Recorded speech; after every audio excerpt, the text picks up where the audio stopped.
Hi, welcome back guys. This is your friend, Cabbage Head Fanfics. Back with amazing fanfiction. This is the series of What If Deku Was Born with Owl Quirk? Now before starting, please give this video a like and subscribe to the channel if you want more videos like this. Now let's get into the fanfic. I know a way you can still be a hero. Pray for a quirk in your next life and take a swan dive off the roof. But I have a quirk, Izuku whispered to himself, standing on the roof of a tall building. Can a quirkless person be a hero like you? No. All Might had left him on this roof. Bakugou told him to jump off a roof. Izuku looked up at the sky and let his tears fall. He wanted to jump, he really did, but it wouldn't do anything.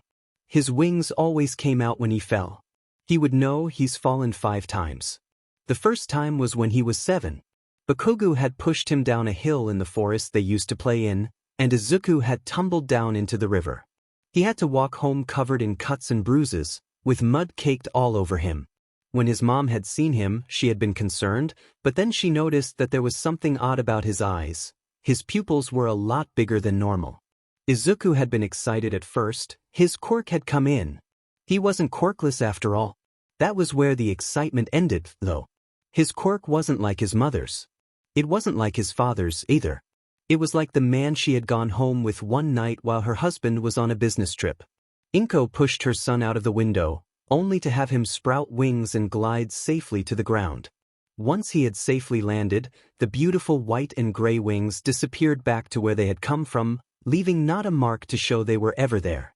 The second time, 3 months later, was a lot like the first, only that time was when his father threw him off a bridge.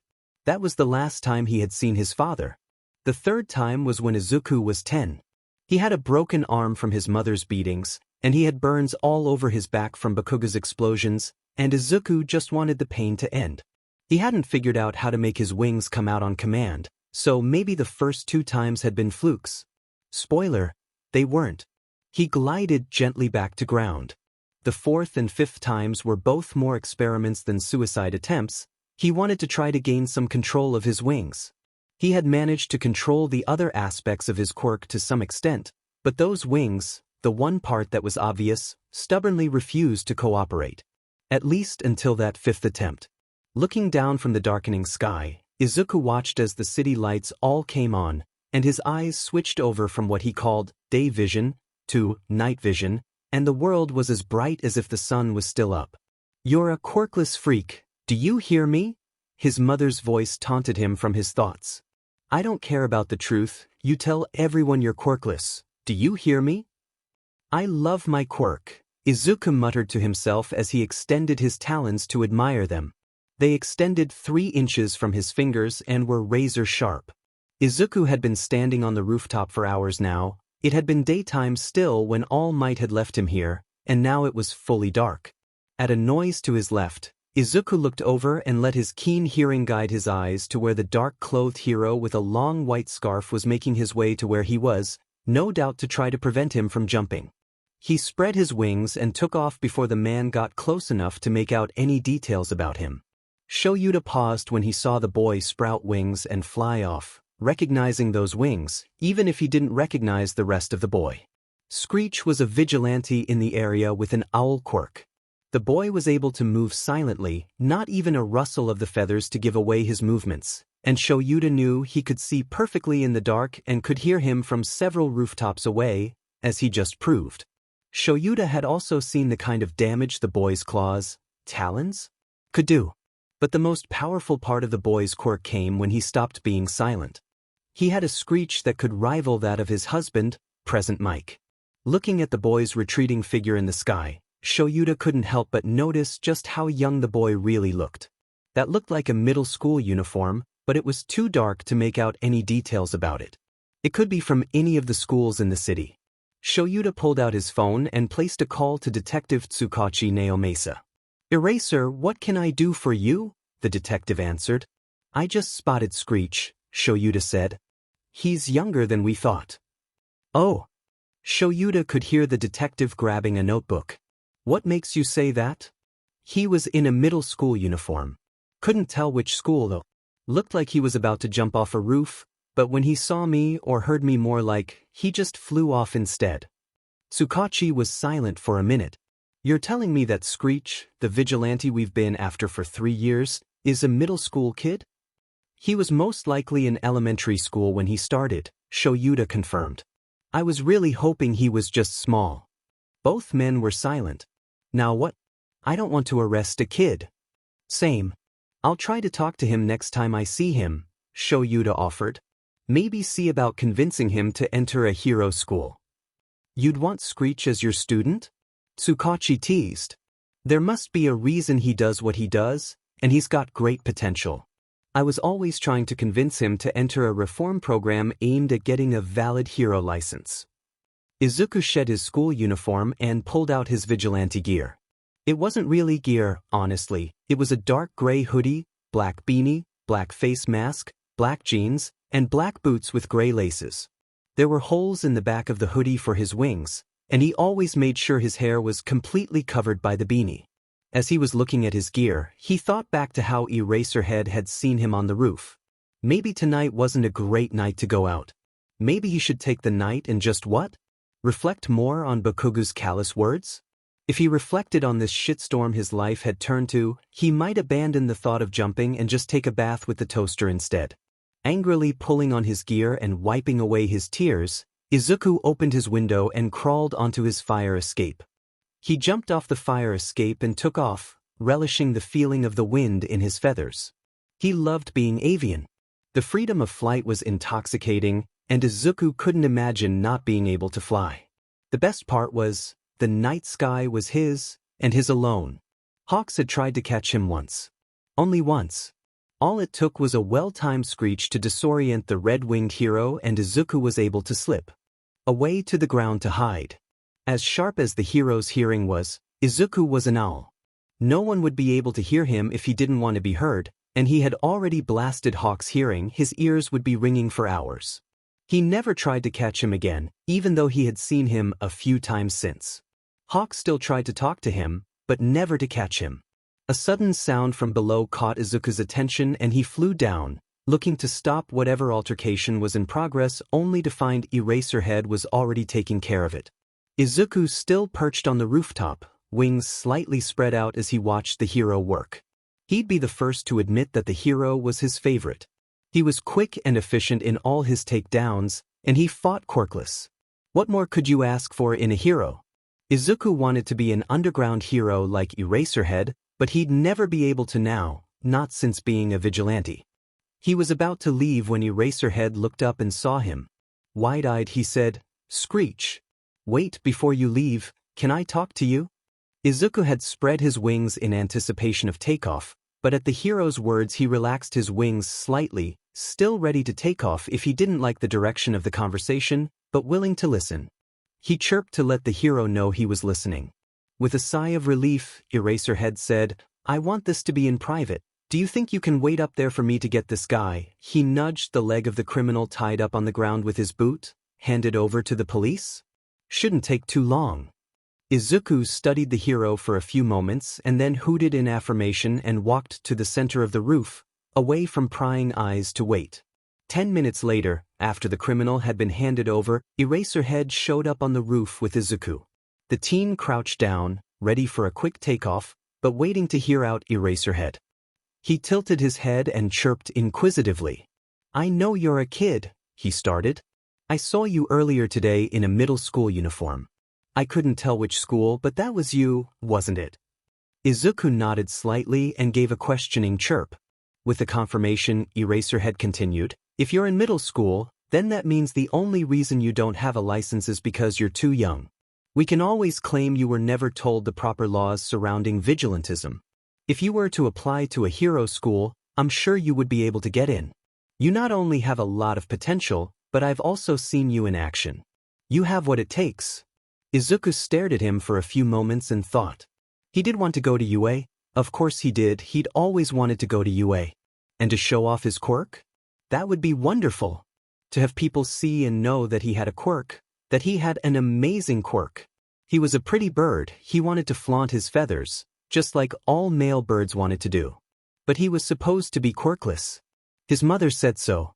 His mother forced him to say so. If he threw off all those years of lying, of being conditioned to act weak and quirkless, then what? There's no way his mother would let him come home. Screech, kid, look, I'm sure there's a reason you do what you do, Eraserhead said after it had been a few minutes without a reply. I've found that most people who turn to vigilantism don't have the best home lives. If this is true with you, please let me know and I will do anything in my power to help you. If you are in a bad situation, I can help get you out. You just need to tell me. Izuku was still quiet, contemplating his words. He wanted to get out. He was so tired of the way his life was currently going. Tired of the constant self-depreciating thoughts, the suicidal thoughts, the little voice in the back of his head that kept telling him he was a useless, worthless, quirkless Deku. He was tired of being unwanted, unloved. Could that really change? Could Eraserhead really help with any of that? Only one way to find out, Izuku thought to himself. Taking a deep breath, he said, Izuku. My name is Midoriya Izuku. Izuku stood up from his takeoff pose and retracted his wings. If he was going to trust this hero with his name, he might as well trust him all the way. How old are you? Eraserhead asked him. 15, came the quiet reply. So, you're in your last year of middle school, right? At his nod, Eraserhead continued, which high schools are you applying to? I'm sure you could get into UA if you wanted. Izuku laughed softly. I am applying for UA, but I am going to do it quirkless, so I doubt I'll pass. Quirkless? Why? He asked with a quirked eyebrow. That would be due to your correct theory of my bad home life, Izuku muttered. Mom tells everyone I'm quirkless, I'm registered as quirkless, I'm supposed to be quirkless. Extra toe joint and everything. Of course, you have the extra toe joint, Eraserhead said, as if it was the most obvious thing in the world. Avians have that joint, something along the lines of the feet trying to be talons, I think? I'm not too sure on that, since no avian I've ever met had talons as their feet, though. Izuku's eyes widened at that. You mean that X-ray that ruined my life was wrong? I lost my best friend because some doctors saw my extra toe joint and said, quirkless, instead of, maybe this kid is avian? I spent 3 years thinking I would be better off dead because of this, and Izuku stopped himself. He was starting to get loud. Any further and his screech would activate. He took a deep breath to calm himself and looked back at the hero in front of him. I'm sorry, I have to go. With that, Izuku spread his wings and took off into the night. Please, Tsukachi answered the phone. Tell me you talked to Screech? Yeah, Shoyuta replied. He's 15, going to be taking the UA entrance exam in 3 weeks, and his name is Midoriya Izuku. Oh, and he's registered as quirkless. Tsukachi was typing at his computer but paused at that. Quirkless? What? Has no one noticed his wings? Turns out they're retractable. We were talking and they just disappeared. Shoyuta said disbelievingly. I wouldn't have believed it if I hadn't seen it. His quirk seems to be a mix of transformative and emitter with that screech of his, which I think he almost used on accident during our conversation. What did you talk about? The detective asked. Apparently, he was diagnosed quirkless at 4 because of a doctor visit that showed he had the avian's extra toe joint. He was really upset about that, didn't realize that was an avian trait. I have a feeling that his parents don't like his quirk. His mom is forcing him to pretend to be quirkless. Tsukachi continued his typing for a few minutes and then said, Okay, Midoriya Izuku. Mother is Midoriya Inko. Quirk, attract small objects. It's a weak telekinesis quirk. Father is Midoriya Hisashi. Quirk, fire breath. He can breathe fire. If the kid is avian, and the mom is refusing to acknowledge her kid's quirk, there's a chance the father isn't the father. He let out a tired sigh. Gods, can you imagine putting your kid through the torture that is today's treatment of the quirkless just because of an affair? Shoyuta looked back to where Screech had flown off from and said, I'm going to have to talk to Zashi, but when I get this kid to turn himself in, I want first dibs on him. I'm going to get the guest room ready for him. Tsukachi laughed at him. Careful, there, Eraser, you don't want to ruin your reputation, do you? Izuku was perched on the ledge of the tallest building in the city, crying. While he did love heights, right now he just wanted to be away from everyone, away from prying eyes. Away from pesky red-winged heroes who couldn't take a freaking hint. Izuku's wings were fluffed out threateningly, and he was making a slight territorial hiss that he knew the other could hear, since he paused in his advancements every time he hissed. Finally, Izuku spoke. "Leave me alone, or I'll screech at you again." He turned his head to glare at Hawks, who had stopped and crouched down with his wings spread, ready to take off in chase.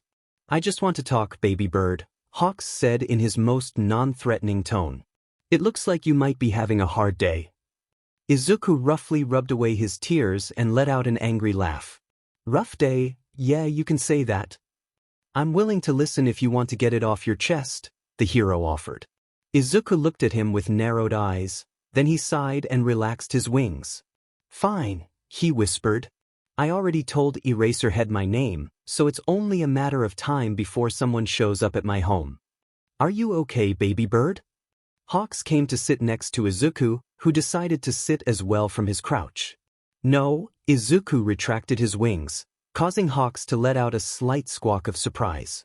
"Tell me, do you have an extra toe joint?" Yeah, all avians do."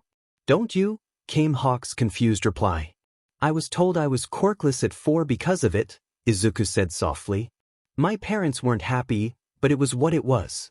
Small parts of my quirk started emerging when I was 7. And then my mom pushed me out the window." Hawks gasped in surprise. "Were you okay?" "That was the first time my wings emerged. I think my quirk was taking my fall as an attempt at branching," Izuku recalled. "And thinking back on it, that probably was why he couldn't control his wings at first. He had to learn to fly, and raptors, such as owls, learned by falling from their nests in a method called branching. Their parents would kick them out and they would have to use their wings to fall safely." "How? How many times did you fall?" Hawks hesitated in asking. He had figured it out. Clever bird. 5 times, all before I was 11. 3 by my own will. Hawks closed his eyes with a wince. "Is that why you're a vigilante now?" he asked with a whisper. "You're trying to die?" With a sad grin, Izuku nodded. "I might as well try to take some thugs down with me, and who knows? One of them might get lucky." Hawks was quiet for a moment. "I'm going to hug you now, and I need you to not fight me on this." Izuku raised an eyebrow at him, but let the older bird put his arm across his shoulder and pull him in for a hug. He wrapped his wings around the teen by his side, and that was all it took. Izuku let out all the tears he had left, clinging to Hawk's jacket and burying his face in the older man's chest. They stayed like that for what seemed like hours. "What happened today? What happened to make you break down like this?" Hawks whispered his question. "Today was just a day," Izuku said, his voice hoarse from his breakdown. "It started in the morning. I didn't bother turning on any lights in the house when I woke up for school. And why would I? I have perfect dark vision. But my mom walked in the kitchen and saw my eyes when she turned on the lights. I have a few new bruises from that." "Next," Izuku continued, "one of the kids in my class left spider lilies on my desk. It's not the first time that's happened, but it still hurts every time. I like to write quirk analysis, and after school, one of my bullies destroyed it and threw it out the window. I had worked really hard on that one, and as he was walking out the classroom, he said," Izuku paused at that. "If he told Hawks what Bakugou had said, he'd be required to report it. Bakugou would lose his chance to be a hero. No, Izuku didn't want to do that to him. Well, it doesn't matter what he said." "I have a feeling it does matter," Hawks said quietly. "But I won't push you to tell me if you don't want to." "Thanks." Izuku sniffled a little and then continued. "On my way home, I ran into a villain. He was all made of sludge, and I was just so depressed I didn't even bother dodging when he attacked me. I didn't fight him. I was willing to let it all end." "Kid." "Yeah, the only reason I'm still alive is because All Might showed up and blasted the villain. He collected the villain into a bottle, but before he could leave, I tried to ask him a question. I'm so small and light that I don't think he felt me latch onto him before he took off. He landed on a roof. I asked him a question. He gave me an answer. Then he left. If I didn't know my wings would prevent me from falling, I would have jumped." Hawks was rubbing Izuku's back comfortingly. And oh, how Izuku needed this. He needed one person to care. or even one person to pretend to care. I'm not sure how long I stayed there, Izuku continued. Eraserhead was out and saw me by the time I flew off. Please tell me Eraser didn't hurt you too, Hawks begged him. Not intentionally, no. But something he said is what was the final straw for me tonight. Looking up at Hawks with a weak grin, Izuku said, I never knew that avians had an extra toe joint before tonight. I had thought that my quirk may have been stress-induced, from my friend, pushing me down a hill. The two sat there in silence for hours and were still there when the sun started coming up. Kigo watched as the baby bird flew off home, likely to get ready for his day at school. He wanted to take the baby bird home with him, but he was probably the worst person to be a parent. A kick butt big brother? But not as the baby bird's parent. Picking up his phone, Kigo scrolled through his contacts, hoping he had the number for Eraserhead, or if he was going to have to reach out to someone for it. When he found the name in his contacts, he cheered and hit call. And waited. And waited. And was sent to voicemail. Frowning, he tried again. 3 rings later, the phone was answered. What? Came the sleep-deprived growling shout of Eraserhead. Whoa, okay, ease back there, you're at a 12, and I'm gonna need you to bring it back to at least a 7, Kigo joked. Who in the F? There was a pause, no doubt as Eraserhead looked at the name of the person calling, since his next words were, Hawks, if you don't have a damn good reason to be calling me at the butt crack of dawn, I am going to rip all your feather off and shove them up your butt. Graphic. Noted. Don't call Eraserhead before noon. Kigo laughed a little and then got serious and said, I spent most of the past few hours with Screech crying on my shoulder. He told me he met you tonight, and that you know his name now. Kigo heard Eraserhead sit up and get serious as well. Yeah, Midoriya Izuku. Seems his mother had an affair and the kid came from that. She most likely blames him for a failed marriage. We saw she was divorced. She abuses him, Kigo said. He told me so. I know. I'm working with Detective Tsukachi. As soon as we can get Screech to turn himself in, we don't want to arrest him. I'm going to become his emergency foster parent and then I'm going to file for adoption. That kid is mine. Kigo could hear the near-possessive challenge coming from Eraser and Kigo laughed. Chill, dude, you can have him. I'm not even going to attempt to be a parental figure. But you're gonna have to live with the fact I'm Big Brother Hawks. A slight pause and then, acceptable. Izuku managed to get back into his room with an hour to spare before he had to leave for school. Quickly shedding his gear, Izuku pulled on his night clothes for the short walk to the bathroom. He could hear his mother in the kitchen and didn't want to risk her seeing him in either his vigilante gear or without a shirt. He took a short shower, ensuring that all traces of the tears he had cried were truly gone, and that his curls were no longer flattened by his beanie, hair was terrible, and then went back to his room to put on his uniform. He wondered how long it would be before the police showed up. Izuku opened his door and listened for his mother. He hadn't heard anything from her since his shower, but that could either mean she was waiting for him, or that she already left for work. He turned all his focus on his hearing and was only able to pick up on the heartbeats of the neighbors, so he released his focus and relaxed. His mother was already gone. He went to the kitchen and made himself a quick breakfast and packed a sandwich for lunch, hoping he'll be able to eat it this time, and then got his shoes on and left for school. Walking down the street, Izuku noticed a man leaning against a car with a tan trench coat and a tan hat. Detective Tsukachi. He noticed the second the detective recognized Izuku, letting him know that Eraserhead had indeed reported his name. Heaving a sigh of resignation, Izuku continued his walk to school. Either the detective was going to walk with him or stop him, but Izuku wasn't going to acknowledge him first. Midoriya, the detective said as Izuku was passing him. Can I have a few words? I'm on my way to school, he replied quietly. Can we walk and talk? Of course, the detective agreed. I just wanted to say a few things in any case. Just so you know, neither Eraserhead nor myself want to arrest you. We want to see you make it into a hero school like UA and become a licensed hero. On that front, since we have now had this conversation, I expect you to stop all vigilante activities. That is going to be the driving force of if you will be able to get your license. Why is that? Izuku asked. I thought that after having vigilantism on my record, I'd be permanently barred from ever getting my license. We are going with the plausible excuse that no one ever told you that was illegal, and that you were too young to have your license. But now you have been told, and I won't be able to claim otherwise. Izuku nodded that he understood. Second, we would like for you to turn yourself in, sooner rather than later, so we can start an official investigation into your mother for child abuse. You would then be placed with a temporary foster family, and Eraserhead has already volunteered for your placement. Wide-eyed, Izuku could only gape at the detective for a moment before his brain restarted and he was capable of speech again. What about his husband and son? Will they be okay with him taking in another kid? How Detective Tsukachi stammered. How did you know about them? Eraserhead is my favorite hero, Izuku shrugged. I like to follow him, watch him work. Sometimes he gets calls from them. Looking at the detective quickly, he continued. I'm an owl, detective. I can hear a whisper from 20 meters, and Present Mike does not know how to whisper. Laughing, he said, No, he does not. I'll have to let Eraser know, but as for them, I'm sure they won't mind.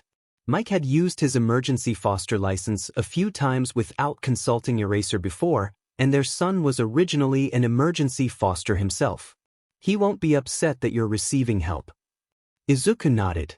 When do I need to turn myself in by? Preferably as soon as possible.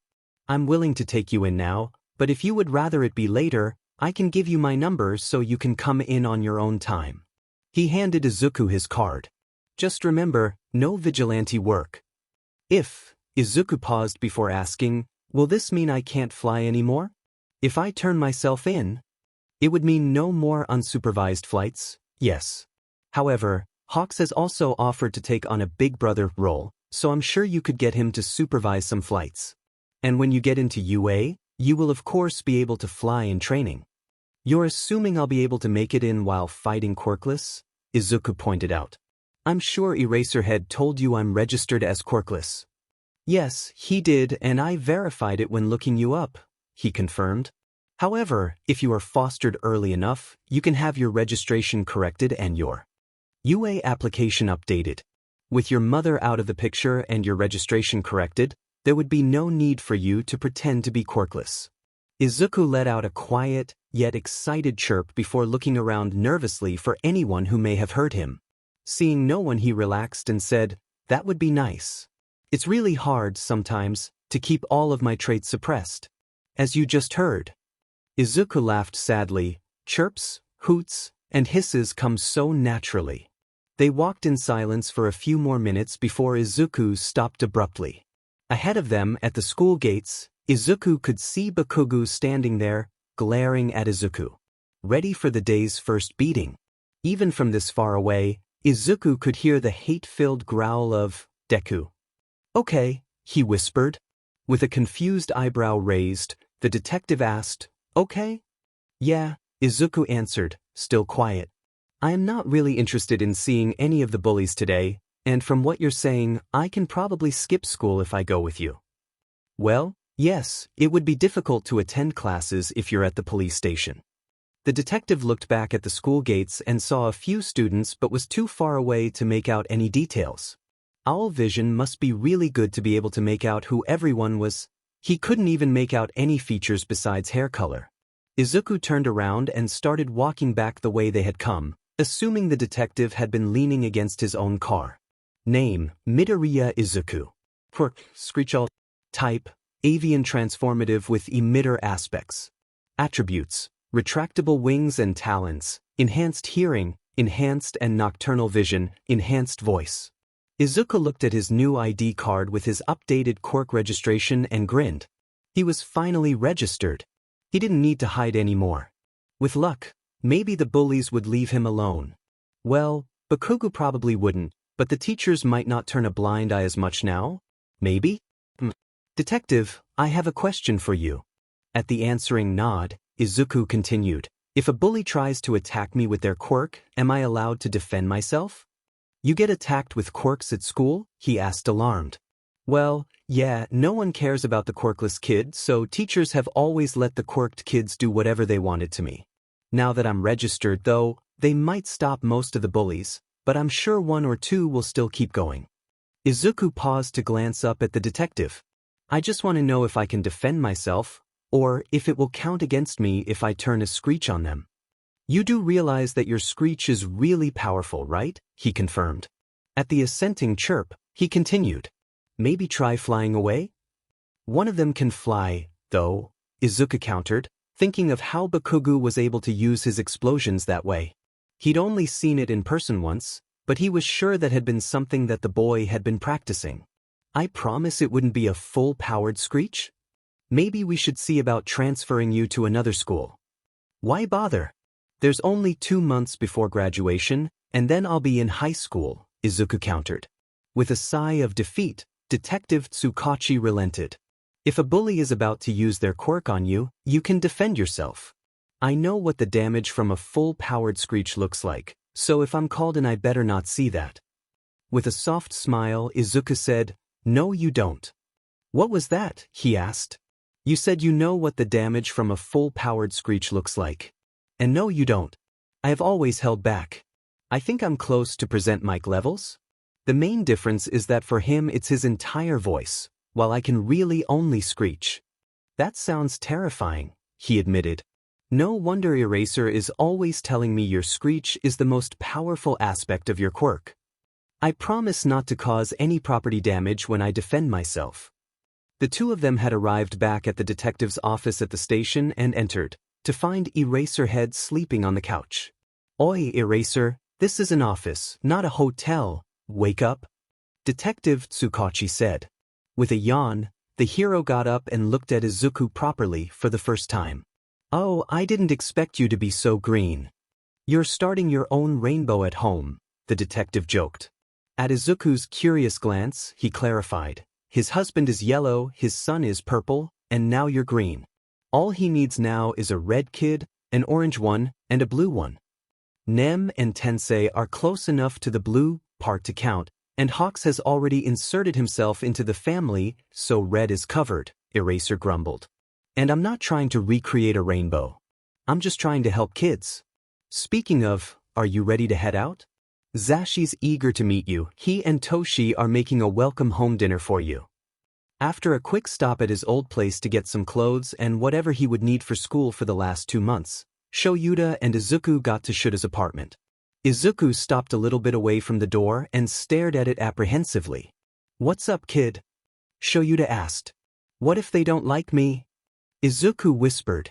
The detective said they would, but what if they don't? Shoyuta couldn't imagine Hisashi not liking him, but it was an admittedly real fear that Hitoshi might not like him. His son wasn't very social and took a lot to warm up to new people. He wouldn't be upset about a new person in the home. They've had new kids come through since they've adopted Hitoshi, but he never liked them on a personal level. Just be yourself, Shoyuta advised. Zashi would love a rock that came to live with us so long as there were no bugs, so you don't need to worry about him. Hitoshi might not like you at first, though, but that's just who he is.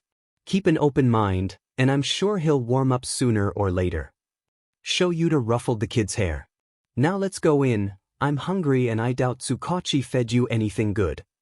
At the kid's nod, Shoyuta opened the door and they entered the apartment. We're home, he called out. Hisashi welcomed them with a smile. Welcome home, Sho. And hello, new little listener. I'm Yamada Hisashi. It's great to meet you. Timidly, Izuku said, Hello. I'm Midoriya Izuku. It's nice to meet you as well, present mic sir. You know who I am. That's adorable. You're one of my favorite heroes, Izuku admitted with a blush.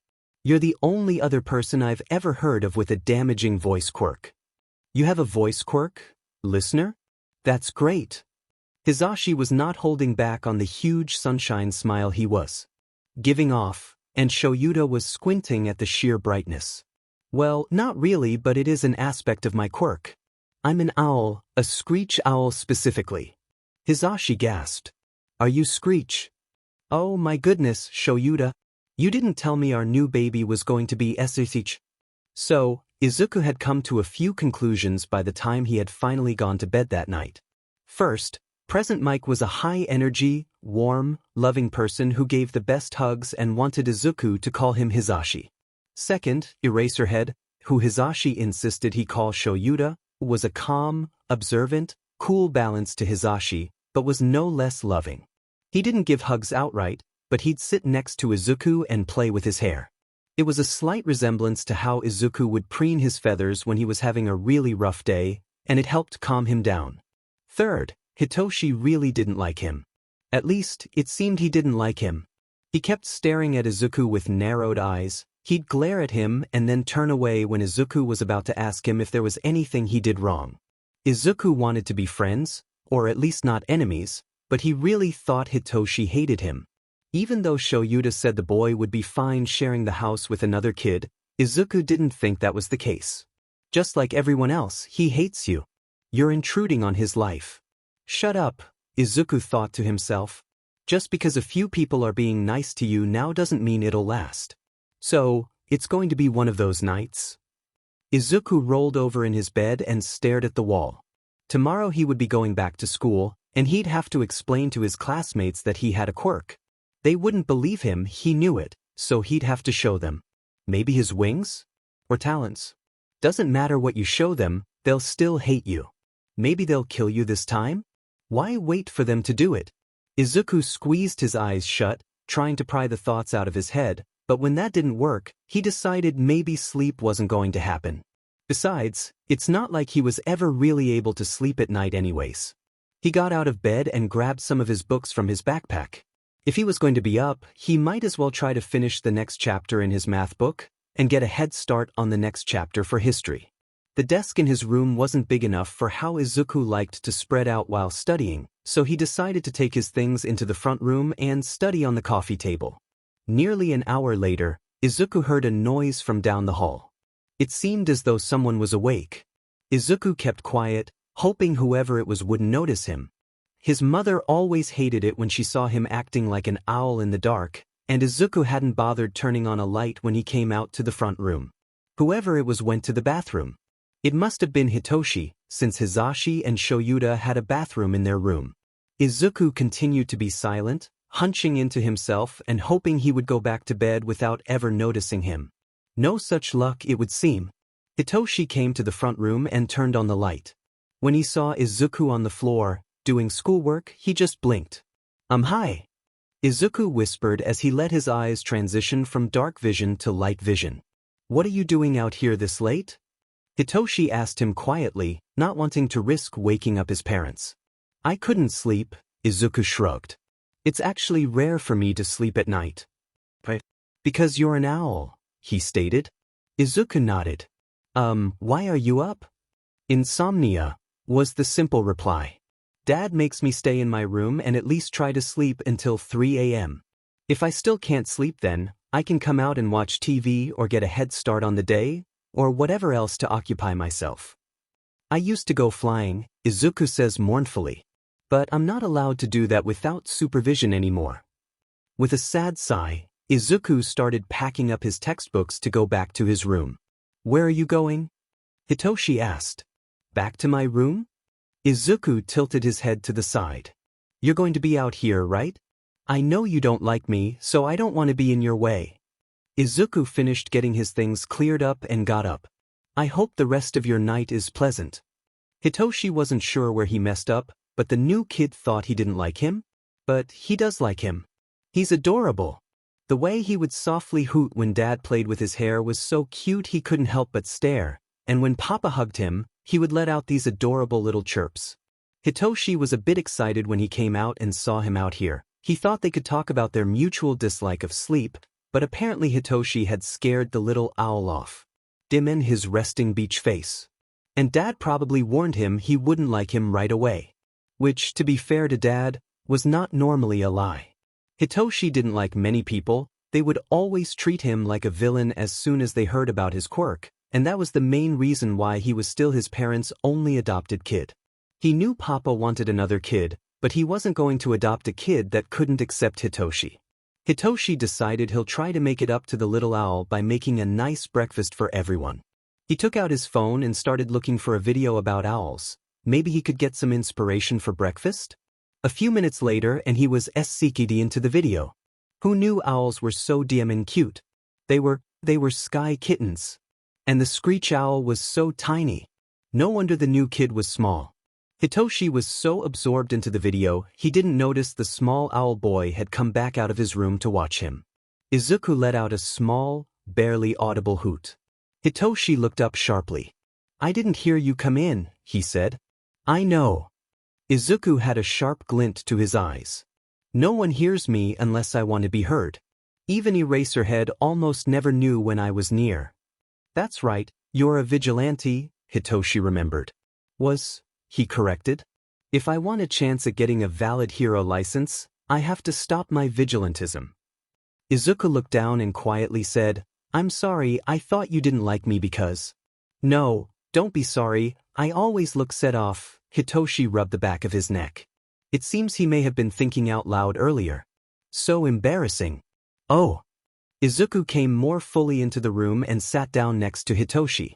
What are you watching? Izuku really didn't want to go to school today, but he had already skipped yesterday to go with Detective Tsukachi to the police station. He couldn't skip again. Shoyuta had agreed to take him to school today. He needed to update the school's information regarding Izuku anyways, so it wasn't likely that any of the other students would risk attacking him on sight. Bakugou will just kill you at lunch. You ready to go? Shuta's steady voice pulled Izuku out of his thoughts, and he nodded. Okay, let's go. Hizashi and Hitoshi had already left, so they locked the door and started on their way. 20 minutes later they were walking through the gates to Aldera Middle School.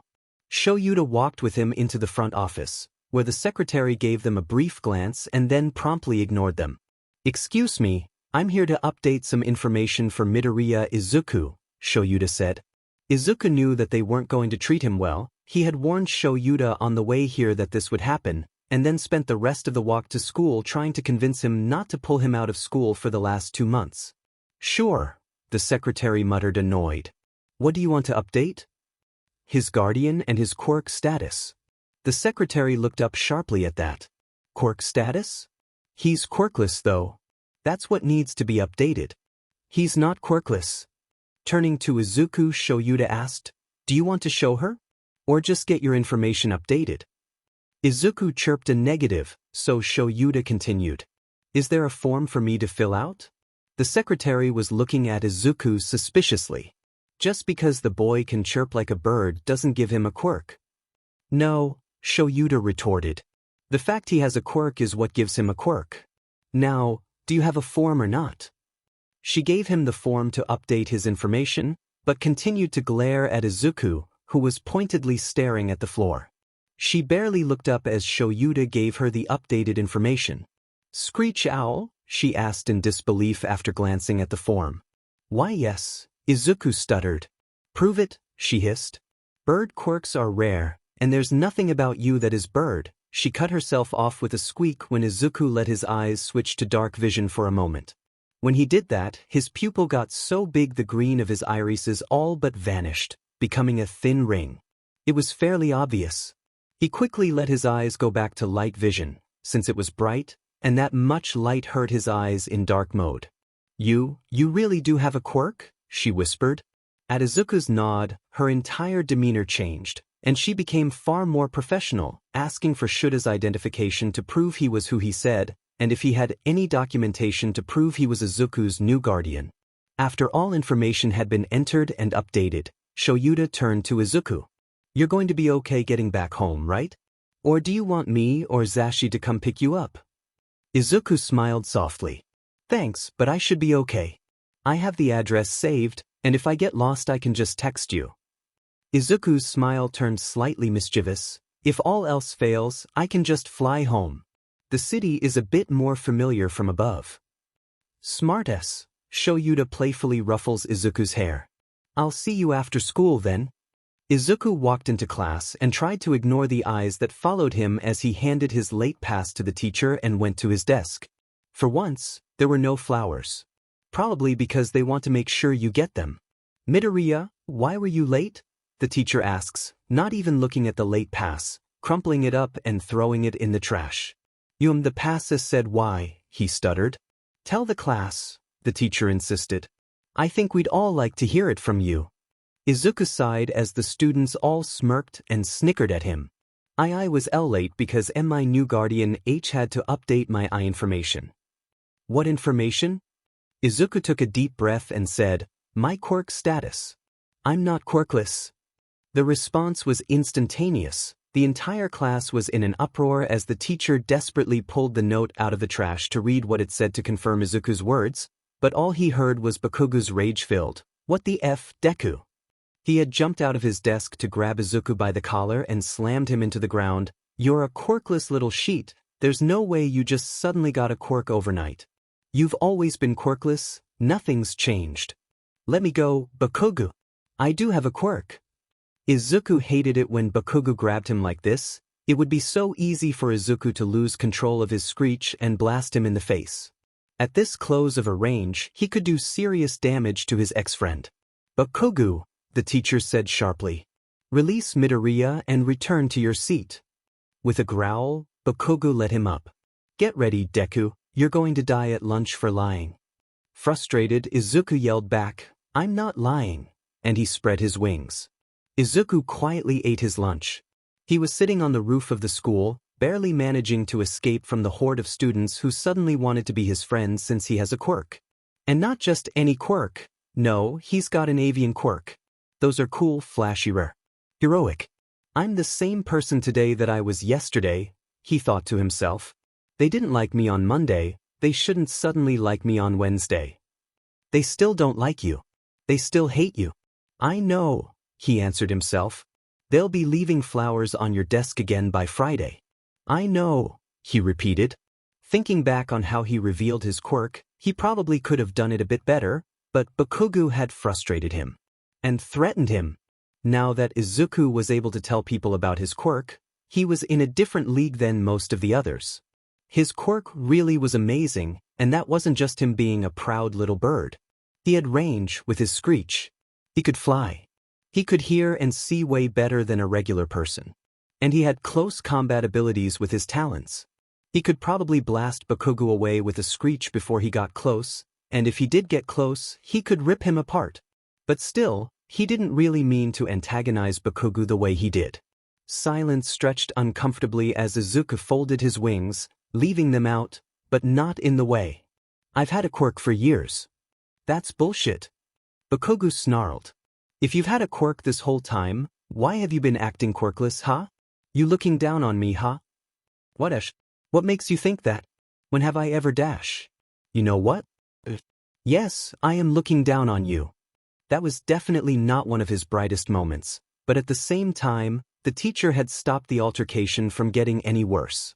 And now he could hear Bakugou running around the school looking for him, screaming about how he was going to explode his face. The building doesn't technically have roof access, so Bakugou wasn't likely to find him up here. Unless he remembers you're a bird. Yeah, there was that.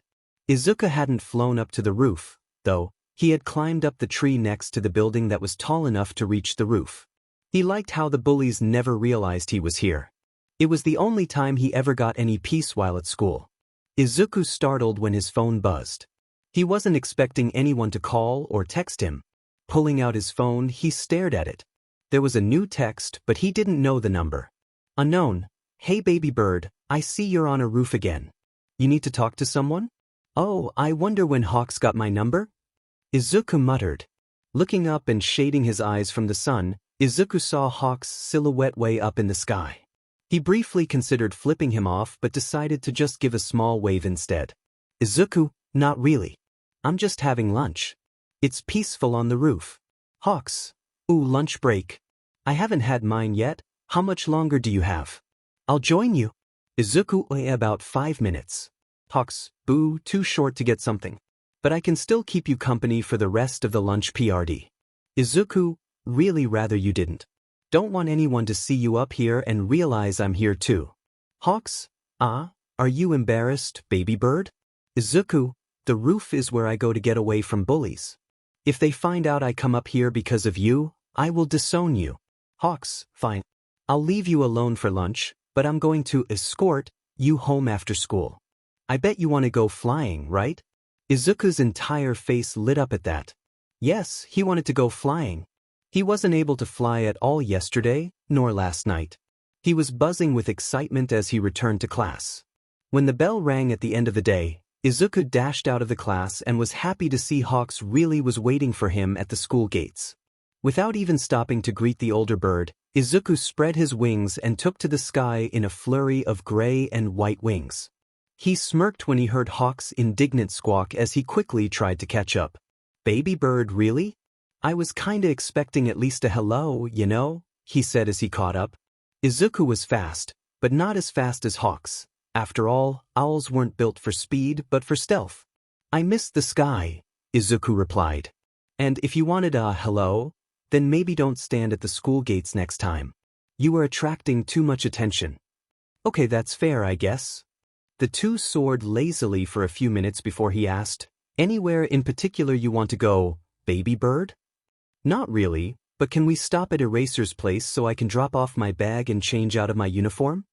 Sure, I still haven't had lunch. There was a villain right as I was about to get some chicken, so I'm more than willing to take you to dinner. Please say you like chicken. Hawks pleaded. Is that your stupid question of the day? Of course I do.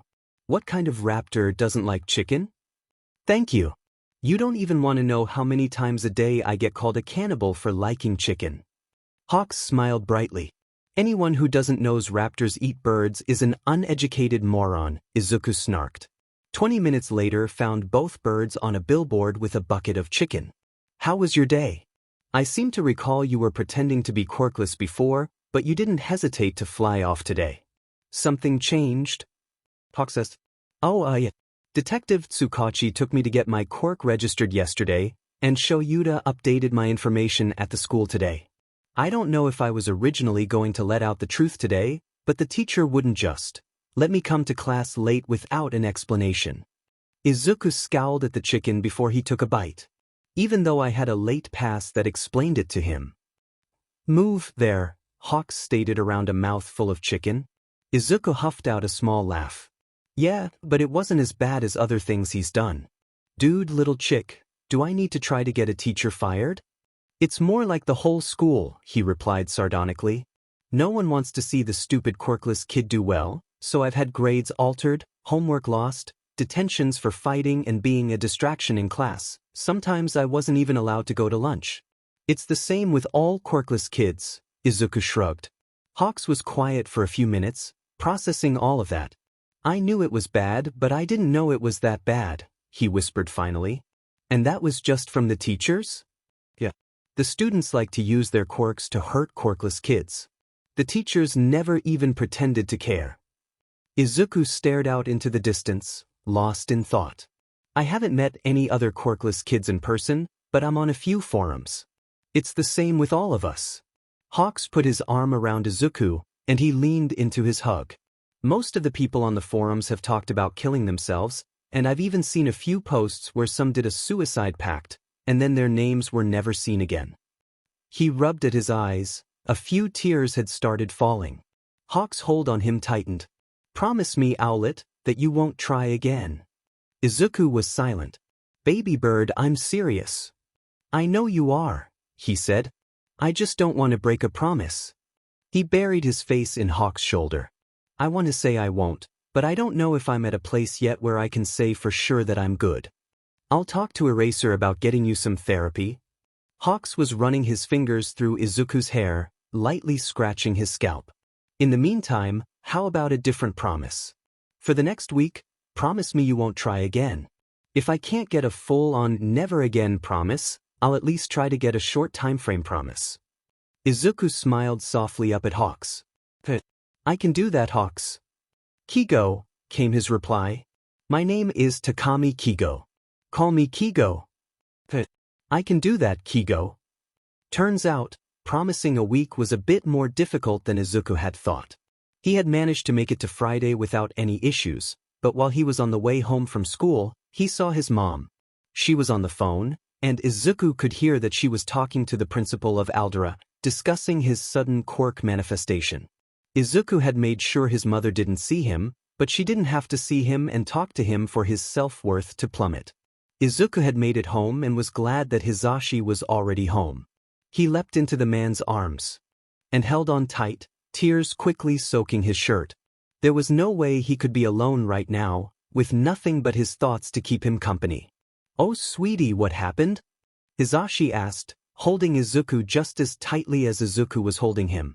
Izuku shook his head. He didn't want to talk, he just wanted to be held. Hitoshi was definitely willing to give the little bird all the comfort he needed. Hitoshi and Izuku stayed on the couch for a few hours, until Shoyuta and Hitoshi returned home. Shoyuta took a look at them and with a concerned look asked, "What happened?" With a sad look, Hitoshi whispered, "He hasn't said yet." Hitoshi moved to sit on one of the couches, wanting to help but not sure how, and Shoyuta sat next to Izuku and ran his hands through his curls. "Hey kid, can you try to tell us?" Izuku sniffled a little and said, "Kigo made me promise he made me promise not to try to kill myself for a week." His voice broke as he continued, "It hasn't even been 3 days, and I want to break my promise." All three took a sharp breath. "Oh, little one dash," Hitoshi was interrupted. "I saw my mom. She didn't see me, but she was on the phone with my principal. She kept calling me useless, and then the principal told her I had a quirk. She started to refer to me as it, and then said she didn't know or care where I was, that I wasn't her problem anymore." Izuku was still clinging to Hitoshi, and it seemed as though his hands had locked their grips, so there was no letting go. I don't know why you're bothering with me. I'm just some useless bird. I'm not worth anything. You never should have taken me in." Izuku's tears that had stopped a while ago had come back full force. "I just wanted to end, but I promised Kigo I wouldn't." An hour or so later, once Shoyuta had dinner ready, Izuku had finally let go of Hitoshi. The four of them were seated at the kitchen table. "Thank you," Izuku whispered. "Thank you for being there for me. I know I'm a mess right now, but you didn't leave me. Thank you." "Izuku," Shoyuta said, "you might not be in the best mental space right now, but you're still worthy of being loved." They finished dinner quietly, and Hitoshi gently grabbed Izuku's sleeve and dragged him into his room to talk alone. "I'm not sure if you know this or not," Hitoshi started, "but Dad and Papa adopted me when I was 7. I did hear you were an emergency foster and later adopted, but that's all I was told. My birth parents, well, one of the neighbors had suspicions that they were mistreating me, and one night while they were out, they had gotten mugged. Dad had saved them.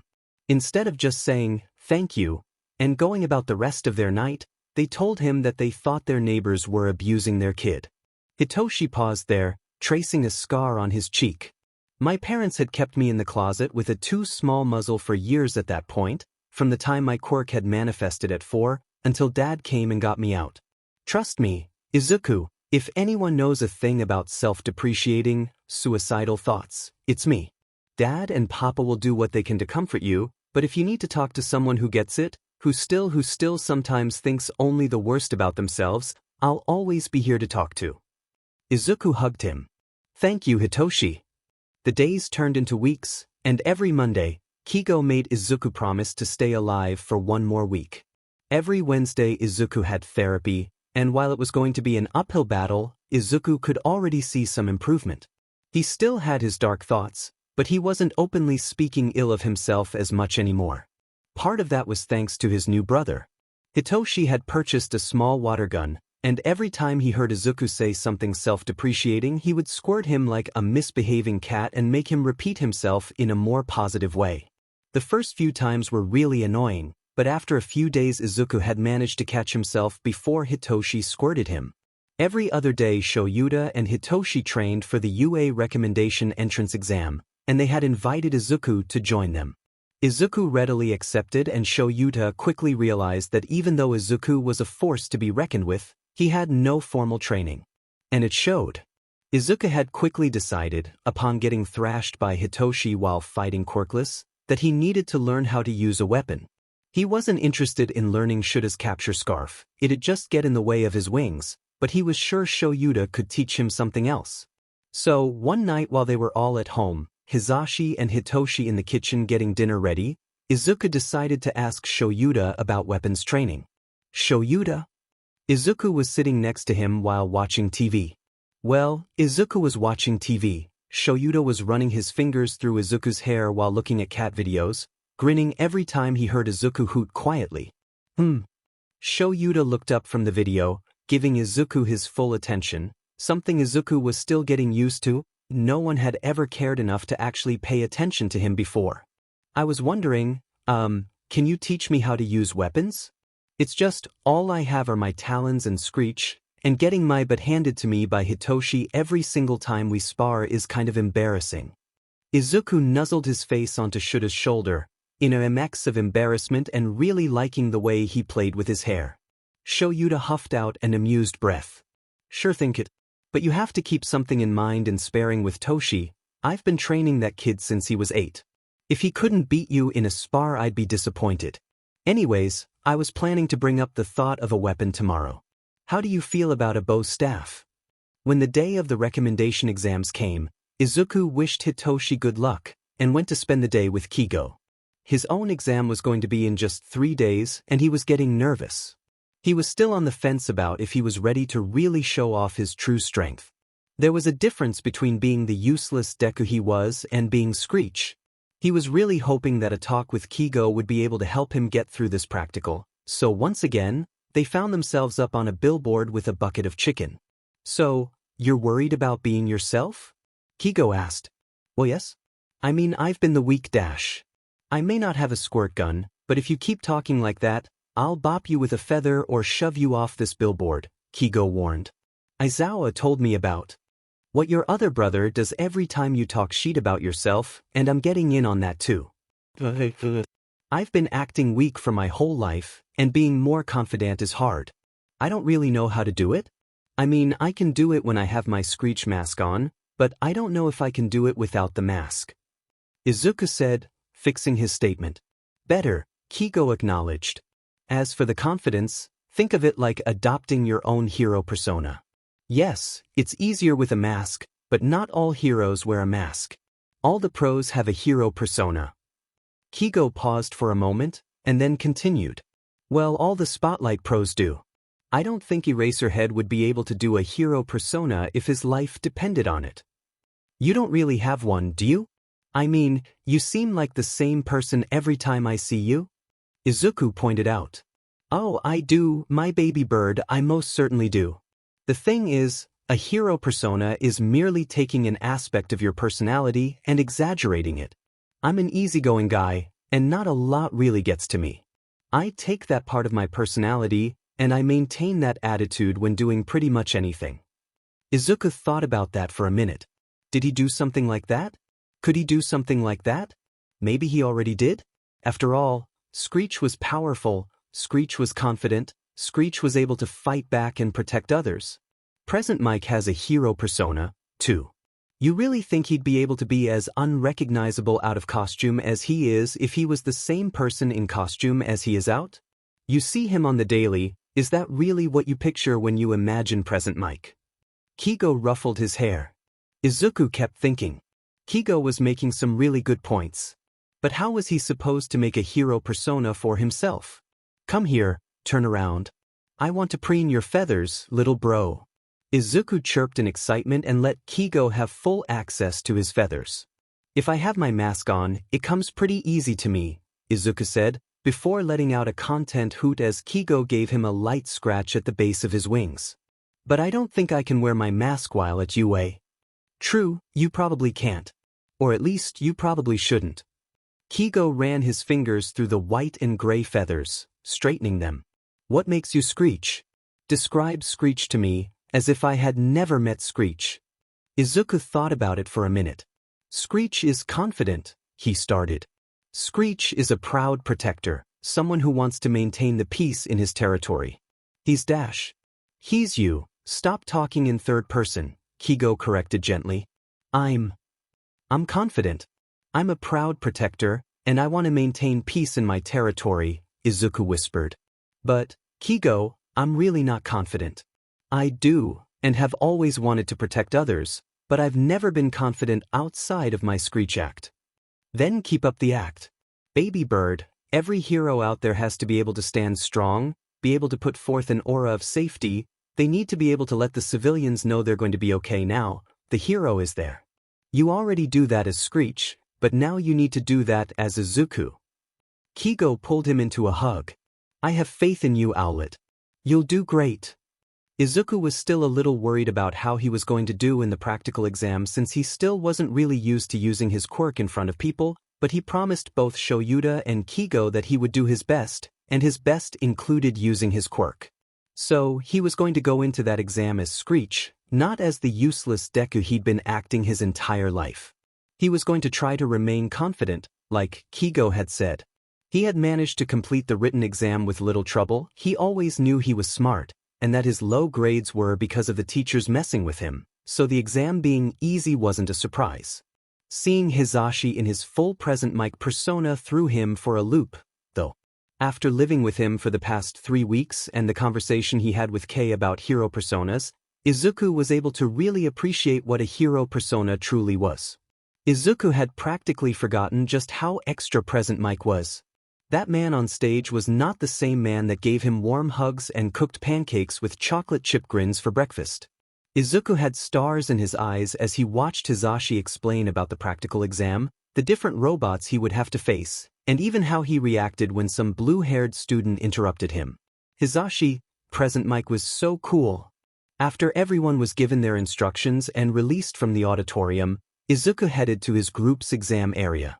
He chose not to stand all that close to the entrance gate. It was a pretty big gate, and he could easily fly through it. No need to risk getting himself crushed in the mass of bodies all trying to get in at the same time. He was ready. He knew he could do this. Izuku bounced a bit on the ball of his feet, getting ready to spread his wings. All he needed was for Hitoshi to yell out, "Go!" And Izuku was off. He spread his wings and took off like a bullet, speeding past the first few robots, not wanting to risk hurting anyone with his Screech, which is exactly what he unleashed in a cone about 20 meters into the battleground, at a group of 3-pointer robots. In one move, Izuku had gotten 12 points. He could do this.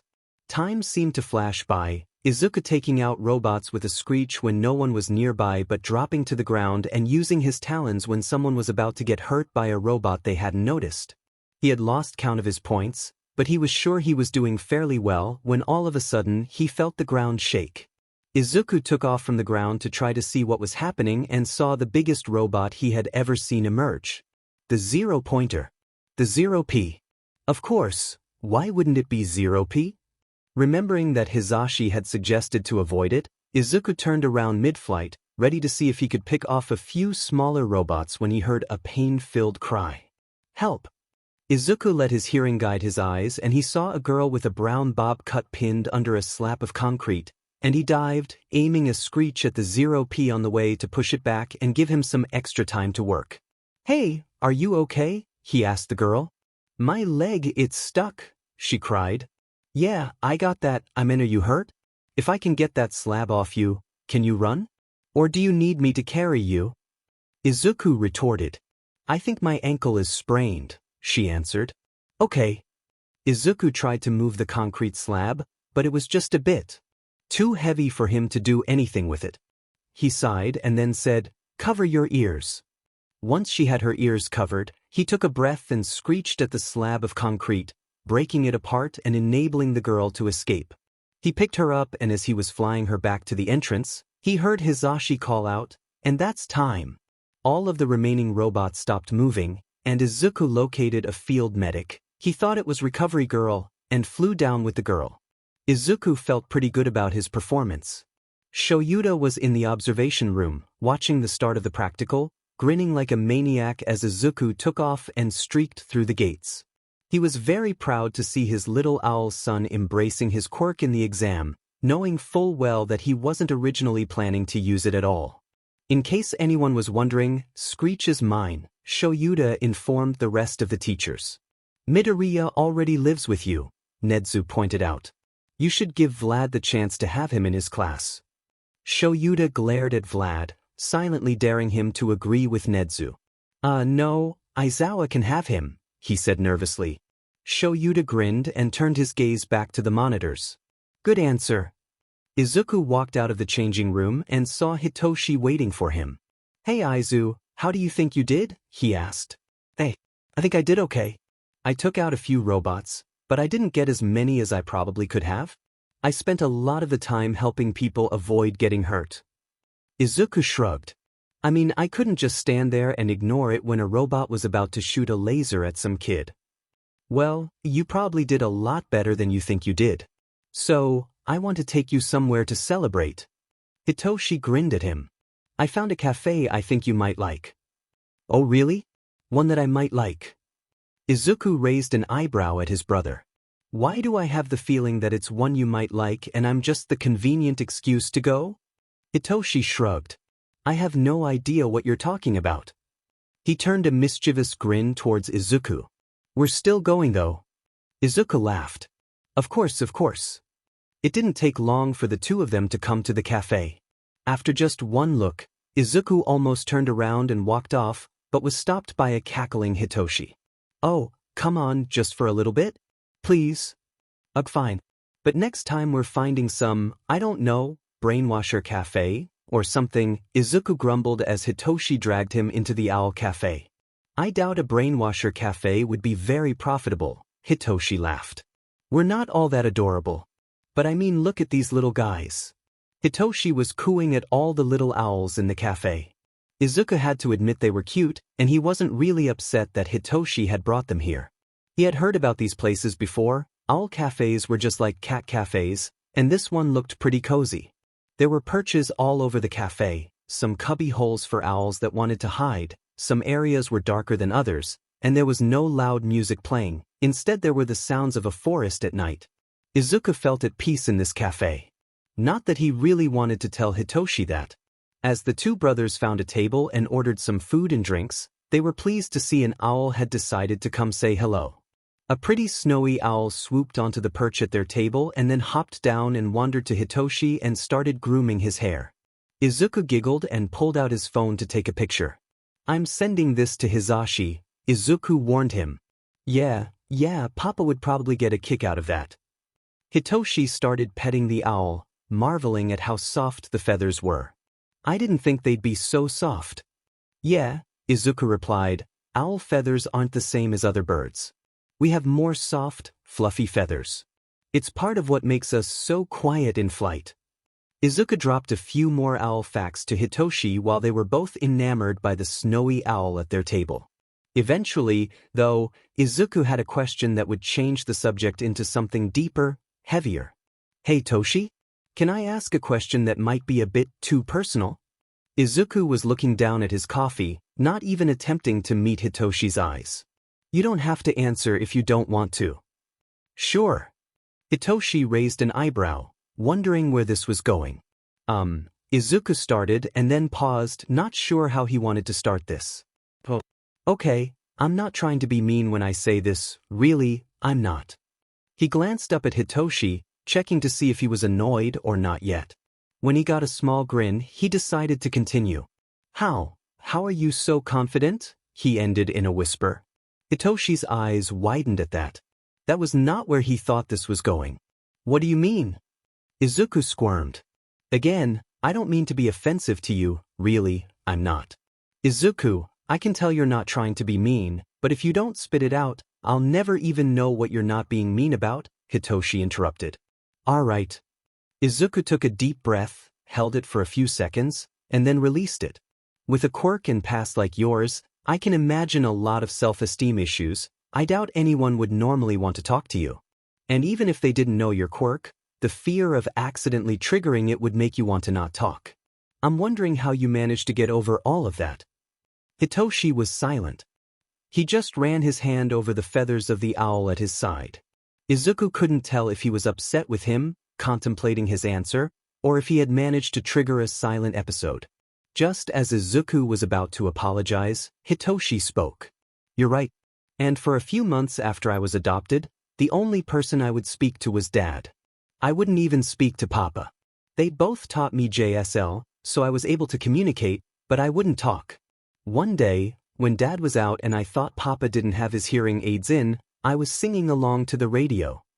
Hitoshi had a soft smile on his face. Papa had been testing out a new pair of hearing aids, much smaller and barely visible. He heard me singing. Pretended he couldn't, though didn't want me to stop. I take it you sing really well? Hitoshi huffed out a laugh. Papa says it's because I have a vocal quirk, that's why my voice is so nice.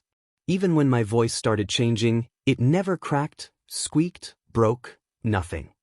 Lucky, I still squeak sometimes, Izuku mumbled as Hitoshi smirked. But Papa heard me, he continued. After that day, he started to coerce me into talking more. He bribed me, I'm not ashamed to admit it. He trained me like a dog. He would give me treats whenever I would use my voice. Hitoshi laughed. It only lasted a few weeks, though. Dad found out and kicked him out of the house for a few days. But Papa is the one who helped me build my confidence. Dad made sure I knew how to use my quirk properly, but my self-esteem issues were all handled by Papa. Oh, and my therapist too, I guess, but mainly Papa. Izuku looked thoughtfully back at his coffee. Why the sudden interest? Hitoshi asked. It's something me and Kigo were talking about the other day. I've been having a difficult time with my confidence lately. In the exam today, I wasn't really all that sure if I was going to be able to use my quirk in front of all those other examinees. Izuku looked up quickly, worried Toshi was going to squirt him for that, and was relieved to see him nodding to continue. Acting weak has been a central part of my life for so long, I don't really know how not to do it. But when I'm Screech, it just comes naturally. Kigo said it was like I'm adopting a hero persona, and he's probably right. I have noticed that you're a lot more confident when you're fighting than when you're doing anything else, Hitoshi pointed out. Yeah. But that's another thing. I want to be, not a nervous wreck? Like most of the time? I don't need to be Screech 24/7, but I'd like to be a functional person? I'm working on it, but it's hard, Izuku finished in a whisper. That's why I asked. From what I know about you, your quirk, and your past, I figured you had these same problems at one point. You should definitely take this to Papa. If anyone can help you with building up your confidence, it'd be him. He was so cool today, Izuku said, the stars back in his eyes. I had almost forgotten just how awesome Present Mike is. After these past few weeks living with Hisashi, seeing Present Mike, I swear he's a totally different person. Hisashi? Izuku asked after dinner that night. He'd been thinking about the conversations he'd had with both Kigo and with Hitoshi all day, and he had decided that Hitoshi was right. He'd have to bring his problem up with Hisashi. Yeah? What's up? Hisashi said while doing dishes, with Izuku helping. Well, here's the thing. Izuku hesitated, not quite sure how to ask this. Today, seeing you on the stage not as Hisashi, but as Present Mike, that was really cool. I couldn't help but thinking that's what a hero persona is supposed to be, because I didn't see Hisashi on stage, I only saw Present Mike. Well, thanks, little listener, I have spent a lot of years perfecting that act. I would hope I've got it down fairly well by now. Hisashi grinned, a bit unsure where Izuku was going with this, but willing to just roll with it. Well, the other day, Kigo was talking to me about something, and it kind of helped me today. I was really nervous about using my quirk at the exam today. Izuku started. He could see Hisashi nodding along, knowing how Izuku had felt.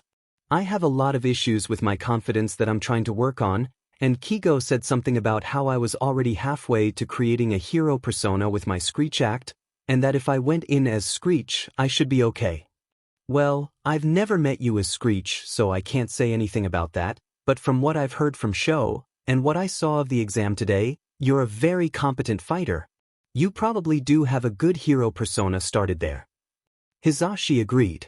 And then earlier today, me and Toshi were in a cafe, and I was asking him about how he's so confident, despite everything he's been through, and he said most of it was thanks to you.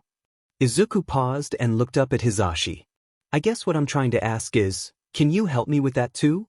I think my Screech persona might be decent, but my normal day-to-day confidence needs some serious work, he ended in a whisper.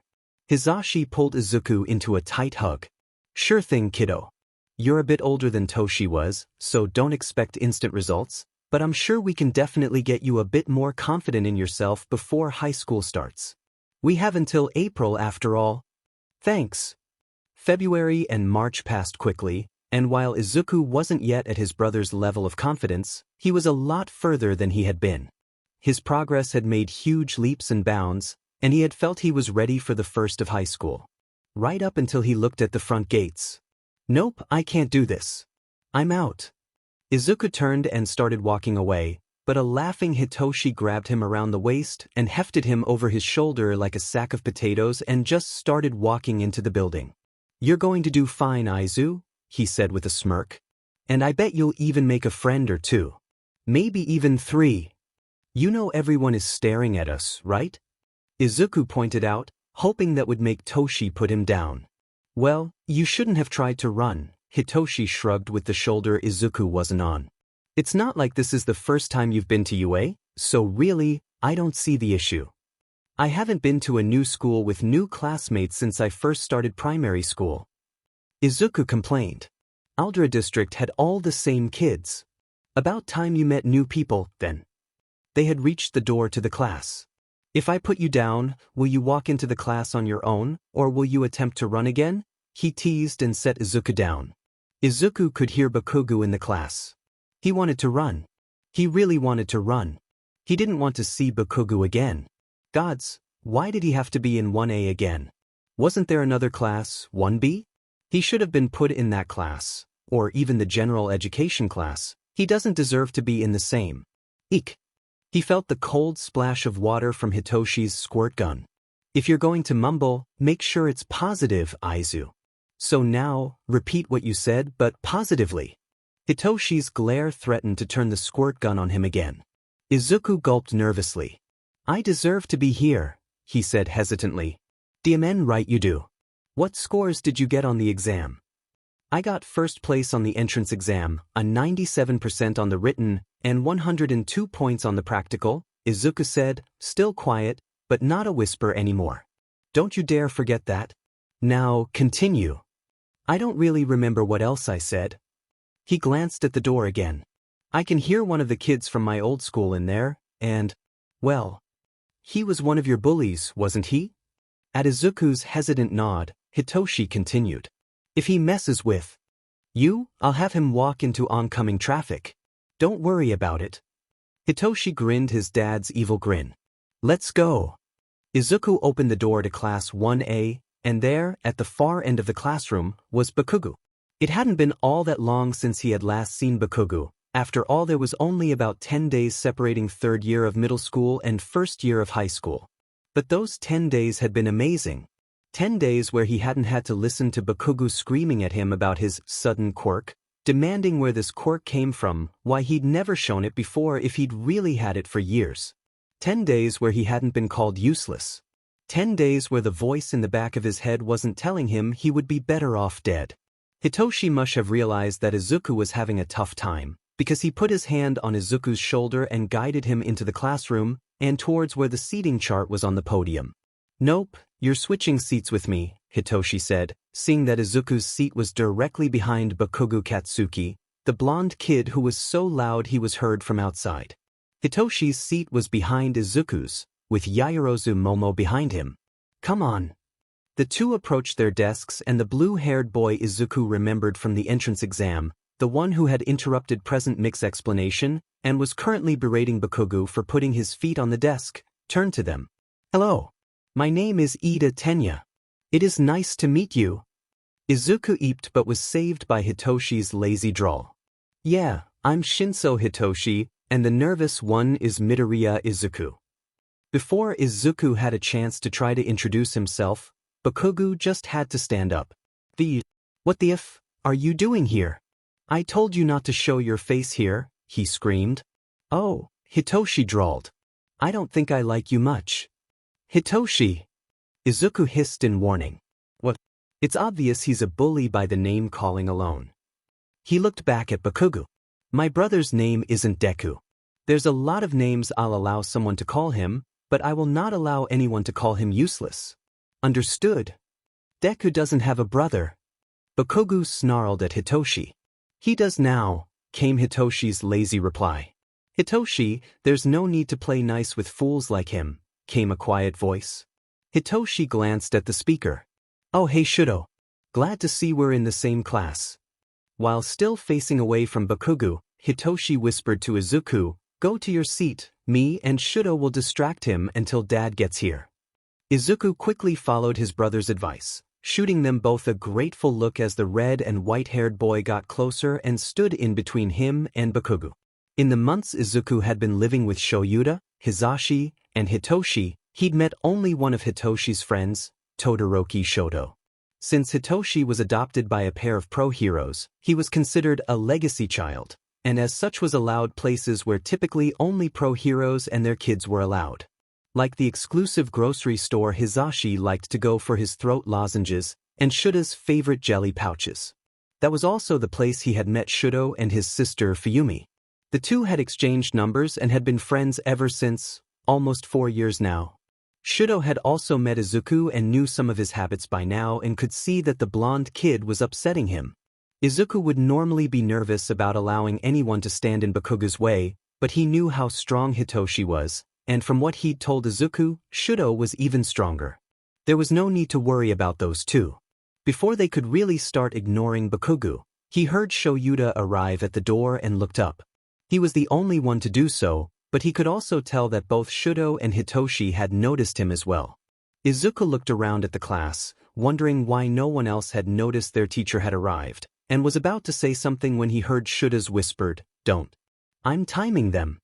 Izuku nodded and sat back in his seat and just watched as Bakugou got more and more upset with Hitoshi and Shuto being in his way of assaulting Izuku, and the rest of the class being oblivious to Shuta's arrival. 5 minutes after the bell had rung, Shoyuta finally made a noise and 2 of the students at the front of the class shrieked, catching the attention of the rest of the class. With 3 exceptions, it took 5 minutes and 37 seconds for you lot to notice me. Shoyuta pulled out a jelly pouch and slurped it up. Unacceptable. I expect better from you tomorrow. Shoyuta stood up and shed his yellow sleeping bag. My name is Aizawa Shoyuta, and I'll be your homeroom teacher for the next 3 years.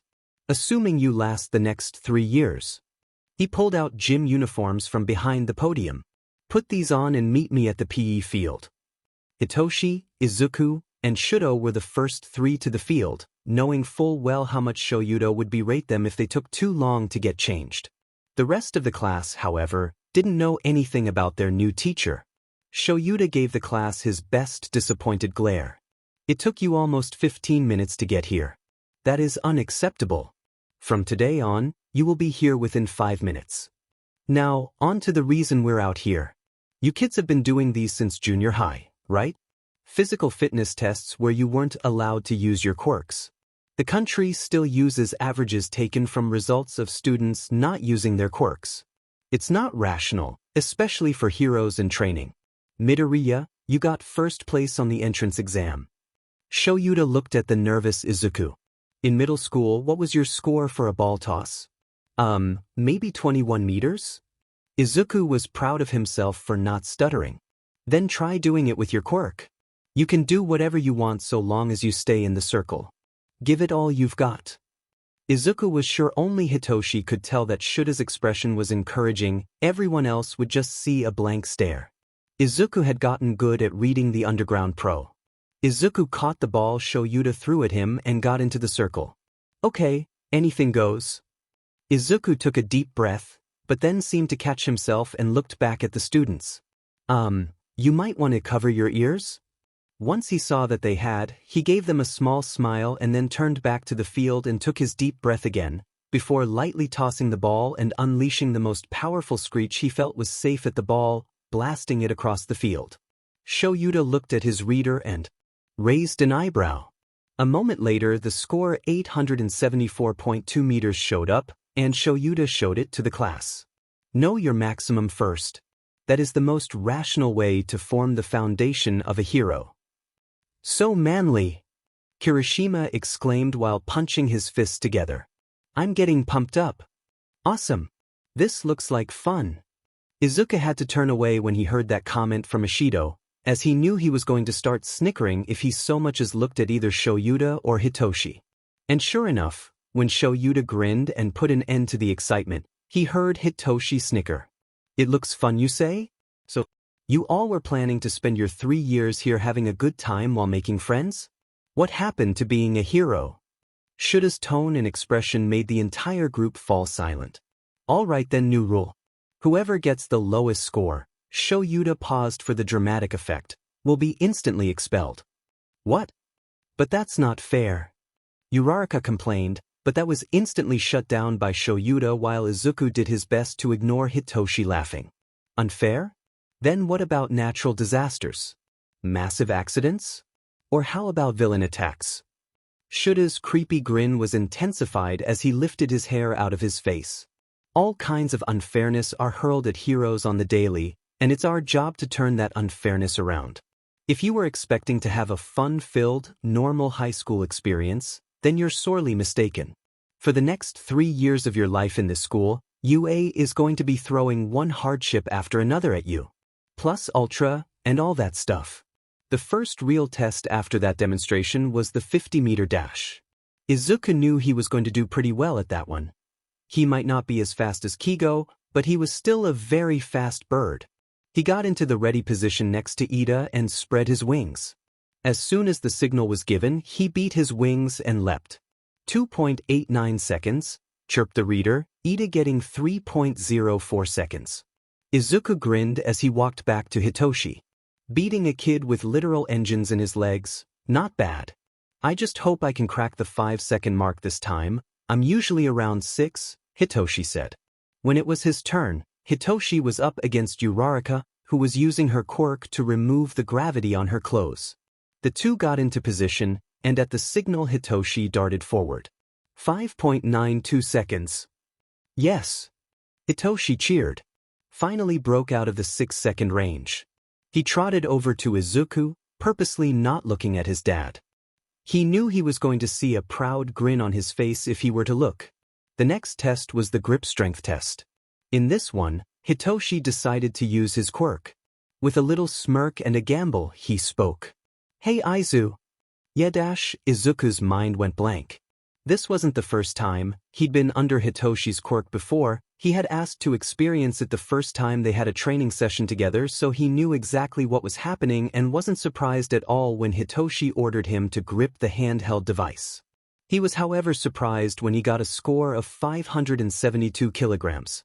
Releasing Izuku from his control and showing Shoyuta, who wrote the score down for both boys, Hitoshi grinned at Izuku. I read somewhere that owls have a grip that's like 10x greater than a human's, and I wanted to test it out. I normally have around the mid-50s as my score. After the grip test was the standing long jump, and Izuku looked over at Shoyuta and asked, since I can fly, is this one really necessary? I mean, the score is either cleared sandbox, or didn't clear sandbox, right? Shoyuta gave him a deadpan look, sighed, and then said, yeah, you can skip this one. Shinso, you take his place. Sure thing. Hey Izu. Hitoshi raised an eyebrow in challenge. Izuku huffed out a little laugh. Sure, he replied, getting drawn into his brother's quirk again. Take this test for me, would you?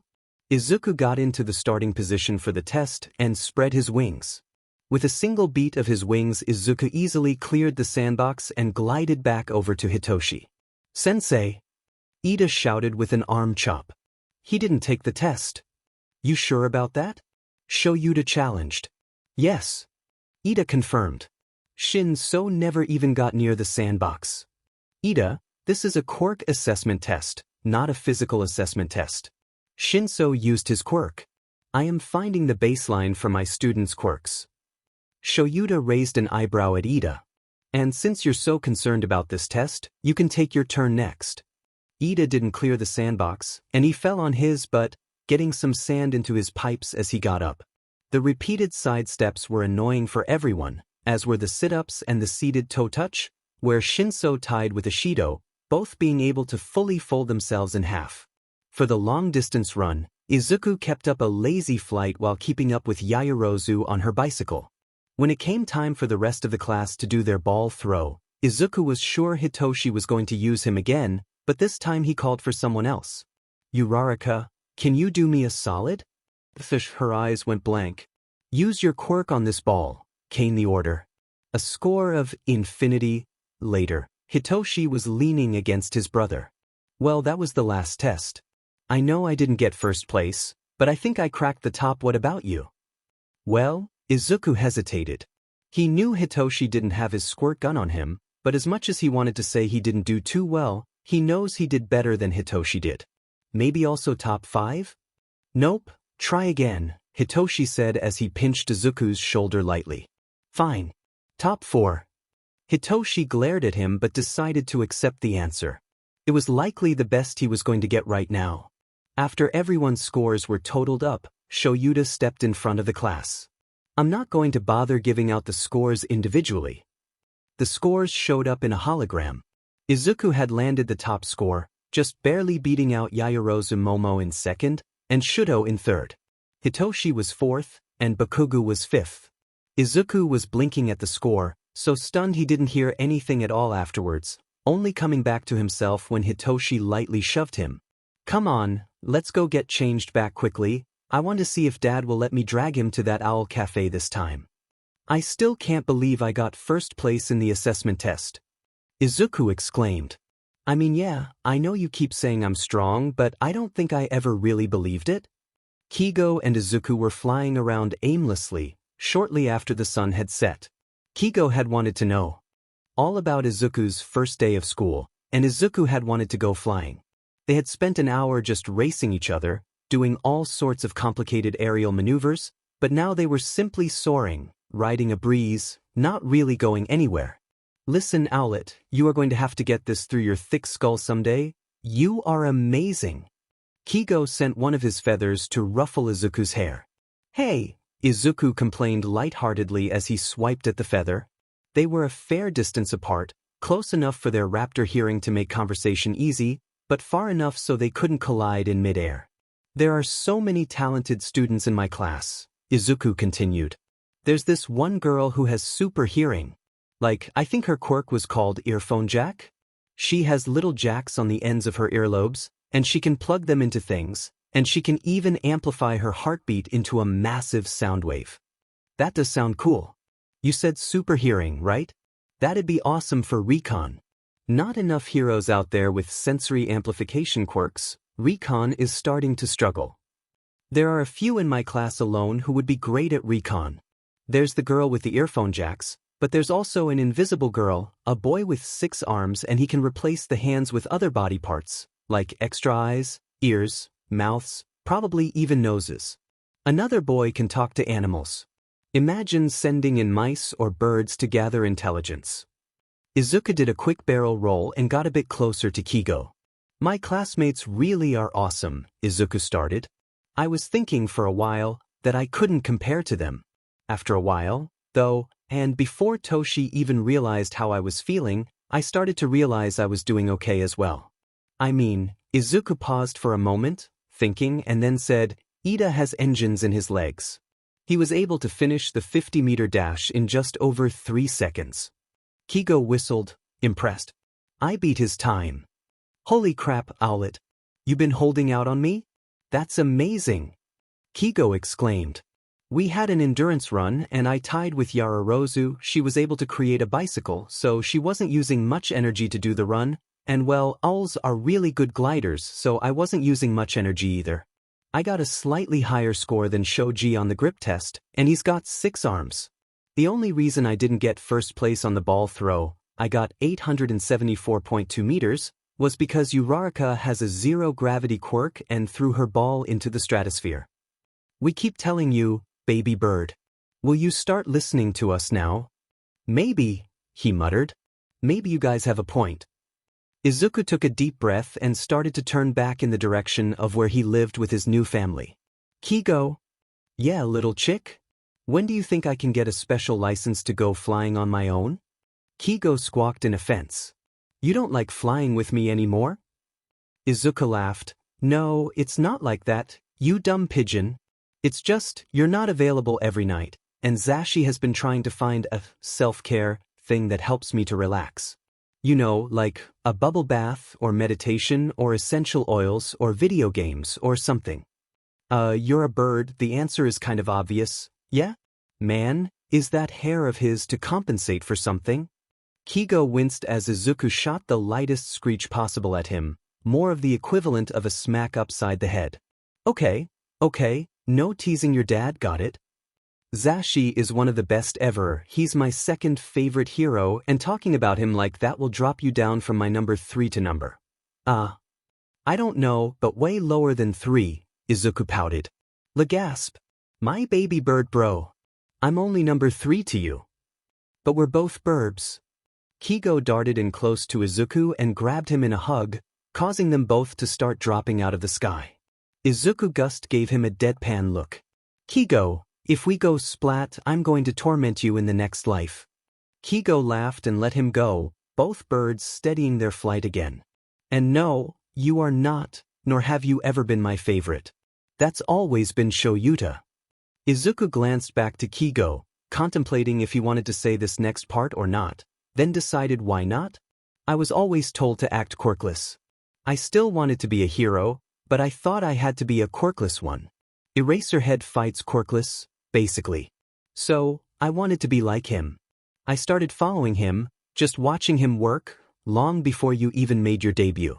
Actually, the only reason you're my number 3 is because you're a burb like me. Okay, I get why Eraser's your number 1, but why am I not number 2? Kigo pouted. Who's your number 2 if not me? Present Mike, duh. Ugh, why him? He's not a burb. I don't care how much that hair of his makes him look like a cockatoo, he's not one. No, but he's got his voice. And his radio station. He does a lot of shows about quirk discrimination. Izuku gives Kigo a meaningful side eye. He also gives better hugs than you do. He does not. Kigo said indignantly. My hugs are big and comfy, and I also wrap you in my wings. I give the best hugs. Can he hug you in a free fall? I don't think so. Kigo shot forwards to hug Izuku again, but Izuku laughed, and another game of aerial tag began. The next day was a normal school day. They started with homeroom and then quickly moved on to other academic classes. Izuku was impressed to see that his teachers were all as competent as Hisashi as Mike Sensei was. Izuku had to constantly remind himself that he was Mike Sensei, not Hisashi, while at school. He thought it would be simple to differentiate the two, but a lot of his confidence lessons with Zashi were with him in his hero outfit, so Izuku had started being able to see the bits of Hisashi that peeked out. But all of his teachers were just as good as Mike Sensei, and none of them treated him like a failure. They don't know you're a waste of space. Izuku winced slightly. It had been a while since he last heard the voice so clearly. You'll always be useless, why would you ever think to be rid of me? Maybe he'll try to call up his therapist after school. His next appointment isn't until Thursday, but maybe a quick call would help? Or he can always just talk to Toshi while they wait for Shoyuta and Zashi to finish their days. Don't be stupid, he would rather spend time with his boyfriend. You really want to deprive him of that? No, Izuku doesn't want to get in the way of that. Izuku realized he was starting to hunch into himself and actively sat back up. Hisashi has said that he should pay attention to his body language. When he portrays himself as weak and pathetic, he makes himself feel that way. Sitting up straight, shoulders back, a confident position that can help to quiet the little voice in the back of his head. And it did. Izuku let out a small smile, a smile that got bigger when he noticed that Mike Sensei had noticed and was beaming at him with pride. He'll still call his therapist later today, but maybe he'll try to talk to Toshi if his therapist doesn't have time to chat. Battle trials. That's stupid. But at least he'll get to wear his hero costume. Shoyuta helped him design it. Opening his case, Izuku grinned at the costume that was an upgraded version of his old Vigilante outfit. He had a dark gray long-sleeved armored shirt, with a black and gray flight jacket, similar to Kigo's, but a tighter fit.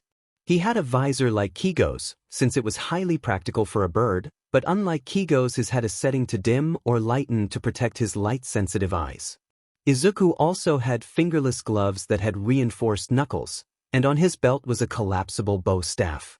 His pants were black and tucked into his dark gray, steel-toed combat boots. The only weapon Izuku had on him was the staff, but with his talons, gloves, and Screech, Izuku wasn't sure he needed more. And if he did, well, Shoyuta said he could always add more to the costume. He walked out to join the rest of the class and listen to All Might introduce the activity. Toshi nudged Izuku. Is he actually reading from a script? He whispered. Izuku laughed lightly. Yeah, looks like it. Shudo hummed softly. He just said he's drawing partners by lots. Is that laziness? Or is he doing it for the legitimate reasons of heroes sometimes needing to pair up with whoever is available? You're so pretty, Sho, Hitoshi teased, causing Izuku to giggle. That had been one of Izuku's favorite insults Sho Yuta would say to Zashi, and one that Hitoshi picked up. It meant along the lines of, it's okay you're dumb, you're still pretty, and they only ever said it in jest. Everyone knew Shudo and Hizashi were extremely smart. I think he didn't bother to read anyone's files, Izuku said quietly, and doesn't know anyone's names. This is his way of acting as if he knows what he's doing. Hitoshi nodded.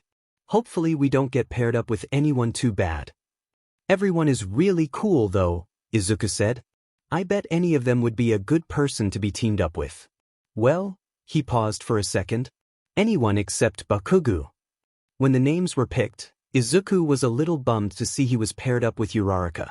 Well, okay, while he would rather be paired with either Hitoshi or Shudo, she wouldn't be a bad match. So it'll be fine.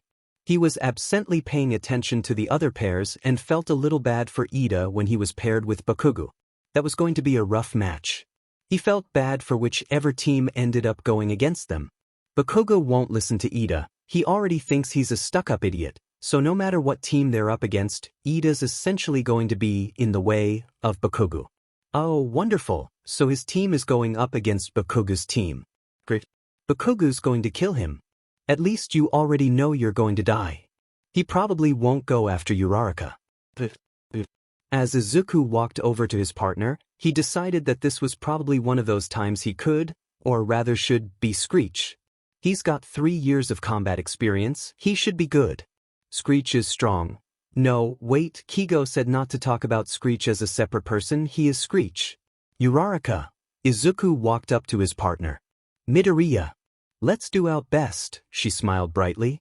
Izuku gave her a small smile back. When we get started, Bakugou is going to come straight at me.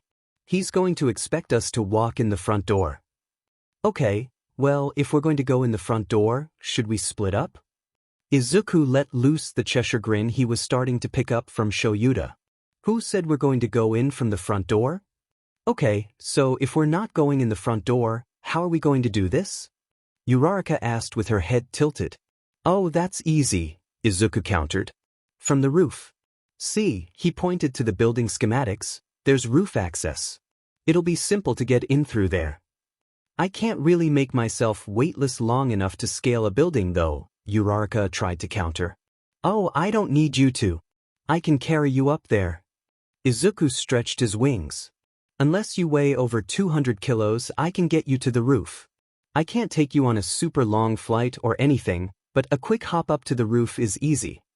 I'm only about 50, Uraraka said. Plenty light enough for a hop to the roof, Izuku confirmed.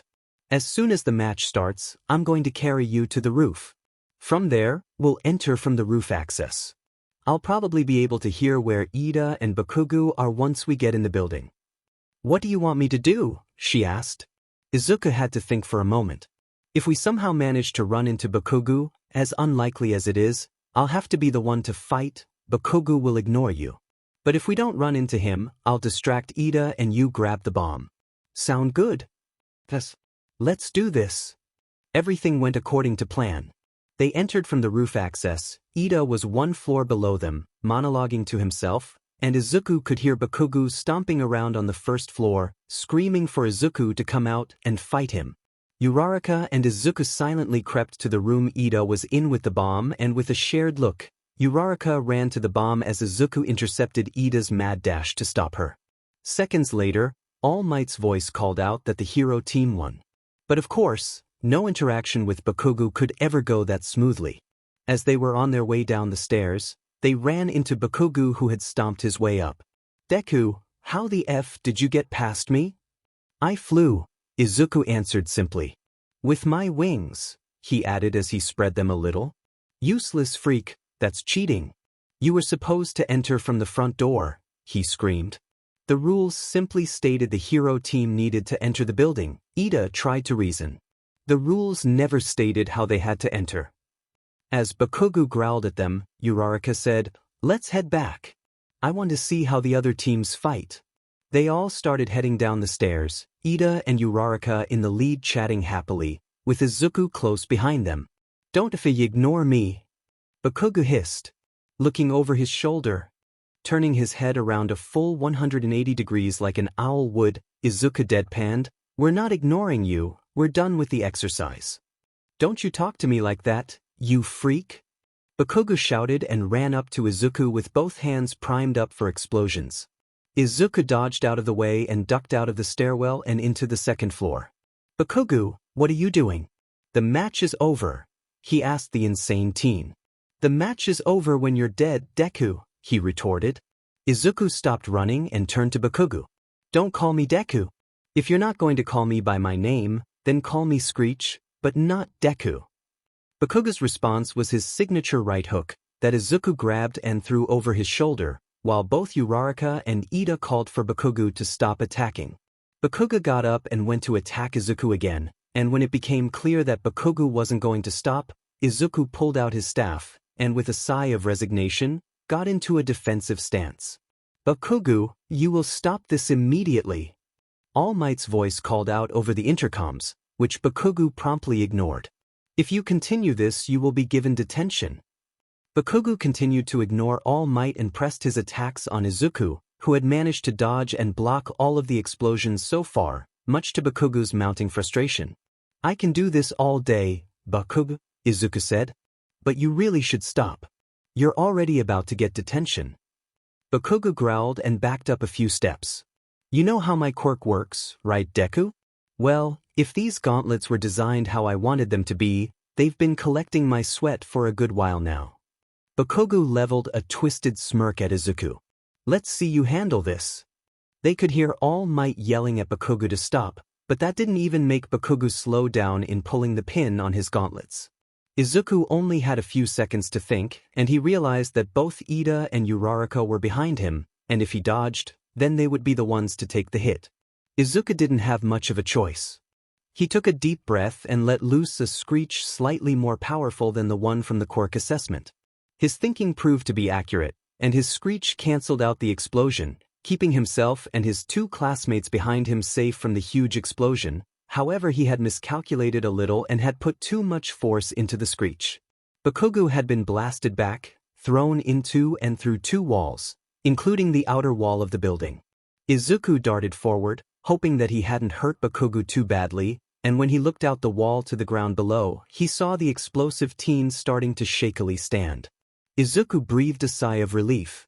He hadn't killed his former friend.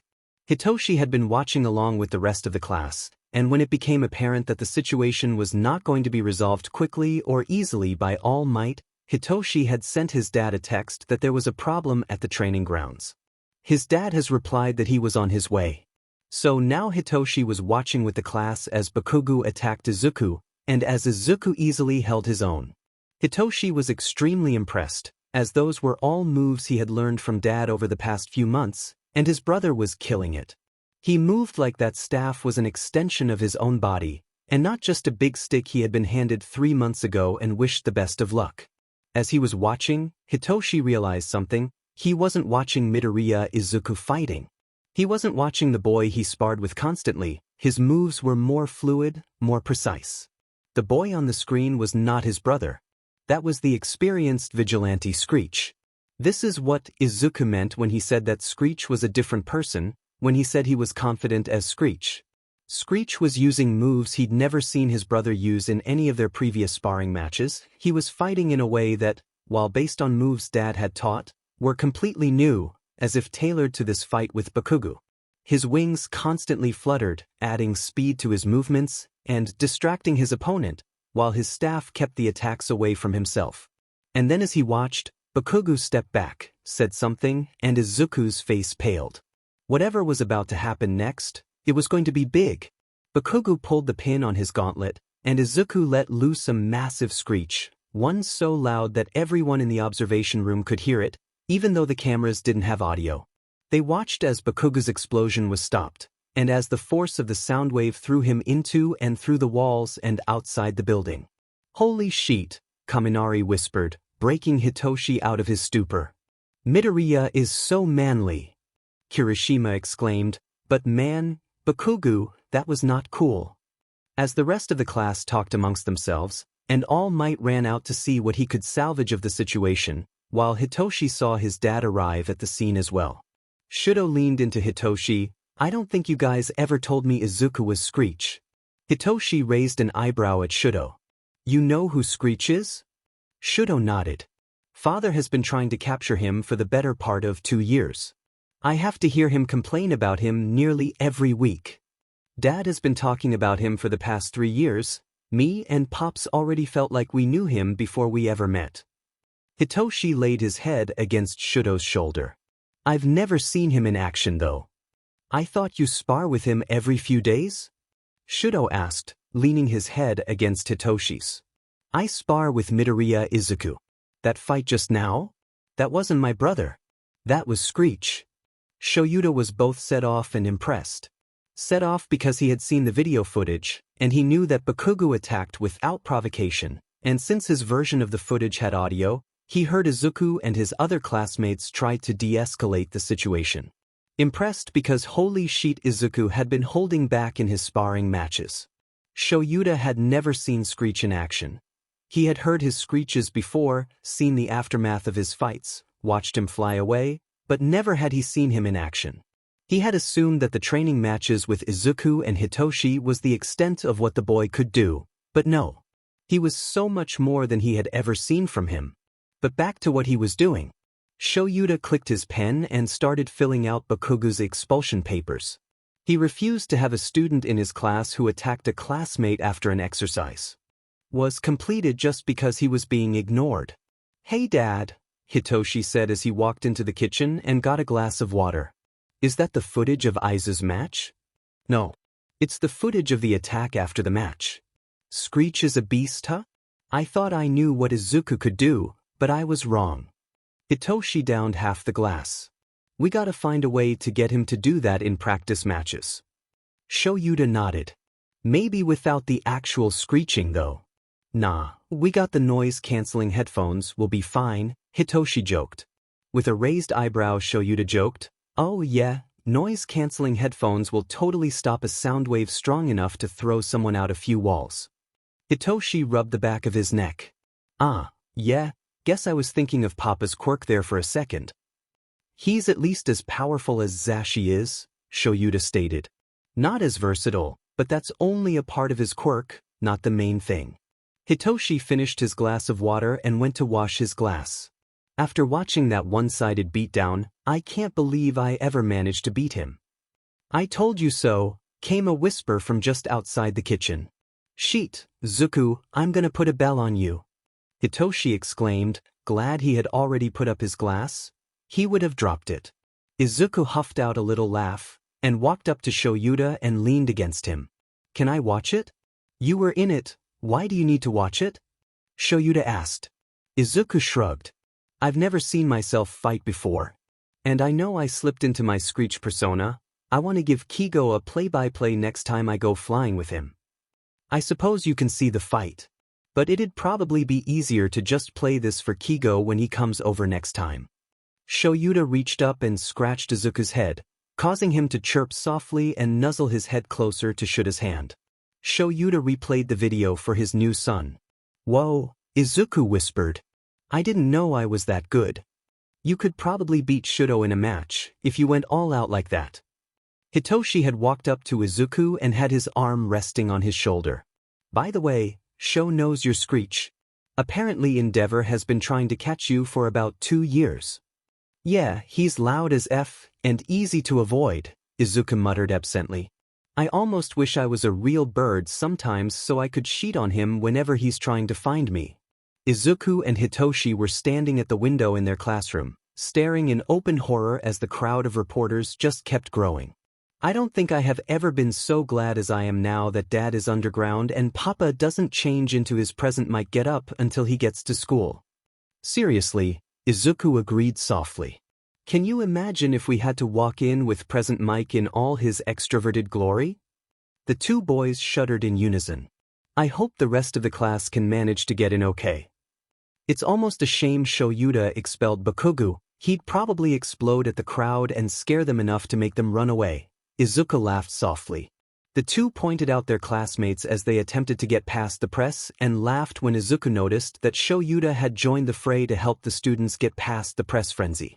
Ida was the first person to enter the class. He had managed to just steamroll past the reporters, most likely due to being a legacy kid himself and having had to deal with press before. "Shinso Midoriya, how did the both of you get here so early?" he asked. Hitoshi snorted and glanced at Izuku, almost as if he was saying, "Just play along," before turning back to Ida. "It's almost as if you've forgotten Izuku can fly. If he can easily hop a building with you, Raraka, don't you think he can hop a wall with me?" "Ah, yes, my mistake," Ida apologized. "I should have realized you could fly over. Wait a second, that would be unauthorized quirk usage. Should the teachers find out about that, you could be punished, possibly even expelled. I cannot approve of dash." At that, both Hitoshi and Izuku lost the battle to remain stoic and started giggling. "Relax, Ida, my dad took us in the back entrance earlier this morning," Hitoshi said in between laughs. Izuku nodded and hesitantly added, "I've been warned against unauthorized quirk usage already. I don't want to ruin the chance I was given. Besides, I'm scheduled to take a test next week to get a flight permission license." "Oh really? Next week?" Hitoshi asked. "I didn't think you were getting it that soon." Izuku nodded. "Kei and Zashi are pulling strings for me, and it'll be a limited-use license, mainly for night flights, but it'd mean I could hop the gates if I wanted." "That's awesome. I wish I could go flying with you and Kei once, just to know what it's like," Hitoshi mused. Izuku laughed a bit at that. "Toshi, you're too heavy for a real flight. I could do a quick flight, but even then, I wouldn't be able to do anything really fun." He shrugged and continued, "You do know that I only weigh about 30 kilos, right?" "Demon hollow bird bones," was Hitoshi's muttered reply. The two of them were still watching out the window at the press circus, but they still heard Shudo come up next to them. "Morning." Hitoshi turned to his boyfriend and gave him a quick kiss. "Morning, Sho. Did you make it through the mess out there okay?" "Michim. I have long since learned how to handle crowds like that."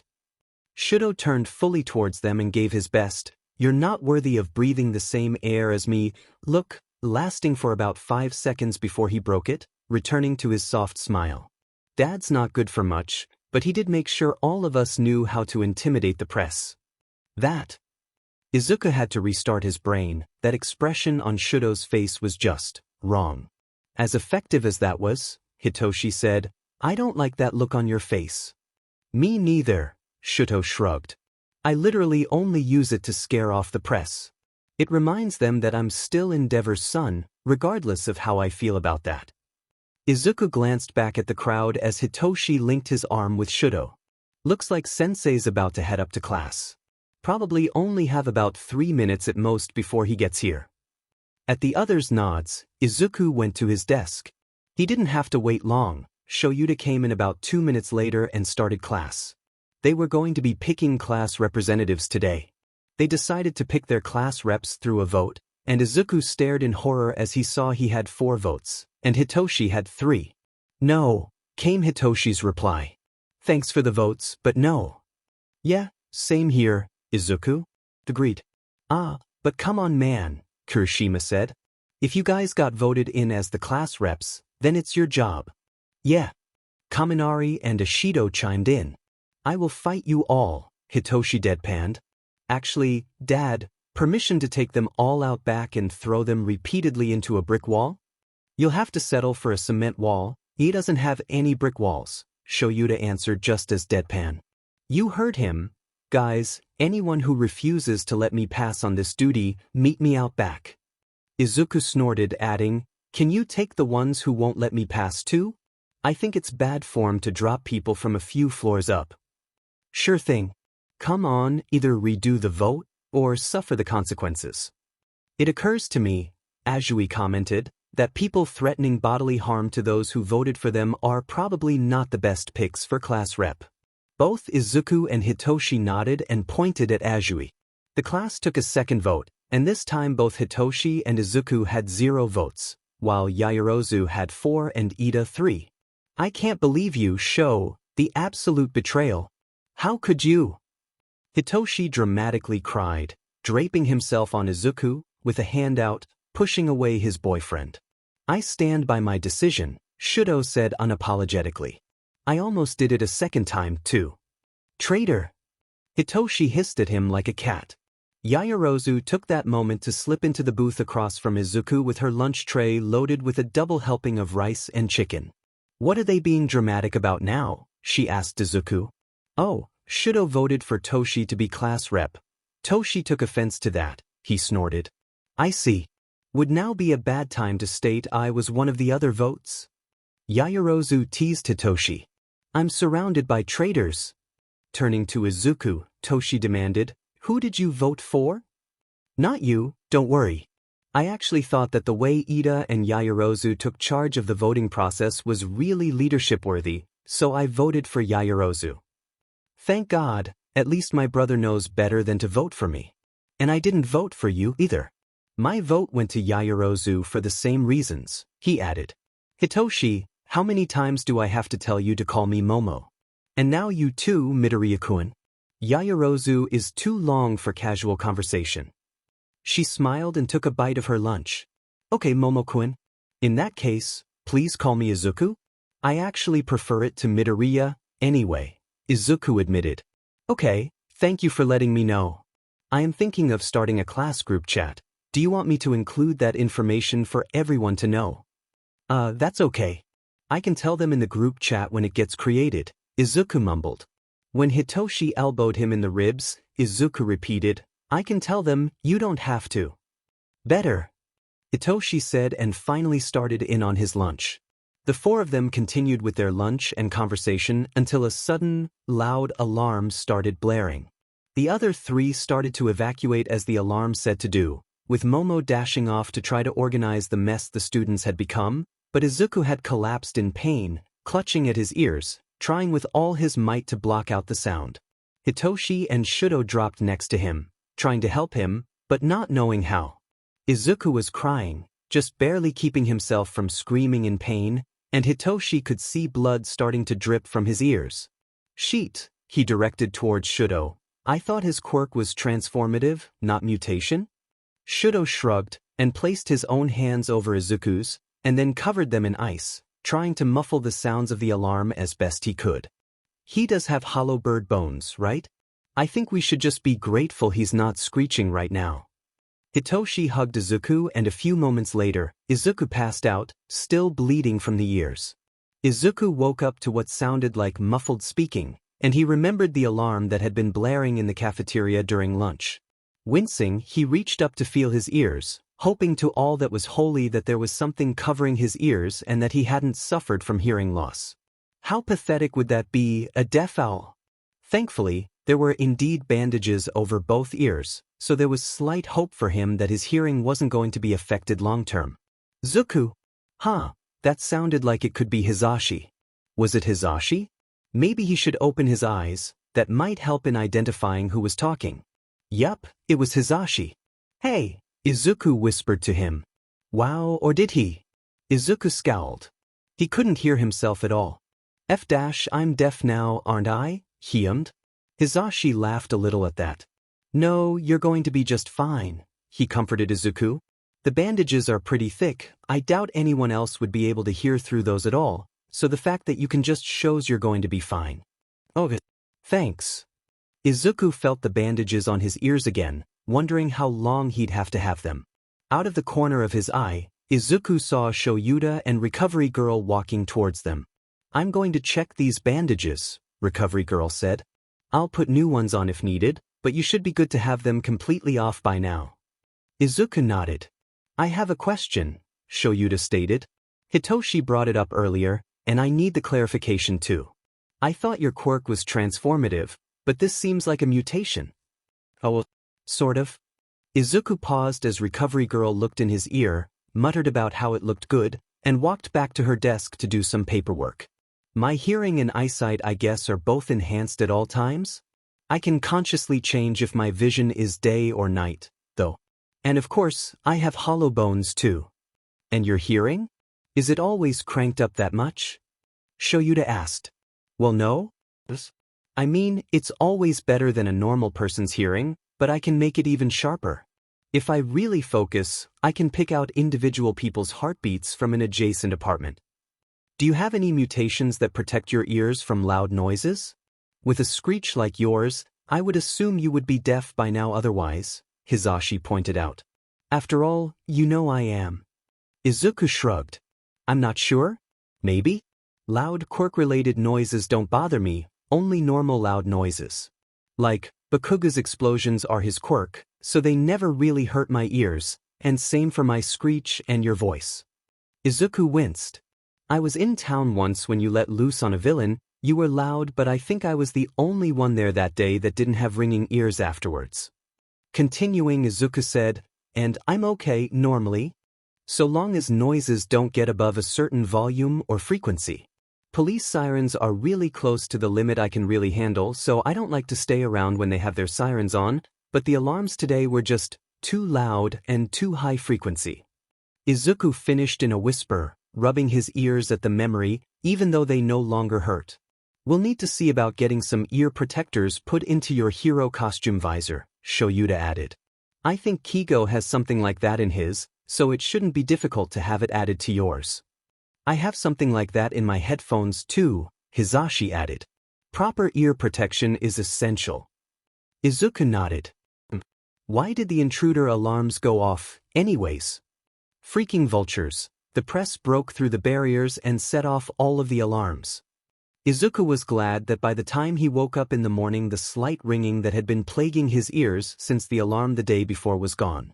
He shuffled out to the kitchen and was greeted by the sight of Hitoshi and Shoyuta leaning against each other, sipping their coffee. Hey there, Zu, sleep okay? Hitoshi asked. Yeah. The ringing is finally gone too. He got a mug and started to pour himself a cup of coffee. That's good. I'm about to make breakfast. Do you want eggs or fish? Hitoshi finished his coffee and started the machine for a second pot.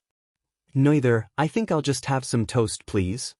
Izuku sat at the table while Hitoshi started cooking, not wanting to be in his way, and Shoyuta joined him moments later. Izuku loved watching Hitoshi in the kitchen. That man was a force to be reckoned with. He was so talented with everything he did, from his hero work, to teaching, to quirk counseling, his radio show, and now cooking. This life here is too good to be true. This won't last. Izuku closed his eyes and took a deep breath. Not now. Why do those thoughts always have to show up when he's happy? He felt a slight touch on his hand and opened his eyes to see Shoyuta had touched him and was looking at him with concern deep in his eyes. You okay, Zu? Izuku smiled a small smile. Yeah, I'm okay. Thanks. Shoyuta gently patted his hand and retreated back to his side of the table and finished his coffee, and Izuku heard Hitoshi stumbling down the hallway, still half asleep. Izuku snorted as Hitoshi nearly tripped over his own feet as he turned the corner, only prevented from falling on his face by the quick reflexes of Hitoshi, who caught him just as he started to tip.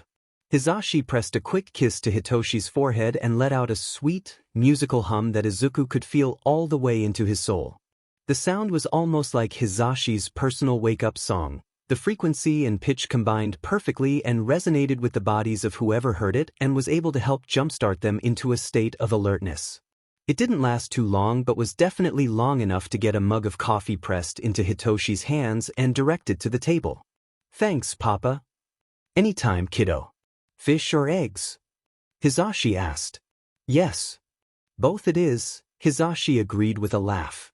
Zuku, you sure you only want toast? I suppose I can eat a little bit? Eggs, I guess? Hitoshi beamed at him. Great. I know you have a big day ahead of you. Shoyuta had let the boys know the night before that they were going to be going on a trip during heroics class today, and they were both excited. Izuku knew he was good at fighting and information gathering, but he'd never really had the chance to practice rescue. And while his preferred career path wouldn't have much rescue to it, there was always the chance that he could need rescue training. Hitoshi was much the same. He knew he'd need to learn fire rescue, and maybe collapsed building rescue, but the rest would just be good to know for a random what-if on the rare occasion they might decide to go on vacation to who knows where. A few minutes later and breakfast was on the table, and Izuku was once again in awe of Hizashi's cooking. Damn, what he wouldn't do to be a real part of this family. Izuku had been living with them for nearly 3 months now, and he had never been happier. But he knew this would never last.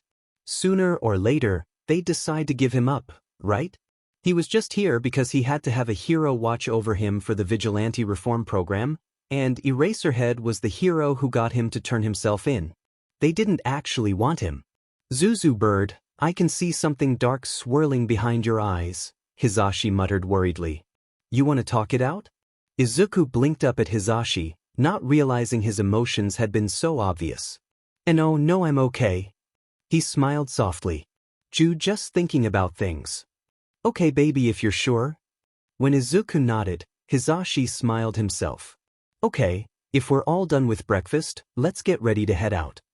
Izuku was tracing the seams on his gloves as the bus was heading towards the USJ when he felt eyes on him and looked up to see Azui, Tsu, she wanted to be called Tsu, looking over at him. Midoriya, I have a tendency to speak my mind, Ribbit, and I have a question for you. It's something I noticed the other day, she asked, her tongue sticking out slightly. Go ahead? Izuku hesitantly allowed. While watching your battle trial, I couldn't help to compare you to a vigilante I've heard about. Ribbit, are you Screech? The blunt question caught most of the class off guard, and all conversation stopped. Izuku wasn't sure if he was allowed to answer the question, but from where he was looking at Tsu, he could see Shoyuta nod his head and heard him whisper, it's up to you if you want to tell them. So Izuku took a deep breath and said, yeah, I'm Screech. I've been a vigilante for about 3 years, but my dream had always been to be a real hero. No way, Mito bro, you're really Screech? That's so manly. Kirishima gushed with a huge grin. Forgive my ignorance, Ida spoke up from the other side of the aisle, but wouldn't vigilantism prevent you from obtaining a hero license? Yes and no? Izuku shrugged. My circumstances were such that I'm being given a second chance of sorts. I'm in a vigilante reform program, and so long as the hero monitoring me signs off on my actions during certain monthly checkpoints, the vigilantism won't mar my record. That's pretty cool, Uraraka exclaimed. So that's how you were able to do so well in the exercise the other day? Izuku blushed a bit and nodded. Yeah. We're here, Shoyuta called from the front of the bus. Everyone off. Izuku sighed in relief and hurried off, passing Kaminari who was staring at him with huge starry eyes. He's so cool, Kaminari whispered. Izuku didn't pay any attention to him, instead gathering around 13 with the rest of the class. He perked up when he heard Shoyuta ask them where All Might was, and they said something about a time limit. Okay class, 13 called for their attention. Welcome to the Unforeseen Simulation Joint, or as some call it, the USJ. Before we get started, 13 continued to talk, but Izuku found his attention drifting. He really didn't need to pay attention to a lecture about quirk safety. He had full control of his quirk, and he knew how dangerous his quirk could be. It would be so easy to deal lethal damage. It was why he almost never went above a quarter of his full power. Heck, even when he blasted Bakugou the other day, he was only at about a third of his full power. As he was looking around, he caught Kaminari staring at him, and he blinked. Why was Kaminari staring at him? Did he have something on his face?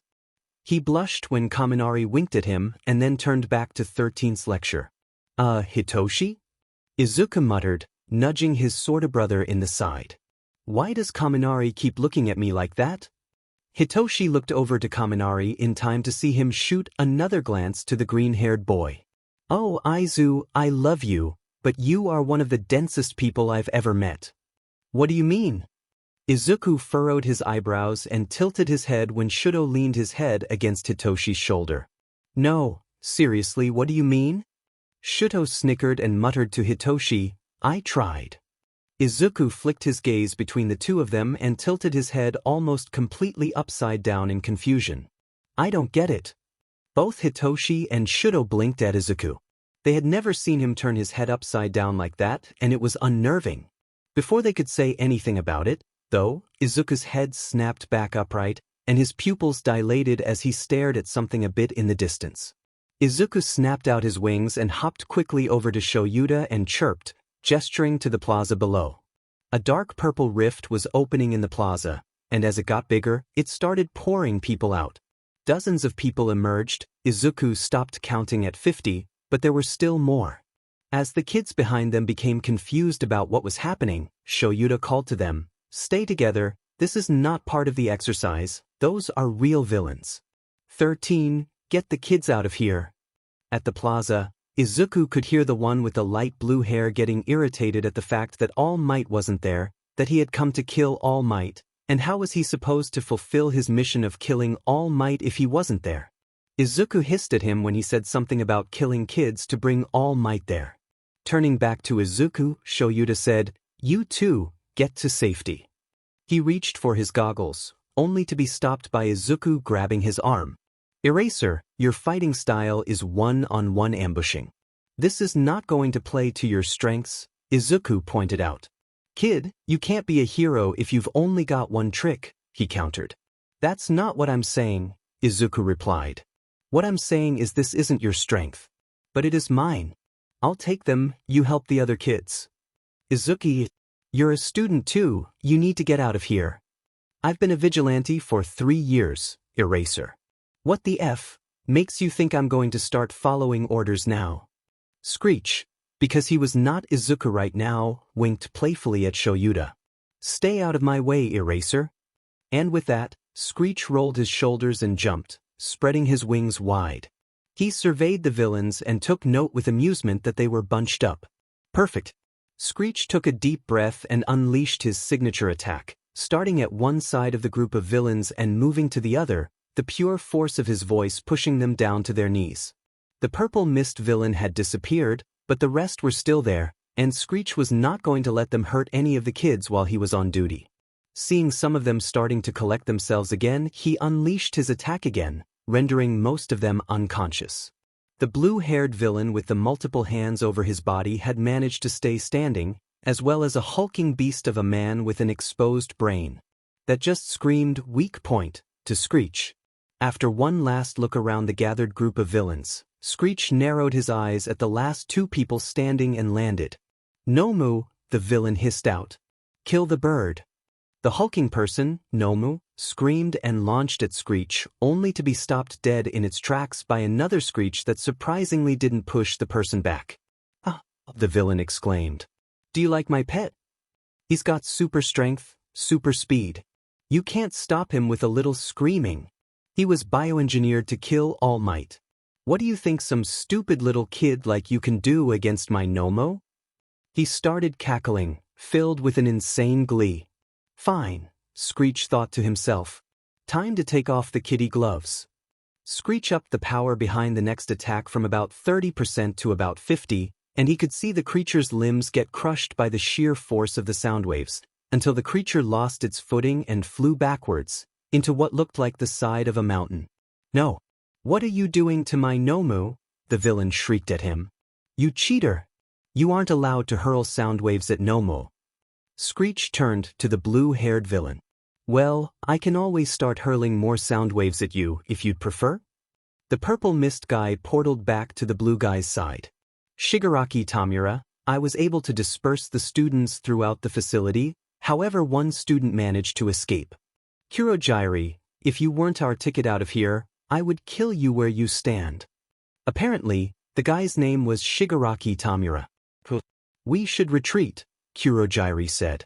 "It seems the Nomu master supplied you with is not able to defeat this bird child." "He's not dead yet," Shigaraki grinned, and Screech would have been unnerved by that if he hadn't already heard the creature stirring from where he had been buried in rubble. "So, 50 isn't good enough," he thought to himself. Narrowing his eyes, he saw that parts of the creature that had been crushed was mending before his eyes. "Super regeneration too, looks like." Screech focused on his hearing for a moment, trying to pick out where the rest of the class was, since the Kurogyri guy said he had dispersed them, and was dismayed to hear that they were indeed spread throughout the facility. He needed to finish this quickly, or some could finish their fights and try to help him here. He didn't know what he'd do if Hitoshi or Shudo tried to help with this. They'd get themselves seriously hurt. Refocusing on the Nomu, Screech decided to do the one thing he hated most. He was going to unleash his Screech at full power at the creature. He closed his eyes briefly, took a deep breath, silently apologized to the hulking beast that was sprinting back at him, and let loose his Screech in the most narrow, powerful cone he could. And the creature not only stopped in its tracks, but its whole body started vibrating, his Screech hitting at the same frequency as the creature. He could see the regeneration working over time, trying to keep the creature's body in one piece. Screech gave it a 3-second reprieve as he took another deep breath and then continued the assault. This time, though, the beast's regeneration failed it exploded in a shower of gore and bits flying everywhere, covering Screech. Pushing down the urge to vomit all over the ground, Izuku turned to the last two villains and raised an eyebrow. "Portal," Shigaraki whispered. "Open a portal, get us out of here." As soon as the villains were gone, Izuku lost his battle with his stomach and hurled the contents all over the ground. Shoyuta felt as if his world had shifted just a few inches to the left. He was off-center. The adorable boy he had let into his heart and home, the vigilante who he had thought he had known the full extent of his skills, had not only been holding back the whole time, but had been just barely showing his true abilities. Shoyuta had thought he was as powerful as Hitoshi was, but he was wrong. Oh gods, was he wrong. When Screech had cheekily told him to stay out of his way, Shoyuta had been annoyed, but was willing to admit to himself that the battle in the plaza really would be out of his comfort zone, and he trusted Screech's abilities. And so, he decided to follow through with his bird son's suggestion. He really did need to have a talk with his students on proper protocol, though, because when the villain Maid of Mist showed up, both Satu and Kirishima charged in to fight him, blocking his line of sight and enabling the villain to create portals that scattered the students to various parts of the facility. Fortunately, Ida Tenya was able to make it out of the building and race to alert the rest of the school to the attack. By the time the rest of the teachers arrived, though, Ashido, Uraraka, and Shoji had already borne witness to the devastating power that was their classmate. They watched him screech at the villain multiple times, watched as the creature's limbs were crushed by the force of the sound waves, watched as his screech vibrated the creature's very cells, causing it to explode, showering the entire plaza in blood and gore.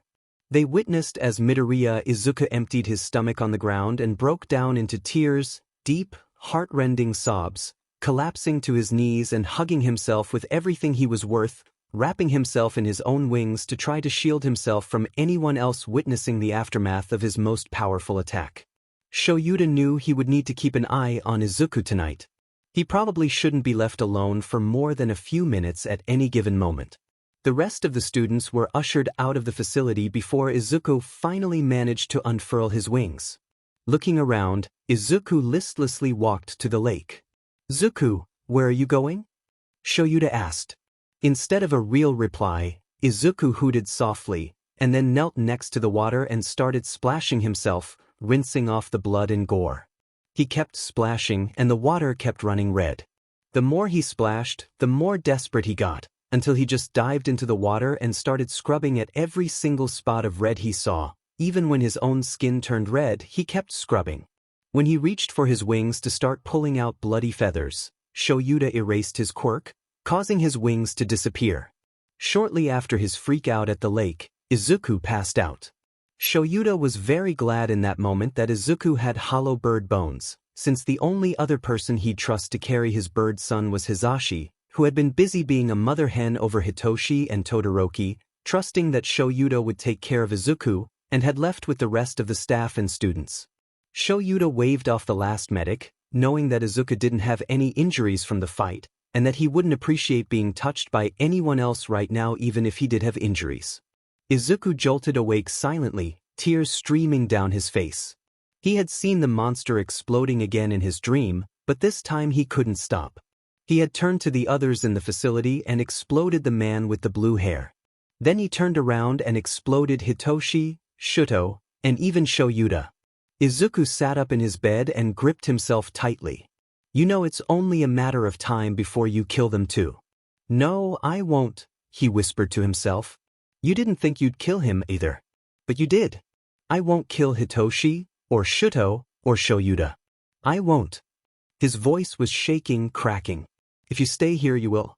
Izuku's grip on himself tightened. He looked up suddenly when he heard a toilet flush in the hallway and the faucet turn on. Leave now before you kill someone else. Unless you really do want to kill the nice family that has taken in a pathetic, stupid, worthless Deku like you.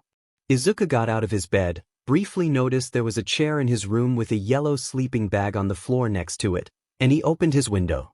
As he jumped out, he heard Shuta's voice calling out to him to come back, but Izuku just flew faster, quickly disappearing from sight. What do you mean he flew off? Kigo exclaimed. Shoyuta had called him, right after he yelled for Hisashi to get up and start searching for Izuku. That's just what I said, bird brain. Shoyuta grumbled. I took 3 minutes to use the bathroom while he was asleep, and he must have woken up in that time and flew out the window. Right. Where did he go? If I knew that, I wouldn't be telling you to help me look. Shoyuta yelled. I don't know where my son is, and you need to help me find him. Kigo sighed over the phone. Yeah, I got that. I meant what direction am I starting from? Did he go east? West, north? I don't want to start looking south just for him to be found way to the north. Shoyuta ran his hands through his hair. He went east. Hisashi took the northeast, and I'm taking straight east. You take southeast. Understood. I'll call if I find him. Kigo hung up. Shoyuta kept running across the rooftops, searching for his son. Izuku had stopped flying. He didn't know exactly where he was, but it didn't really matter. Nothing mattered anymore. He had disobeyed orders when he fought those villains. He had engaged in combat, used his quirk against the direct orders of a pro-hero. And not just any pro-hero, but against the direct orders of Eraserhead. Izuku sniffled in despair. He was going to be kicked out of school now, expelled. He would be sent to jail for vigilantism. He was going to be abandoned, lose the family he was just starting to feel safe with. Izuku let his tears fall.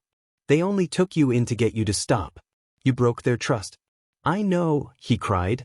You never deserved their affection. I know, he whispered again. There's only one thing left for you to do. I know. Izuku looked up at the sky, wanting to see it one last time. He couldn't jump. After all the times before that he's tried, he knows that won't work. Looking at his hands, he extended his talons. That could work. Izuku pulled up his sleeves and touched his talons to his skin. Do it. End it.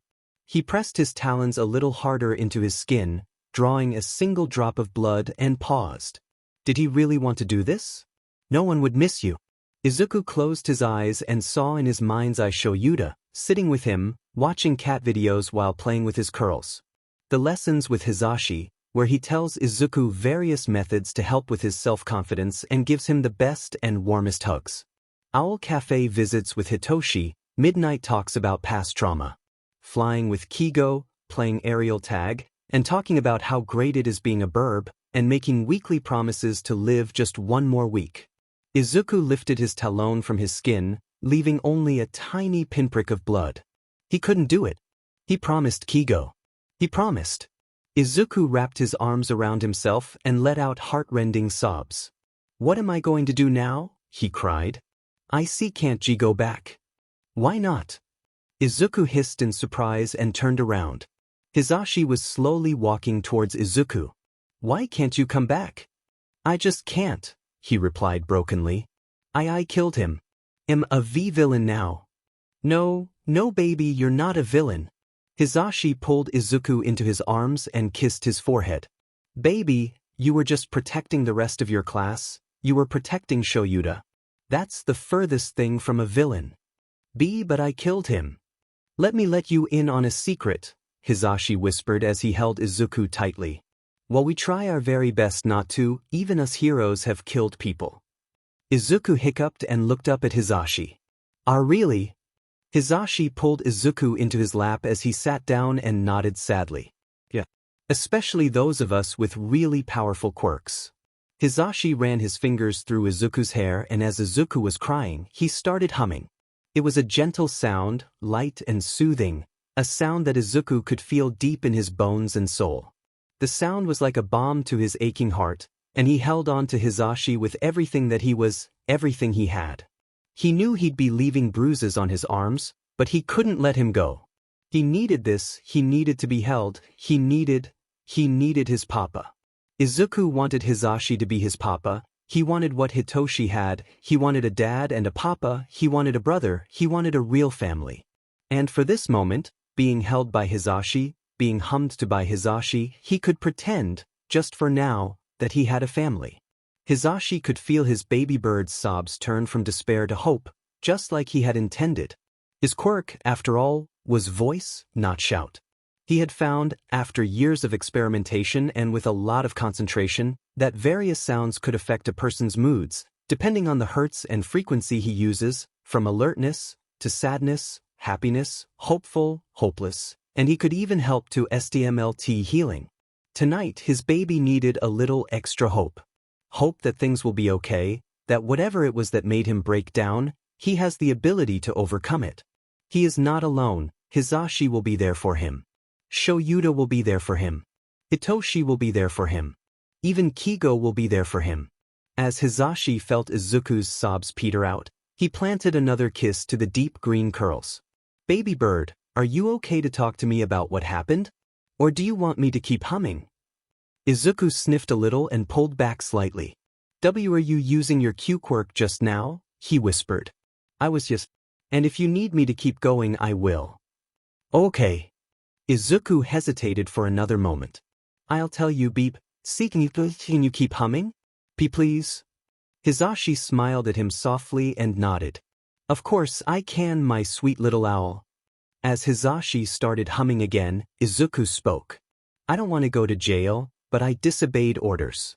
I know Shoyuta could have handled things. He's amazing. He's better than I'll ever be. But I knew that disobeying W would get me expelled. I knew and I did it anyways. Izuku buried his face back into Hisashi's chest, but he kept talking. So Hisashi kept humming. I killed him. I knew W was going T to D die, and I kept G going. IS started at a normal L level, but he was only just barely halted. So W went to half P power. He C could R regenerate, my S Screech W is crushing his limbs, B but he K kept healing. I C could have stopped, I could have, C could have, I don't know what else I C could have done. Hisashi laid his cheek against Izuku's hair. Sweetie, Hisashi breathed, while yes, you could have stopped, from what I've heard of the attack, that creature wouldn't have stopped. You did what you had to. No one is upset with you, you're not going to be expelled. You're not going to be arrested. I promise you. Izuku lifted his head and looked Hisashi in the eyes. Really? There was so much hope in that one word. Really? Sweet little owl, you're not getting away from me and Shoyuta that easily. He can handle a little insubordination, especially when it's from you. Hisashi ran his fingers through Izuku's hair, coming to a small snag and gently detangling it. Can I tell you something, little bird? When Izuku nodded, Hisashi continued, Shoyuta and I have been talking lately. Well, we love you. We know you were only supposed to be a temporary placement, but you fit our family perfectly. Izuku's eyes widened in surprise. We have been wanting to expand our family for years, but we weren't going to adopt someone that wouldn't be able to get along with Hitoshi. But you're perfect. Not only do you get along with him, but he also adores you. The two of you have been brothers from the first day you were with us. So, Izuku, it's up to you now. Do you want to be a part of our family? You don't have dash. Izuku interrupted him with a laugh. Yes, please. Please be my papa. Okay. Hisashi squeezed him tightly. I'll be your papa, and you can be my tiniest son. Hi everyone. Thank you all for the love on this FIC. I am letting you all know that I am not abandoning the story, but it is going on pause for the next month or more. Data stream is about to get intense, and it's only got about 5 or 6 chapters left, unless Izuku and his gremlins refuse to stop, so until I finish that, Screech is on pause. Again, I am not abandoning Screech. This has always been my scientific to datastream, and all my current focus is on datastream. Thank you all, and I'll be back to Screech soon. Shoyuta sprinted across the rooftops when he got the call from Hisashi that Izuku had been found. As soon as he got close enough, He had pulled Izuku into a tight hug and hadn't let him go. "I'm so glad Zashi found you," he whispered in a broken voice. "I was so scared you would hurt yourself." Clinging to Shoyuta just as tightly, Izuku admitted through a fresh wave of tears, "I started to." He pulled back slightly and brought up his wrist where he had drawn that single drop of blood. Before I could get any further, I remembered that there were actually people who cared about me. And, he paused, turning around when he heard Kigo land behind them on the roof, before finishing in a whisper, "I promised Kigo I would stay alive for one more week." Kigo leaned in and buried his face in Izuku's curls. "I have never been happier that I make you promise me that every week," Kigo said. Pulling back a bit, he added, "Although, maybe I should add, I promise not to run away in the middle of the night, too?" Izuku smiled slightly at him. "You don't have to worry about me running away, not really. Izuku trailed off. "You just don't have to worry about that. I promise not to run again," he finished in a whisper. "Okay," Kigo said softly and ruffled his hair. "How about we go home, Keizu? Hitoshi is worried about you," Shoyuta suggested. Izuku nodded. Once everyone had gotten settled back at home, Hizashi and Hitoshi had gone back to sleep, and Izuku and Shoyuta settled on the couch with the TV on mute and Shuta's fingers carding through Izuku's hair. Even though Izuku was back home, Shoyuta still didn't want to leave him alone. His son had one of the single worst days of his life, after all, and no amount of hugs and cuddles would be able to just wash away the feeling of killing a person. Even if Shoyuta wasn't too sure that Nomu, was a person. "Hey, Shoyuta?" Izuku whispered. "Emichim?" Izuku nuzzled into Shuta's shoulder a bit more and said, "Earlier today. That's not the first time I've killed with my Screech." Shuta's hand paused for a second before he pulled Izuku even closer. "You don't have to talk about it if you don't want to, but if you do, I'm here to listen." He kissed the top of Izuku's head. After a quiet hoot, Izuku whispered, "I was 7. It was a few weeks after my dad had thrown me off a bridge." It took all of Shuta's self-control not to interrupt him. His son had been thrown off a bridge. "My dad left us after that, and I haven't seen him since. But I remember my mom went out for the night, and I was home alone. All the doors and windows were locked. Sometime around midnight, I heard the key in the lock, so I thought Mom had come home. I didn't pay any attention to it, and I was about to go back to sleep, but then my door was opened. The person who walked in wasn't my mom." Izuku took a shaky breath and continued. "He had the key, so when he told me my mom had sent him to pick me up and take me somewhere, well, again, I was 7. I trusted him." Izuku hung his head in a mix of shame and embarrassment. "I clearly know better now. Never let them take you to a secondary location, but I was 7. I didn't ask questions. We drove for a while, just a little outside the city." Izuku took Shuta's hand and started playing with his fingers for something to do. "When we got out of the car, I was scared. I had finally realized something was wrong, but I was still stupid and went with him into the trees. At that point, I was pretty sure he was going to kill me, but I didn't know why. So, as I was following him, I was crying. I think he might have been either trying to show pity, or something, maybe he was just being cruel. He told me that my dad had hired him, and that it wasn't anything personal." Izuku was crying now, so Shoyuta held him closer with the arm Izuku wasn't clinging to. After a few moments, Izuku was able to continue. "He lunged at me with a knife, and I managed to dodge. It was the middle of the night, and it was super dark, but the darkness hadn't affected me in a while at that point, so I wasn't having any problems in the darkness. The guy started chasing me. He was a lot more experienced in the woods than I was, so he caught me. When he went to stab me, I panicked and screeched at him. It was my first time." Izuku stopped talking. "I'm so sorry, Izuku. That's not something that a child should ever have to go through. It took me 3 days to get back home after that. I was covered in his blood, but no one stopped me, no one helped me." Izuku took a deep breath. "But I've known since then what I can do with my Screech, so I have been careful not to use more power than necessary. Today was the first time since I was 7 that I went all out." He looked up at Shoyuta. "I know you could have handled the entire invasion yourself, but I have to interrupt you, Aizu. I couldn't have taken that creature out. You were correct that my fighting style would have put me at a very distinct disadvantage, and you were the perfect person to take them on. You saved not only me but the entire class. You shouldn't have had to do that, but that is the fault of the villains who decided to attack. Shoyuta ruffled his hair again. I'm proud of you, Izuku. Thank you. The rest of the weekend passed quietly. Izuku was never alone. Someone was always there with him in cuddling range. He had nightmares every time he closed his eyes about the man he had killed when he was 7, as well as the Nomu. Kigo had taken one of his days off to keep Izuku literally tucked under his wing for the day, and Shudo had come over to watch movies another day. Legend of the Guardians, The Owls of Ga'Hoole? Is that a real movie? Izuku asked skeptically. It doesn't sound like a real movie. It's real, Shudo promised. It's mainly about a barn owl, but I think there's a screech owl in there somewhere?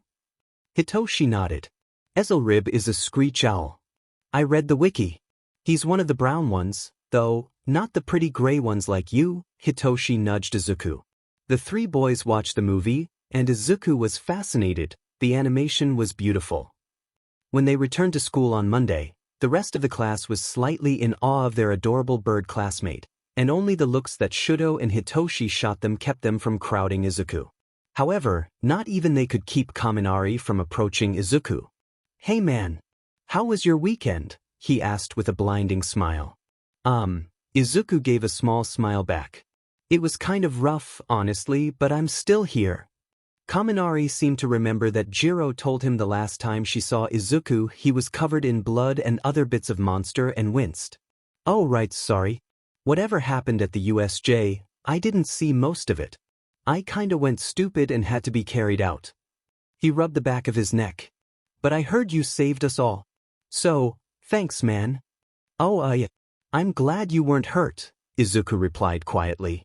Are you okay? Kaminari asked gently. Izuku paused and then whispered, I'm fine, just haven't been sleeping all that well.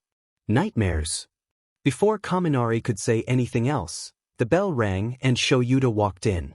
Izuku breathed a sigh of relief as Kaminari went back to his desk and the rest of the class turned their attention to the teacher. So, I hope you all had a relaxing weekend, Shoyuta began as he walked into the classroom. Because your fight isn't over yet. Nearly every person in the class started muttering to each other nervously, wondering what he meant by that, but Izuku, Hitoshi, and Shudo could smell a logical ruse a mile away by now, and so they weren't worried. The UA Sports Festival is coming up, he finished with his manic grin.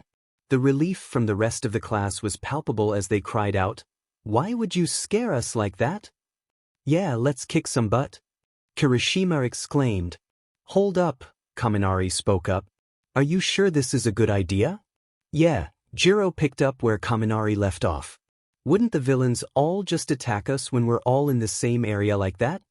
Apparently, the administration feels this is a good way to show that the threat has been handled and that our school is able to deal with threats. This is a showcasing of our resilience. Or something. Whatever. The point is, the sports fest is coming up and you're all encouraged to train more after school. Feel free to book time in the gyms. Yes, Aizawa-sensei, the class said in unison. Shoyuta then pulled out his sleeping bag and crawled under his desk. As everyone sat for dinner that night, Izuku was noticeably more quiet than usual. Hey there, baby bird, you good? Hisashi asked him. Oh, yes. Izuku blushed and looked up at Hisashi, who only looked at him over the rim of his glasses. Izuku sighed and started playing with his food. It's just, can I opt out of the sports festival? Izuku glanced at Shoyuta. Shoyuta paused in eating at Izuku's question and raised an eyebrow. It's just, Izuku's blush deepened. It's a bird thing? But, care to elaborate? Shoyuta questioned. Oh! Hitoshi exclaimed, I think I know. The sports fest is in the spring, and a lot of owls molt during the spring. He looked at Izuku. Am I right? Izuku buried his face in his hands and nodded. Every year, the sports fest is in the middle of my molt. I really can't do much of anything during those 2 weeks. Zuzubird, just because you won't have pretty wings for a few days doesn't mean you can't participate. You can run the events quirkless. That's what Toshi's most likely going to do. Hisashi encouraged. Izuku shook his head. It's not just that my wings will be gross, he started. My wings aren't constantly out like most other avians, so I won't technically lose my feathers. I won't even be able to manifest my wings until the molt is done. To compensate for that, though, my body gives me a pretty severe fever, and my back and joints ache the entire time. Also, I'll be itchy all over, I'll barely be able to sit still, and I'll be really cold and emotional. He looked at Shoyuta. Did you never notice that Screech was never active around the time of the sports fest? I'm normally not out patrolling around the time of the sports fest myself, so no, I never noticed. Shoyuta took another bite of dinner. That does sound like a pretty big disadvantage. Izuku nodded. It'll start soon, probably in about a week. How have you dealt with it in the past? Hisashi asked. Since you had been pretending to be quirkless and all. Well, it's the end of flu season, so I would just claim to have the flu. No one cared that the quirkless kid was out of class, and even though the flu doesn't normally take 2 weeks to get over, they would just assume that I had a weaker immune system and couldn't fight off the flu like everyone else could.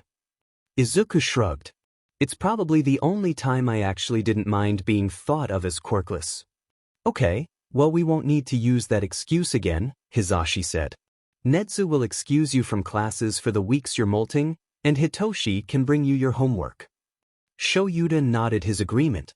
And you'll be excused from the sports fest after Netsu hears about your circumstances. You can stay home and watch the event from the living room. Izuku grinned. Thank you. I love watching it every year. I bet you could get Kigo to keep you company, Hitoshi added. I mean, he probably molts too, so he'd be sympathetic to what you're going through, and he could have your input on any students he wants to scout for internships. Hisashi snorted. Bold of you to assume he's going to put in an offer for anyone other than Aizu. He already told me he wanted to put in an internship offer to me, and I turned him down. Izuku shook his head. I want to go underground, and while I love Kei, he's about as subtle as a lilac-bursted roller. I'll only accept an offer from an underground hero, and Kei knows it. Lilac-bursted roller? Hitoshi whispered, pulling out his phone to look up the bird. He whistled appreciatively when he saw the images. That bird was a mix of purples, blues, greens, and yellows. Shoyuta let out a sigh. I was already planning to put in an offer for the both of you. I know your current skill sets, and no one else will be able to help Toshi with fine-tuning his capture scarf technique, and I'm not sure I trust many people to have a former vigilante around without attempting to arrest them. Izuku hummed thoughtfully. Would I even be able to intern with another hero, though? What with the reform program and all? Technically, yes, Shoyuta hedged. The hero would need to be informed of your enrollment in the reform program, and your supervisor would need to approve the placement should they still be willing to mentor you. Izuku and Hitoshi gave Shoyuta deadpan looks and then glanced at each other. He'd never approve anyone else, would he? Izuku sighed. Nope, you're stuck with him, Hitoshi verified. Izuku shrugged. Well, good thing he's the only one I'd actually want to intern with. The next day found Izuku at lunch with Hitoshi, Shudo, and Momo all in the line to get their lunch from Lunch Rush. I think I'll just get a little bit of rice today, Izuku said. I'm not all that hungry. Hitoshi glanced at him. You didn't eat much at breakfast, he said. Are you feeling all right? Izuku waved his hand in a SO motion. I'm okay for now, but I'm definitely starting to not feel well. Momo put her wrist to Izuku's forehead. You don't have a fever, she stated. Not yet, no, Izuku verified and then blushed. I'm going to start molting in a few days, and I'm starting to show pre-molt symptoms. It's nothing serious, honest. What's nothing serious? Kaminari had come up next to the fore, with Jiro tagging along. Hey there, hot stuff, he winked at Izuku and grinned at the boy's bright blush. Kei Kaminari. Izuku squeaked. You can't just say things like that. Kaminari grinned unapologetically. Watch me. Anyways, what's nothing serious? Shudo spoke up. Izuku was telling us about how he's going to be sick for a few weeks. Not sick. Izuku interjected. Molting. You'll have a fever, body aches, and won't be able to attend classes. That sounds like sick to me, Shudo deadpanned as he collected his food tray and waited for the others to get theirs. Izuku mumbled something under his breath no one could understand. Fine, close enough, he admitted louder. But I'm still going to be training as much as I can up until my molt starts in full. Hitoshi grinned at the others. You guys want to know a secret about Aizu? Izuku's eyes widened. He knew where Toshi was going with this and started to shake his head as Hitoshi's grin turned evil. My birdie brother is a master-level quirk analyst, so if you need any help with your quirk, you should ask him. Toshi! Izuku covered his face with one hand, since he had his lunch tray in the other. Why do you do these things to me? The others laughed, and they all migrated to an empty table, Hitoshi, Shudo, and Kaminari on one side, while Momo, Jiro, and Izuku were on the other, with Kaminari directly across from Izuku. Kaminari leaned across the table and smiled at Izuku. Was that real? He asked. Are you really all that good with quirks? Well, I have been analyzing quirks since I could hold a crayon, so I think I'm better than the average person my age, but I wouldn't call myself master level, Izuku hedged. Well, master level or not, I'm getting desperate to figure out how to stop going stupid every time I use my quirk, so if you have any ideas, I'd love to hear them. Are you sure? Izuku asked. I've been told often that my analysis is creepy, and once I get started, I have a tendency to just keep going. That's okay, I just want to know where I'm going wrong, so I can maybe fix it before the sports fest. Izuku took a deep breath. You asked for it. Okay, so where you're going wrong is here. You're trying to make your quirk do something it's fundamentally not meant to do.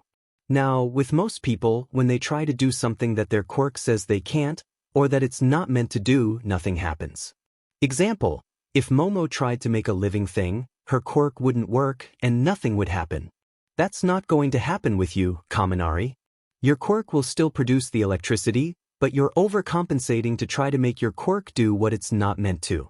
This is real life, not a video game, and you're trying to direct your electricity as if you were a real-life Pikachu. Izuku took a bite of his lunch and shrugged. It's not completely your fault though, he continued.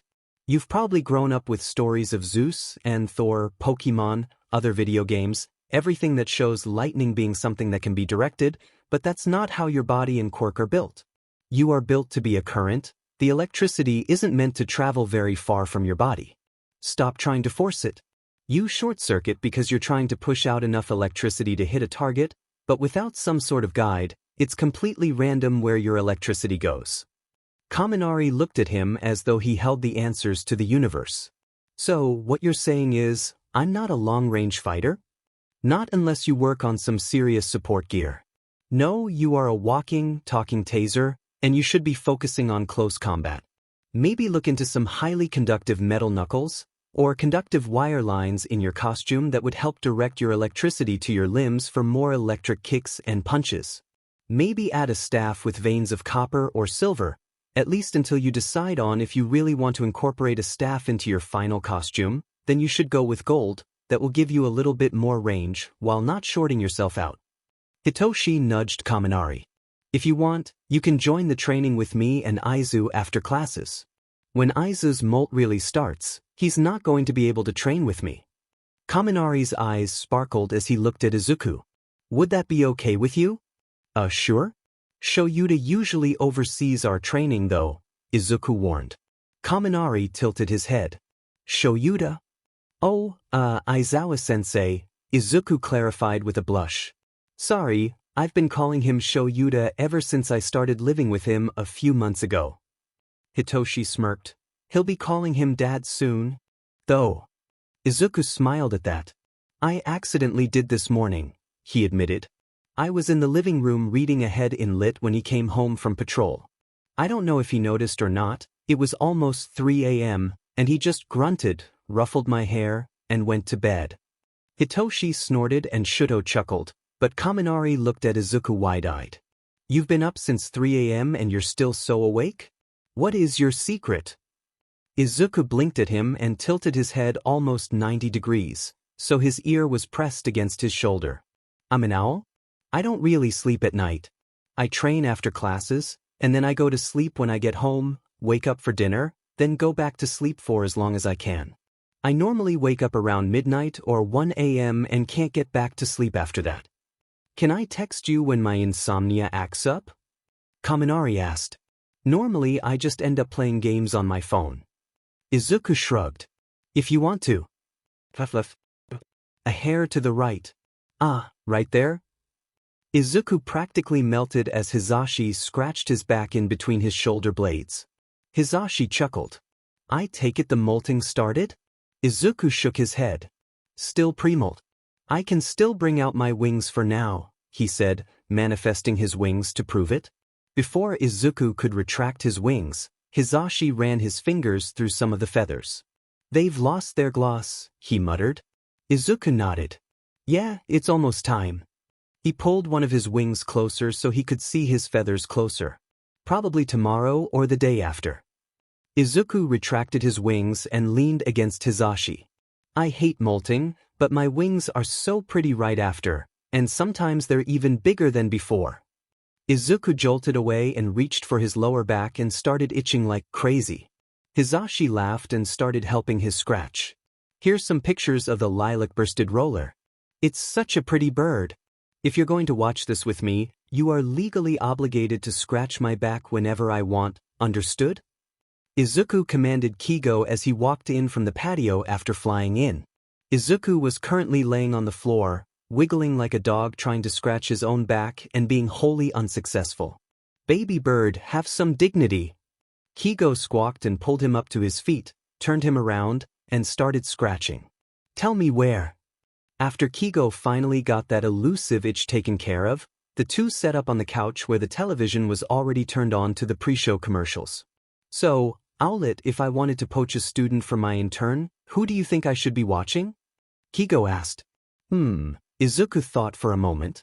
Ashido and Kaminari would mesh with your personality the best. They're both meme-loving gossips. You'd love them.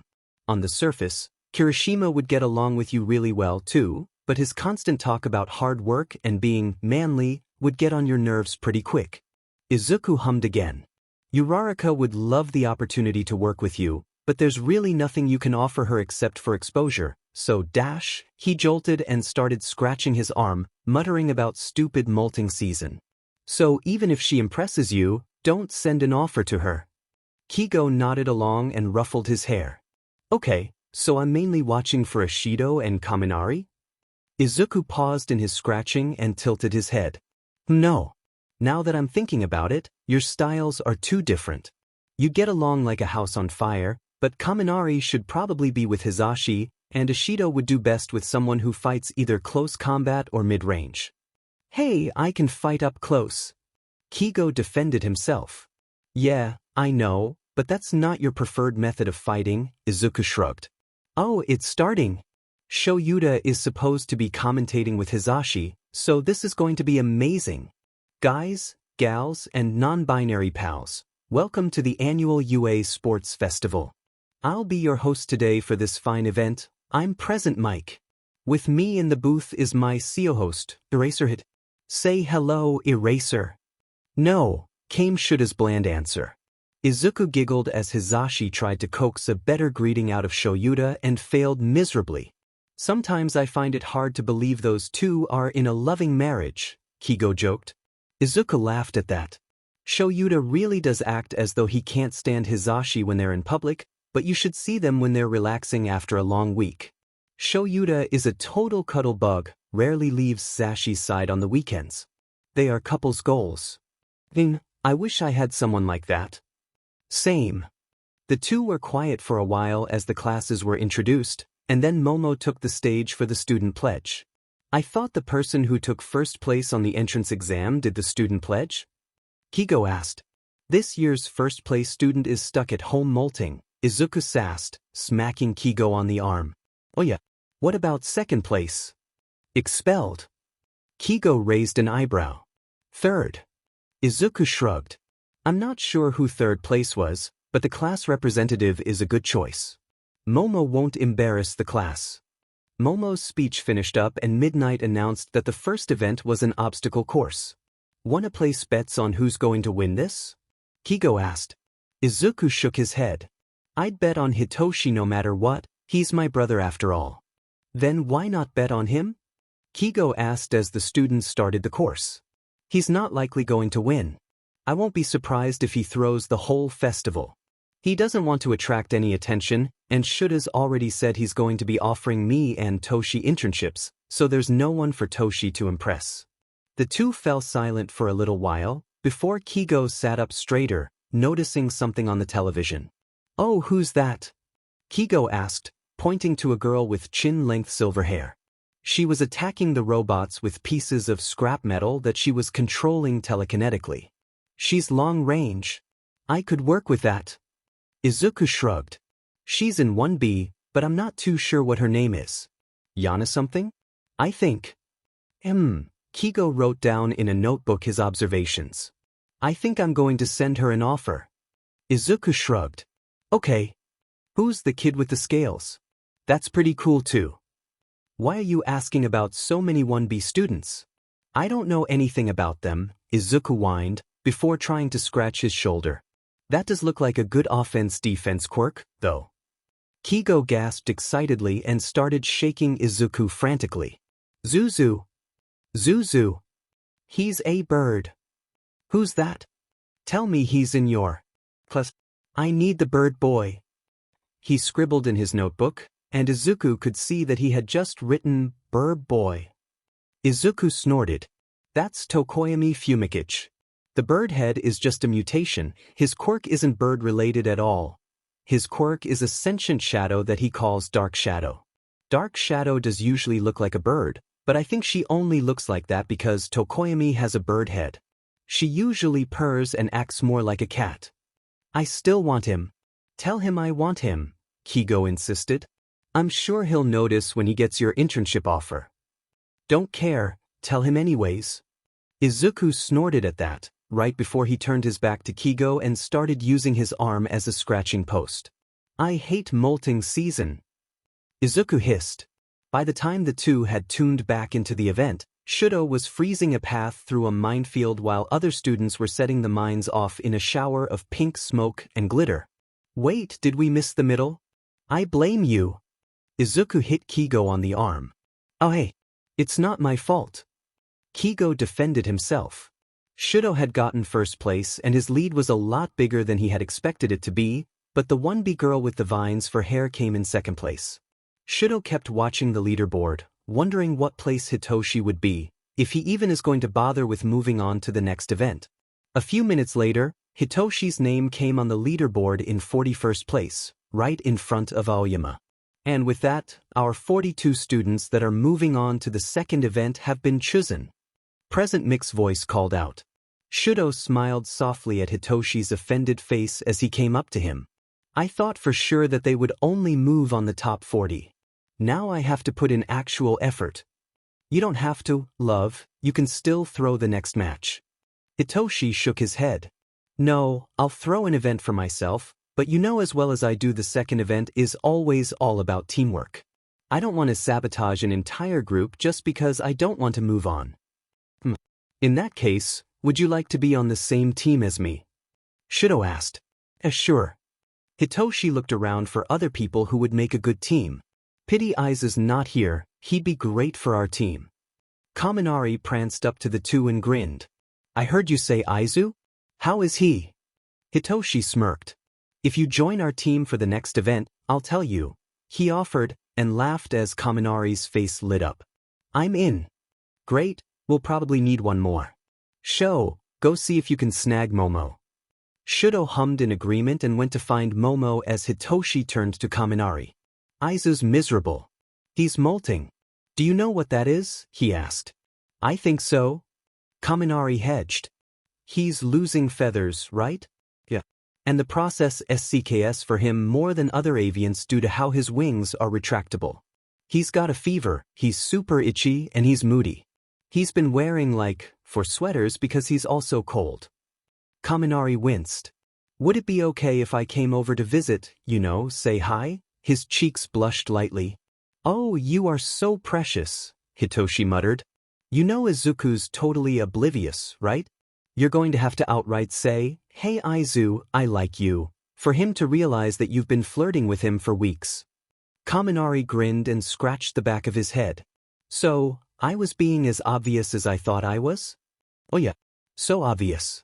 Me and Shudo have been trying to clue him in, but he's totally clueless. Hitoshi thought for a moment. I'll ask my dad if you can come over. If he says yes, then I'm going to be expecting you to flat out tell Izu you like him. Kaminari laughed. Alright, I can do that. Shudo came back with Momo just a few moments before midnight announced the next event. Huh, Izuku muttered. I didn't think Toshi was going to bother with the second event. Kigo looked up at the TV from where he was scratching Izuku's back. So, you still don't want to make bets on who's going to win? Nope. He watched the groups get all set up. They have all sorts of mixtures in there, Izuku mumbled, seeing a girl from support mixed with Uraraka, a girl with vines for hair from 1B and Ida. Kigo got up and wandered into the kitchen. You hungry owlet? Izuku hummed as he got up to join Kigo to look for something to either eat or make, keeping an ear open for the cavalry battle. I think we have some chicken in here? Izuku opened the fridge and started looking through the leftovers. Might not be enough for both of us, though. Meh, how about we run out to pick something up? Kigo suggested. You up for a quick outing? Izuku shook his head. If you want to run and grab something, that's cool, but it's cold today and I already look a mess in my 4 sweaters. Kigo laughed. Are they at least all your sweaters? Izuku grinned. One of them is the one on the bottom. Then I have one of Toshi's, followed by Zashi's, and finally this one is Shuda's. Kigo just shook his head. I don't feel like leaving you all alone, so how about we just order out? Sure. As Kigo called in an order for Doru, Izuku glanced back at the television to see the places. Toshi's team had lost their 10 million points but were still in first place. It looked as though the other teams were all still fighting over the headband that was on the ground, frozen in a block of ice. Smart, Izuku observed. If I didn't know that Endeavor wanted him, I'd totally offer him an internship, Kigo said. Shudo would rather go with another hero, but no other fire user is willing to stand up against Endeavor, and Sho's already said he's going to intern with a fire user. Toshi's team finished the second event in first place, and the students all took a break for lunch. Conveniently, the food Kigo had ordered arrived about the same time, so they sat on the floor near the patio to eat. Izuku yawned shortly after they had finished eating. Have I mentioned how much I hate this? Come here, baby bird, you can take a nap with me, Kigo huffed out in amusement. Growing feathers takes a lot of energy. Izuku was in such a deep sleep that he hadn't so much as stirred when Kigo tried to wake him up for the 1v1 matches, so Kigo let him sleep through it. The older bird fell asleep right after Shudo defeated Tokoyami for the first place. The two of them didn't wake up until the others had returned home, Kigo blinking awake and Izuku waking with a loud hiss. And that, Shoyuta said to Hitoshi, gesturing to Izuku, is why I said no to Kaminari coming over. Izuku practically danced out into the kitchen on Monday morning, one of the largest smiles on his face Hisashi had ever seen, eyes twinkling in delight. Good morning, Papa, Izuku exclaimed, giving Hisashi a big hug. Giggling, Hisashi replied, and a very good morning to you as well, my baby owl. I take it it's a good day? Izuku nodded his head and extended his wings, full of fresh, glossy feathers. I'm finally done molting. And look, I got an extra 7 inches. Izuku ran his fingers down his primary flight feathers. They changed color slightly too. I'm probably only a few molts away from having a full set of adult feathers. I'm happy for you, baby. Hisashi hugged his baby bird tightly as Hitoshi shuffled into the kitchen. Morning, Zoo, Hitoshi yawned, flopping into a chair at the kitchen. Toshi, look, my wings have more white in them now. Izuku shoved one of his wings right in Hitoshi's face while grinning like a loon. I was hoping they'd be bigger, but I didn't think they'd be whiter. I've almost grown out of all my baby feathers. Hitoshi had just barely managed to keep his eyes open long enough to see Izuku's wings when Izuku hopped away, most likely looking for Shoyuta so he could keep showing off his wings. Where did my shy, quiet brother go? Hitoshi mumbled. No one gave him permission to be such a morning person. Hisashi laughed and placed a mug of coffee in front of Hitoshi and then ruffled his hair. Shoyuta, dad. Look, aren't my new feathers so pretty? Izuku jumped on the bed where Shoyuta was still attempting to wake himself up. Come on, you're not looking, he whined and started shaking Shoyuta awake. Oh gods, now there's two of them, Shoyuta grumbled, wondering who he set off to give him a son that was every bit as hyper as his husband was. Just look at my new, pretty feathers and I'll leave you alone. Izuku tried to compromise. Fine, Shoyuta mumbled and opened his eyes. They're very nice, Izu. Now go away. You're no fun. Izuku poked Shoyuta one more time before getting up and going back to the kitchen. Papa, Dad's a grouch. Izuku complained with his cheeks puffed out. With another laugh, Hisashi said, You're just now realizing this? Okay, who are you and what did you do with my brother? Hitoshi asked, earning himself a laugh from Izuku. I can fly again. Izuku bounced up and down a few times. I'm going to fly to school today. I got my flight permit a few days before I started molting, but I'm going to use it today. He turned to Hisashi. Can I fly to school today? Please? How could I say no to that cute little face? Hisashi pinched Izuku's cheeks. Just make sure you're not late to class, or Shoyuta will never let you hear the end of it. Izuku nodded and then bounced to his room to get dressed in his school uniform. I hope his energy remains all day, Hisashi said wistfully. A few minutes later, Izuku darted out of his bedroom and got his shoes before going to the patio and sliding the door open. Once he got his shoes on and his backpack put on across his front, Izuku climbed onto the railing and jumped, spreading his wings and cheering as he flew off. Hisashi couldn't help laughing. Toshi, do you mind bringing Izu his breakfast when you get to class? He was too excited to eat. Hitoshi waved a hand as he took a sip of his coffee. Izuku couldn't stop his grin if he tried. The wind in his new feathers felt so clean and refreshing, the pure joy of soaring through the skies was intoxicating, and at this time of day, there were no heroes on duty that could encroach upon his claim on the sky. It was all his. Izuku took a deep breath of sky and did a few barrel rolls while still flying in the general direction of UA. He could see the school from up here, and he knew he should be making his descent to the school now, but he was just so happy to finally be in the air again. He started to make lazy circles around the building, not quite wanting to come down, but knowing he shouldn't roam too far from the school. Glancing at his phone, he saw he only had about 10 minutes before class started, so he decided it was time to land. He tucked his wings in close and went for a steep dive, going faster and faster, wishing he had a speedometer on him, wondering if he could reach the elusive 240 kilometers per hour he'd been trying for. Right at the last moment, he snapped his wings open, turning his descent into a glide, and then a full halt with a few flaps of his wings, and dropped the last 10 feet to the ground, and never once did he lose his grin. Holy shit, that was Cece, a voice called out from behind him. Izuku turned around quickly. He hadn't noticed there was anyone there when he was diving, but now he saw that Kaminari had been really close to where Izuku had landed. Oh, hi. Sorry, I didn't notice you there. Nah, man, you're good. I'm so glad I got to see that. That was hot. Kaminari smirked at him and winked. You're feeling better now, I take it? Why yeah, my molt finished up during the night, and now I can fly again. Izuku got that manic grin in his eyes again and hopped over to Kaminari's side.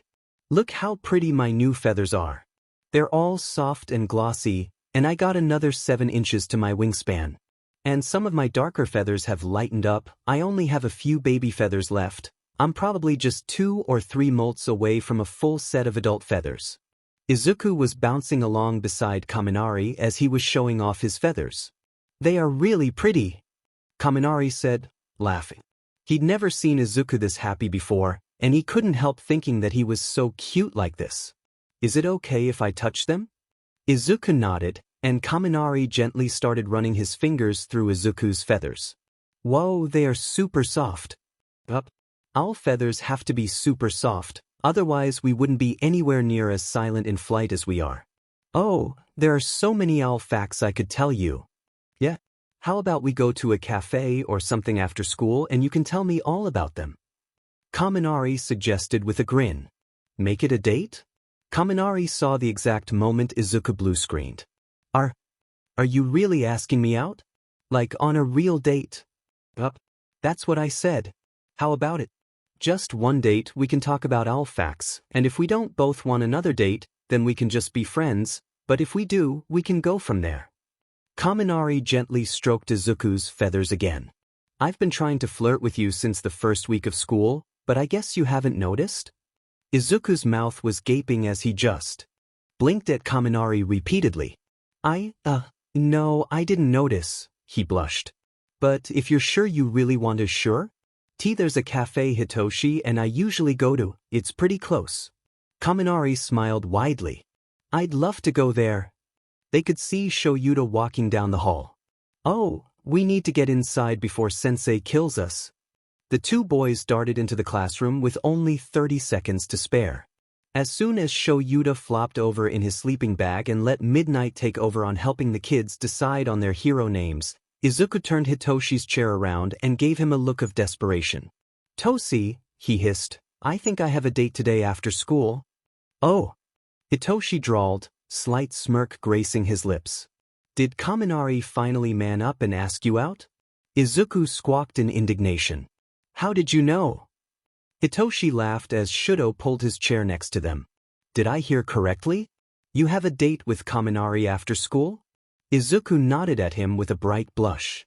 I was gushing to him about my new feathers, and I may have let out an owl fact.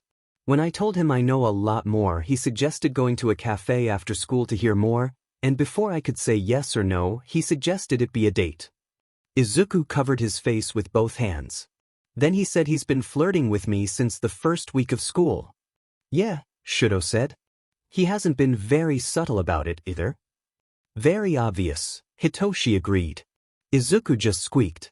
You both knew and didn't say anything? Hitoshi raised an eyebrow. We tried. You're just as dense as a brick wall and never took the hints. Which cafe are you going to? Shudo asked. I suggested the Owl Cafe, Izuku muttered. Do you think that was a bad idea? I didn't tell him the name of the place, so we can still change it. Nah, that cafe is super cute, and you're always so adorable when you have a bunch of owls preening your hair, Hitoshi smirked. He's going to fall hard for you after that. I hope you're ready. Tashi-eth. Izuku whined, once again covering his face as the other two laughed. Midnight walked over to the three. Well, it doesn't look like you're talking about your hero names, boys. I hope you're all ready to present your names. All three nodded and showed her their white bards that had their names on them, names they had long since chosen. Very well, step up and present. Midoriya, you can go first. Izuku nodded and got up in front of the class. So, the name I'm going to use is the same one I used for my Vigilante name. I'm going to be the owl hero, Screech, he said with a smile. Approve. Thank you, Midoriya. Shinso, you're up next. Hitoshi sauntered up to the podium. I'm going to use the hypnotizing hero, Hypnos. Ooh, I like it. Proved. Todoroki, your turn. The contrasting hero, Duality, Shudo said simply. Wow, you boys are 3 for 3. Let's see if the rest of the class can keep up with this momentum. Who's next? Once everyone had chosen their hero names, Shoyuta handed out the stacks of internship offers.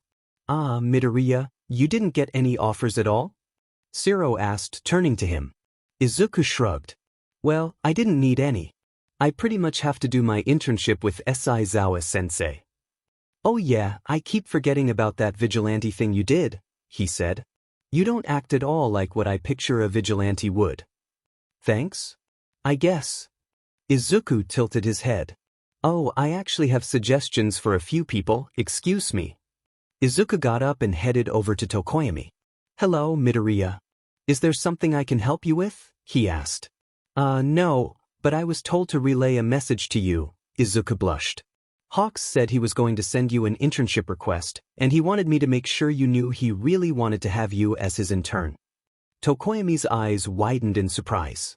Hawks, the number 3 hero? Tokoyami looked back to his list of offers and found Hawks' name there. What a mad banquet of darkness, he said softly. Yeah, so, you don't have to pick him if you don't want to, and I'm like 97% sure he only put in the offer because you have a bird head, but he is a really good hero, and you would learn a lot from him. You'll just have to be patient with him, he can be a lot to deal with. You speak as though you know him, Tokoyami hedged. Oh yeah, we go flying together a few times a week, text constantly, and get fried chicken together a lot. He's practically my older brother at this point, Izuku grinned. I mean, Hawks is one of my favorite people, not to mention my personal number 3 favorite hero. Tokoyami nodded seriously. I shall take that into consideration, thank you. Izuku nodded back at him and then turned his attention to Kaminari. Hey, Kaminari. Izuku smiled softly. Can I see your list of offers? Sure thing. Kaminari handed over his stack of offers and Izuku flipped through them, hoping for a specific name. When he saw the name he was looking for, his eyes lit up. Oh, you have to pick Present Mike. Kaminari, I'm serious, you need to pick him. Kaminari looked at him skeptically. I mean yeah, Mick's pretty cool, but we have such different quirks and styles, are you sure? Izuku nodded frantically. Yes. Present Mick's quirk is super versatile and really powerful. He's had a lot of practice getting his voice to a level to where it won't hurt himself or others, and he'd be the best choice for you to get more control over your electricity. And even though the more noticeable applications of his quirk are long range, Mike is an amazing close combat fighter. There aren't many people who can spar against Eraserhead on equal footing, but Mike is one of them. I promise you, you won't regret going with Mike. Well, with an endorsement like that, how could I say no? Present Mike it is.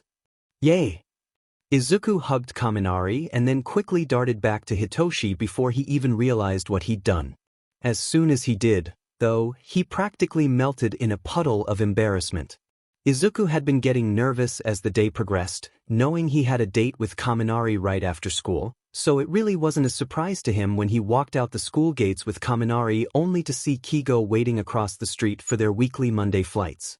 Turning to Kaminari, Izuku blushed. Sorry, I forgot I have a weekly thing with Hawks. I'll be right back. Whoa, that's really Hawks? Number 3 pro hero Hawks? Do you think I can meet him? Kaminari replied with a huge grin. Probably, but let me talk to him for a few minutes first, okay? When Kaminari nodded, Izuku dashed to the other side of the street to talk to Kigo. Baby bird, it looks like you're canceling last minute, huh? Kigo teased. Izuku blushed again. Why yeah, I have a date. Looking over to Kaminari, Kigo gave an appreciative whistle. Way to go, little bro.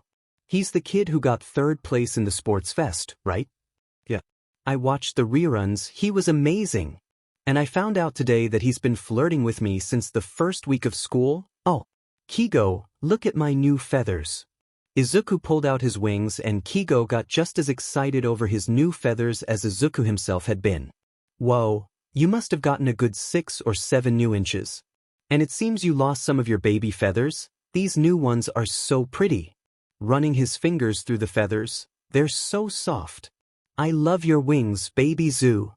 Kigo put his whole face in the wings and nuzzled his feathers while Izuku giggled. Thanks, Kay. He gently tugged his wings back and said, Is it okay if we cancel today? Turning serious once again, Kigo ruffled Izuku's hair. On one condition. I still need that promise from you. Izuku nodded. I promise, Kay. I'll stay alive one more week. Okay, Kigo whispered, and then pulled Izuku into a hug. I love you, baby bro. I love you so much. Izuku held on to Kigo just as tightly. I love you too, Kay. They stood like that for a few more moments before pulling away. Oh, Kaminari wanted to meet you. Something about you being the number 3, or something like that.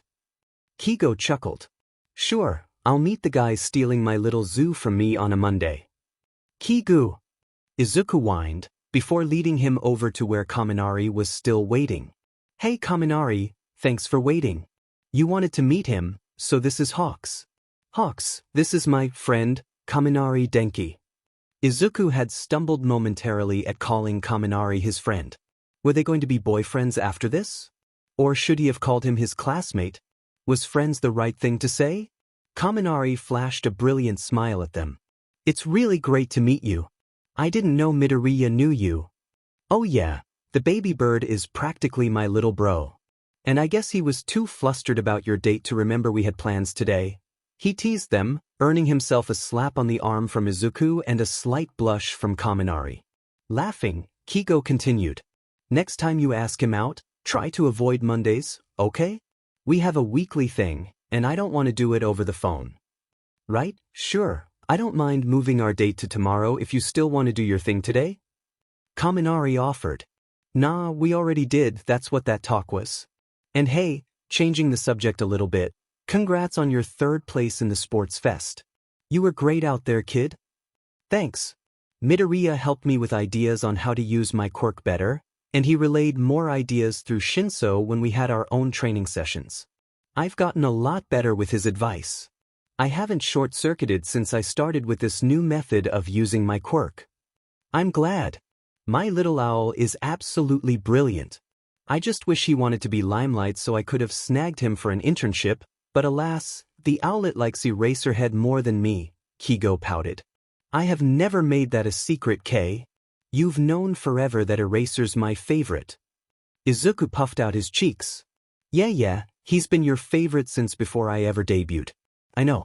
Doesn't mean I'm not still jealous. Kigo pulled Izuku in close and ruffled his hair to Aiza's hissed protests. Laughing, Kigo let him go. Okay, I won't keep you any longer. Go on and enjoy yourselves. Thanks, man. It was nice meeting you. I'll make sure to take care of Midoriya while we're out. Kaminari said cheerfully. You better, Kigo warned. I'll know otherwise. Before the boys could say anything else, Kigo shot up in the air and flew off. Well, as far as shovel talks go, that wasn't so bad, Kaminari joked before turning back to Izuku. Ready to go? So, do you want weird or cute owl facts first?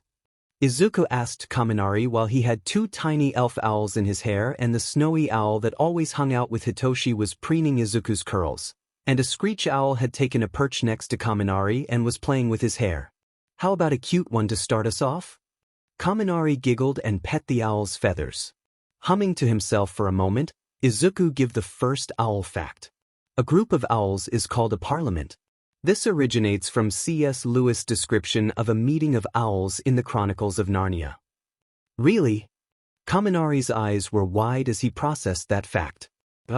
I've never read the book, though. Next one. The tiniest owl in the world is the elf owl, which is 5 to 6 inches tall and weighs about 1.5 ounces. The Blackistonfish owl is the world's largest and one of the rarest owl species, with an impressive 6-foot wingspan. Izuku gestured to the owls in his hair. These little runts are elf owls. They're super cute, Kaminari said. Izuku nodded slowly, not wanting to dislodge the owls. This next one is kinda embarrassing, but not sure why. In fat years when mice are plentiful, usually monogamous boreal owls are apt to be promiscuous. Because easy prey means less work for parents feeding their young, males have been caught mating with up to 3 females, while females have been seen with at least 1 beau on the side. Kaminari snickered at that. Well, if they're as cute as you are, I'm not surprised. Izuku blushed and hid his face behind his hands. Okay, now we're moving on to creepy facts. Hit me. Kaminari laughed. The eyes of an owl are not true eyeballs. Their tube-shaped eyes are completely immobile, providing binocular vision which fully focuses on their prey and boosts depth perception. That's why owls move their heads so much. And on that note, owls can rotate their necks 270 degrees. A blood pooling system collects blood to power their brains and eyes when neck movement cuts off circulation. You really do know a whole lot about owls, Kaminari said. Yeah. Izuku pet the snowy owl a little and then continued in a whisper, my quirk came in late. There were some issues at home because of it. Once I realized it was an owl quirk, I decided to learn everything there was to know about owls. Kaminari winced. I kinda know what you mean, he replied. It sounds like your parents might not have been super supportive. My parents both have really weak electrical quirks, and they're electricians. They wanted me to follow them, since it's a really stable job and I'm really stupid, So they don't think I'll dash. He was cut off as Izuku threw a balled-up napkin at him. You're not allowed to talk bad about yourself, Kaminari, Izuku said earnestly. Try that again but be nice to yourself. Izuku blanched. Oh gods, I sound like Toshi. Kaminari tilted his head at that. Huh. Izuku blushed. I used to have a really bad habit of talking really poorly about myself, he admitted. Hitoshi started carrying around a squirt gun and he would squirt me whenever he heard me say something bad about myself and then make me repeat it while using kind words. Yeah, I kinda do that too, Kaminari admitted. Since I short-circuit so often, people have always called me stupid. Plus, I'm really hyper and I get bored easily. I'm pretty sure I have ADHD, but my parents don't believe it's a real thing, so they won't take me to a doctor for it. He shrugged. I'm just waiting now for graduation, then I can get myself a doctor's appointment. You could always talk to Shoyuta or Hizashi about that, Izuku offered. Who? Oh, sorry, Aizawa-sensei or Mike-sensei. They would help you get an appointment and would probably talk to your parents about it too. Izuku looked Kaminari directly in the eyes. You're not stupid, Kaminari. I've met some stupid people, and you're not one of them. So please, don't call yourself stupid again. Kaminari's breath hitched a little as he looked down. Yeah, okay. He then looked back up at Izuku. Thanks. No one's ever said something like that to me. Izuku smiled at him. I'm still learning to be kind to myself, he said gently. And who knows? Helping you learn those same lessons might make them stick better for myself too. Kaminari smiled gently. If you don't mind my asking, no, never mind. Do you have any more facts? Izuku stared at him for a moment. I do, but I rather hear your question. It's personal. Probably too personal for a first date, Kaminari admitted. I really like you, and I don't want to make you too uncomfortable on the first date to make you not want a second. Izuku looked back down and sighed. I think I really like you too, he said quietly. So, in the spirit of fairness, I should tell you that I come with a lot of extra baggage. Izuku started tugging at his fingers. I don't really want to tell you this, but it's probably best to get it out now, before either of us start to develop real feelings. Kaminari looked at him concerned. What do you mean? Izuku sighed deeply. Kaminari, I've got really bad depression and I've gotten a lot better about it, but I still have days where I'm suicidal, he finished in a whisper. That's what my Monday talks with K-Hawks are. I promise him every week that I'll live just one more week. He closed his eyes. I've almost broken that promise a few times. Kaminari was silent, and Izuku was worried he'd scared him off, but then he felt him take his hands in his. Thank you for telling me. His smile was small, but no less genuine. I don't know how I can help you with these things, but I want to be here for you. You're the smartest, kindest, strongest person I know, and I would love to keep seeing you. You really mean that? Izuku asked. You're really willing to put up with all my issues? No. I'm not going to put up with you. What I will do, though, is embrace every aspect of you. If you're sad, I'll try to cheer you up. If you're happy, I can match your energy and be happy with you. Kaminari winked at him. Ready for a cheesy pickup line? Izuku had tears in his eyes and a smile on his face as he nodded. Sure. Are you a magazine? 'Cause, baby, I'd like to subscribe to all your issues. Izuku laughed as his tears started falling. I don't know, it's going to be pretty hard to unsubscribe. There will most likely be a cancellation fee. Are you sure? I don't think I've ever been more sure about anything before, Kaminari agreed wholeheartedly. Izuku nodded. Okay. God damn it. At the exclamation, both boys turned to see where it came from, only to see Hitoshi, Shoyuta, Shudo, and Hizashi watching from a few booths away. I never gave Izuku the talk about loud blondes. Shoyuta hissed to himself, earning a smack from Hizashi. There's nothing wrong with a loud blonde babe. No, Dad's got a point, Hitoshi said. Shudo snickered. Stop trying to get on his good side. You know full well you're the one who helped to facilitate this. Shut up. Are you trying to get me killed? Hitoshi glanced nervously at Shoyuta. Hizashi joined Shudo's snickering. Babe, this is just going to show that our little owl is more like you than we ever could have imagined. He's choosing a loud blonde for himself. Don't do it, Izuku. Loud blondes are nothing but trouble. Kaminari glanced back to Izuku. What? Izuku just buried his face in his hands.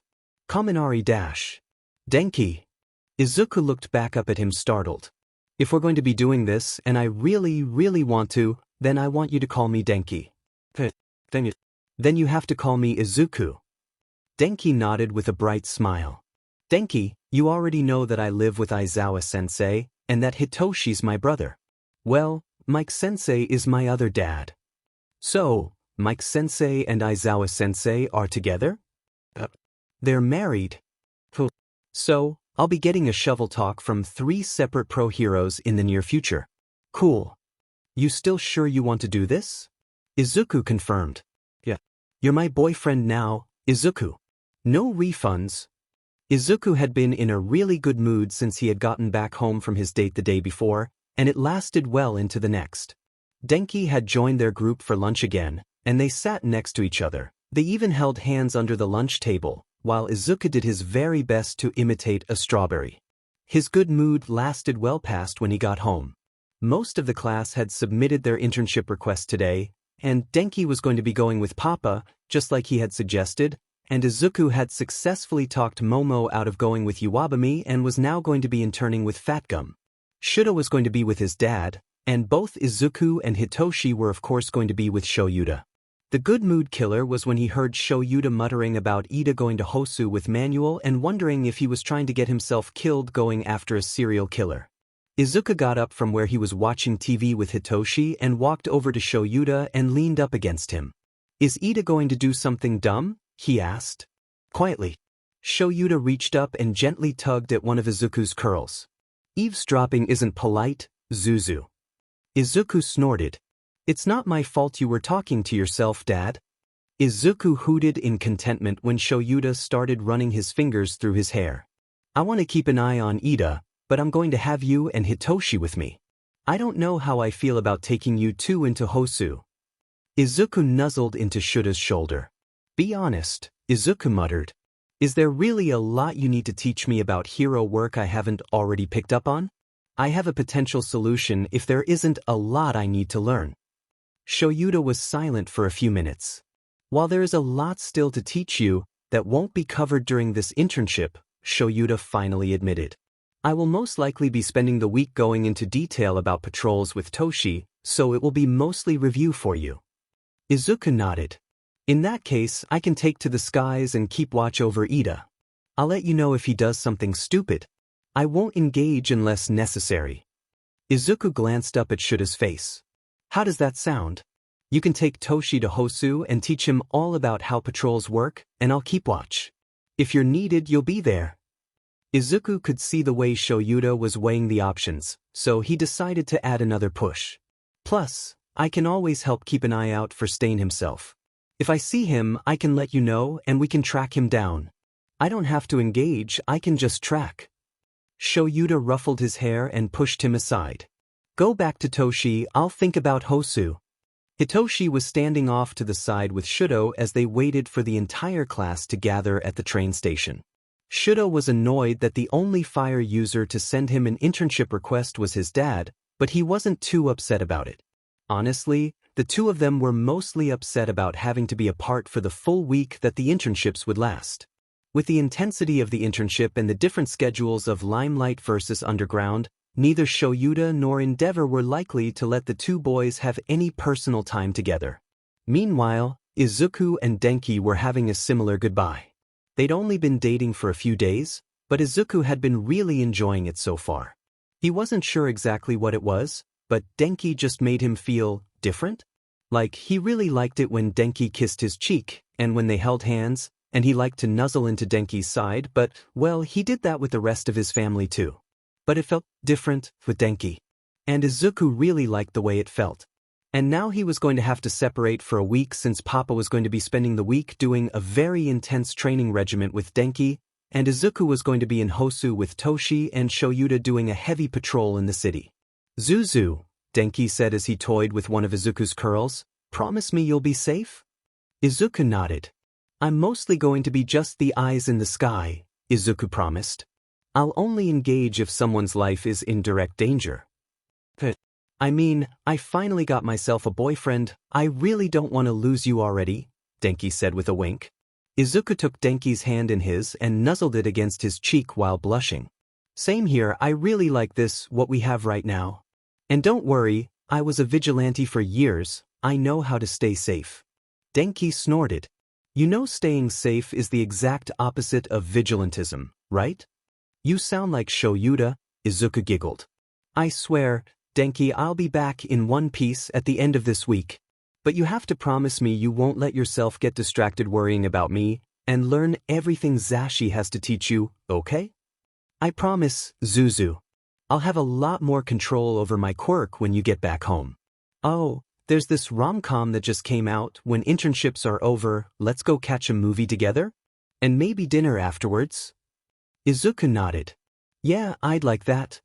Once everyone had arrived at the station, Shoyuta made sure everyone had their costume cases, were told to be on their best behaviors, and then told they would have a month of detention if he heard they were less than perfect while with their mentors. After Shoyuta was sure everyone knew he was serious, he made sure Hitoshi, Izuku, and Ida followed him to the train to Hosu. Denki didn't get on a train, he didn't need to. Mike-sensei said the facilities at his agency would be the best if he was working with a sound or voice-based quirk, but as Denki's quirk wasn't sound or voice-based, they would be working primarily at the UA facilities. Denki was sure that Aizu would never steer him wrong, so he was trusting that Mike-sensei really was the best person to go, and that his suggestion wasn't just because Mike-sensei was his second dad. And man, what a trip that was to find out. He had known that Aizawa-sensei was the hero he was living with, and that Hitoshi was his brother, so by default that Aizawa-sensei was Hitoshi's dad, but never in a million years would Denki have ever thought that Mike-sensei was married to Aizawa-sensei. But it sorta made sense? Kaminari, glad you made it? Mike-sensei called out to him, startling Denki out of his thoughts.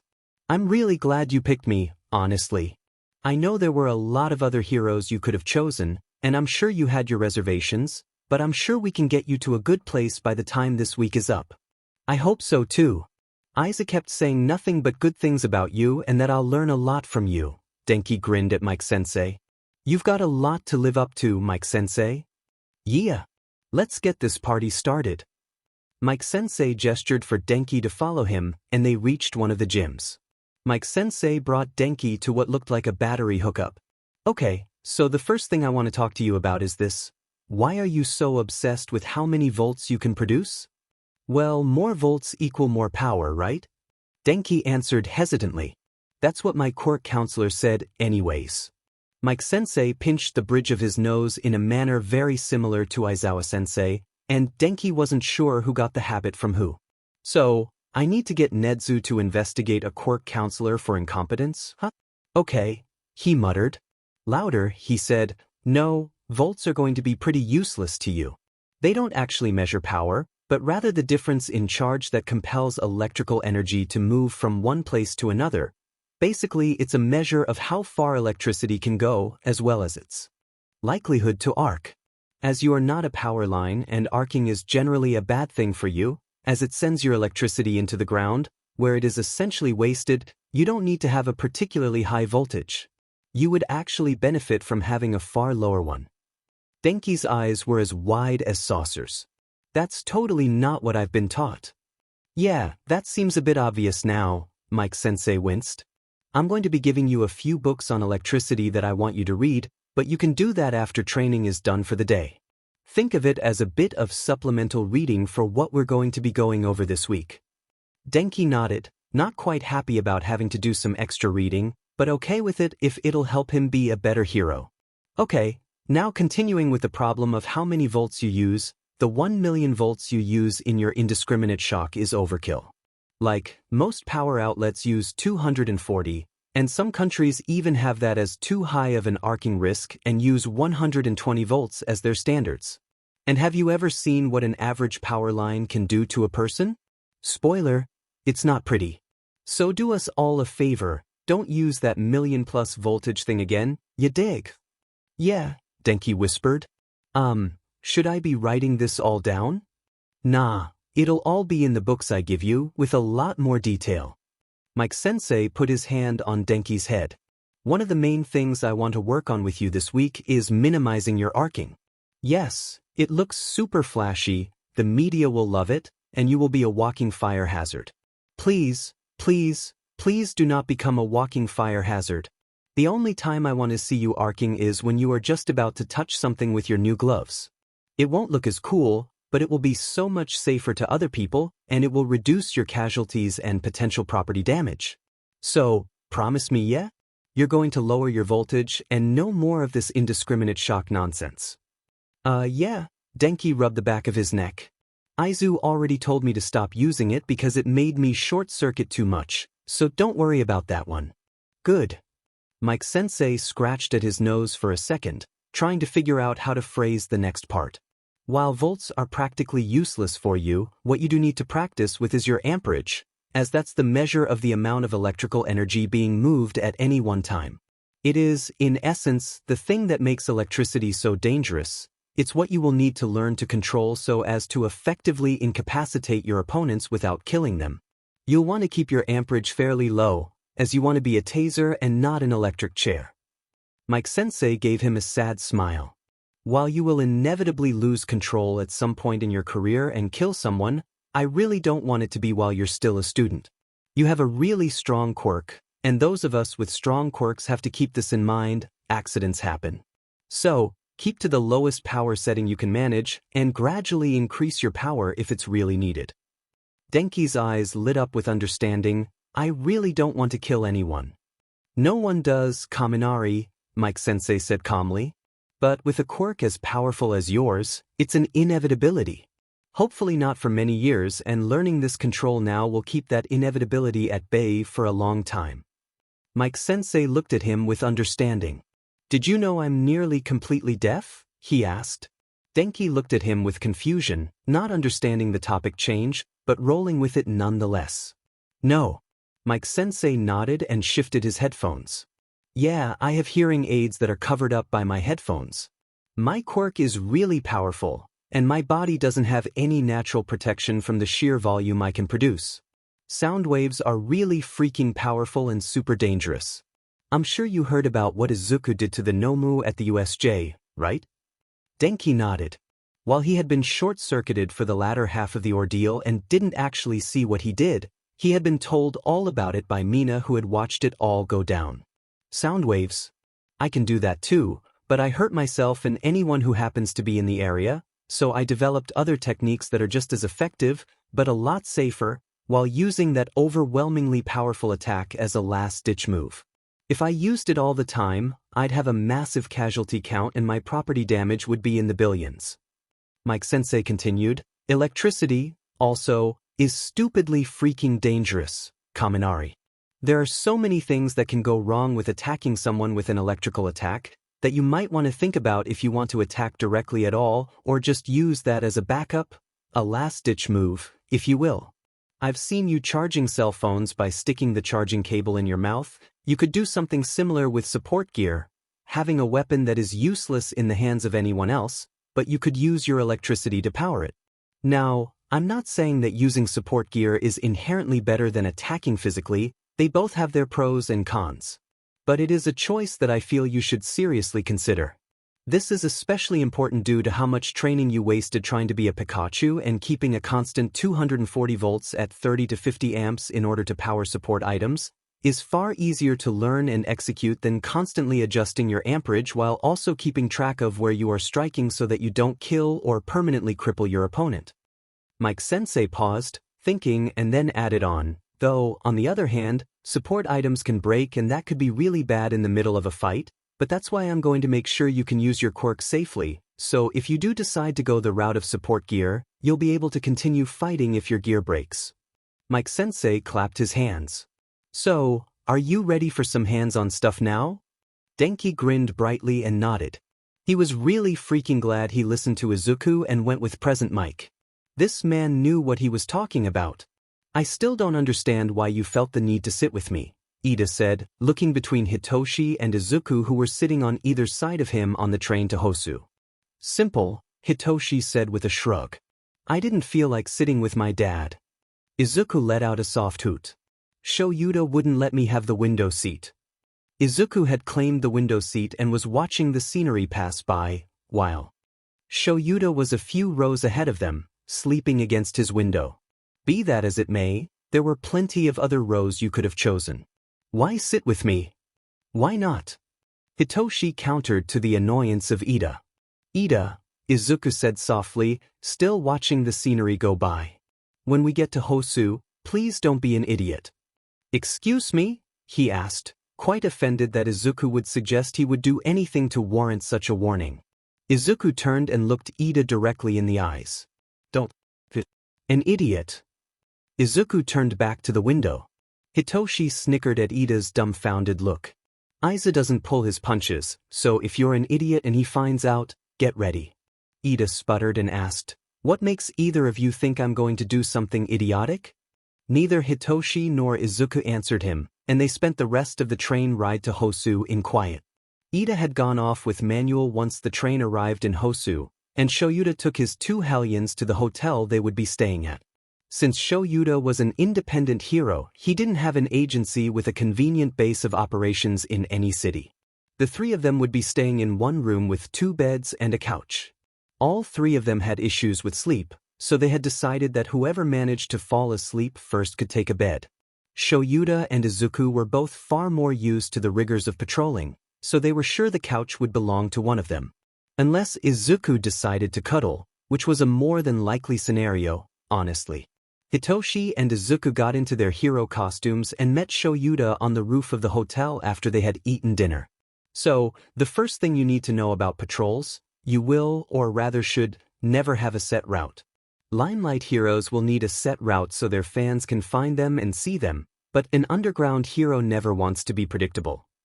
Izuku was nodding along with what Shoyuda was saying. When you're predictable, the weaker villains know when and where they shouldn't be, and the stronger ones can set up an ambush. But when your route changes with your mood, the villains never know where you'll be or when, Izuku added. I never really needed to worry about a route. I just flew above the buildings and kept my eyes and ears open. That's a benefit that comes from having the power of flight. For those of us stuck on the ground, we have to alter our patrol route nightly. Shoyuda turned to Izuku. You have your earpiece, right? Izuku nodded. Okay, you know your role for the week. Keep in touch, and if anyone tries to give you shit for flying, let me know. You have permission to patrol the skies. Don't engage without my direct say-so. Izuku nodded, chirped, spread his wings, and jumped off the hotel's roof. Hitoshi watched in jealous awe as Izuku flapped his wings silently and soon disappeared into the night sky. Turning back to Shoyuda, Hitoshi said, So, we're going to be going over patrolling all week? For the past 3 nights, Izuku had kept to the skies, directing Shoyuda and Hitoshi to minor scuffles in their area while keeping an eye out for Stain. He had thought he saw him a few times, but every time he tried to get a second look there was nothing there. Izuku had really missed this feeling. Flying for a patrol was a lot different than flying for the pure enjoyment of experiencing the sky. The main difference was that Izuku had to stay closer to the ground so he could take part in a fight if needed. Because of this, though, he had been spotted by a hero on his second night. Manuel had noticed him and after pointing him out to Ida, called him down. Izuku had told him he had permission to patrol solo from Eraserhead, and after confirming that himself, Manuel let out a message to the rest of the Hosu-based heroes to leave Izuku alone should they see him. Izuku noticed something going on downtown, a commotion of some sort. Eraser, there's something downtown. I'm going to go see what it is, he said over the comms. Go for it, Screech. Keep me updated in case I need to. Shoyuda was interrupted by Izuku. No, miss. There's 5 of them. Eraser, I'm going to help them. Izuku called out, and Shoyuda knew that he wasn't asking. Damn it, Screech. Fine, you have permission to engage, just don't get hurt. Instead of a reply, Shoyuda heard Izuku let loose a screech from a few blocks away. Hypnos, come on. Tenya heard the commotion along with Manuel, but when Manuel had told him to follow him to the excitement, Tenya had turned and run the other way. This was his chance. While Manuel was distracted with some situation, Tenya would finally have his chance to look for Stain. He was sure to find him if he searched the alleyways a little way back. He had thought he had seen a flash of red a way back, so that's where Tenya went first. As he was running, he heard what sounded like voices, so he ran into the alleyway he had heard the voices and was pleased to see he was correct in thinking it was Stain. Hero Killer Stain. I am here to end your reign of terror. Tenya called out to the villain. Stain looked up at Tenya. Ooh, you're a child, aren't you? Stain asked, looking at Tenya. Go away, this does not concern you. You fiend. This does concern me. You attacked my brother and permanently injured him. My brother will never be able to be a hero again. And for that, Tenya exclaimed, I will be putting you down. I have inherited my brother's name, so now you face Ingenium. Tenya fired up his Recipro Burst and charged at Stain, fully intending to end him in one hit, but was not prepared for the speed of Stain's attack. Before Tenya had managed to react, Stain had stabbed him in the shoulder and pulled the blade free. You villain! Tenya turned around, intending to charge him again, when Stain liked his blade. Tenya instantly fell to the ground.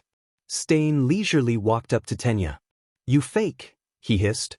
You claim to be a hero, but you are only acting for yourself, in the name of revenge. Tell me, little fake, did you even notice the other hero that was in this alley with me? Tenya's eyes widened. No, he hasn't noticed that there was anyone else here. Which, thinking on it, he should have. He had noticed Stain because he was talking to someone, right? Stain grinned and moved Tenya so he was watching Native staring back at him with fearful eyes. Little fake hero, you're going to watch me kill this fake, and then you're going to follow him to the afterlife. Izuku came in fast with an ear-splitting screech at the first Nomu he saw, only using enough power to temporarily stun it while he extended his talons and raked them deeply across the brain, killing it, and then he flipped in midair and set off on another one.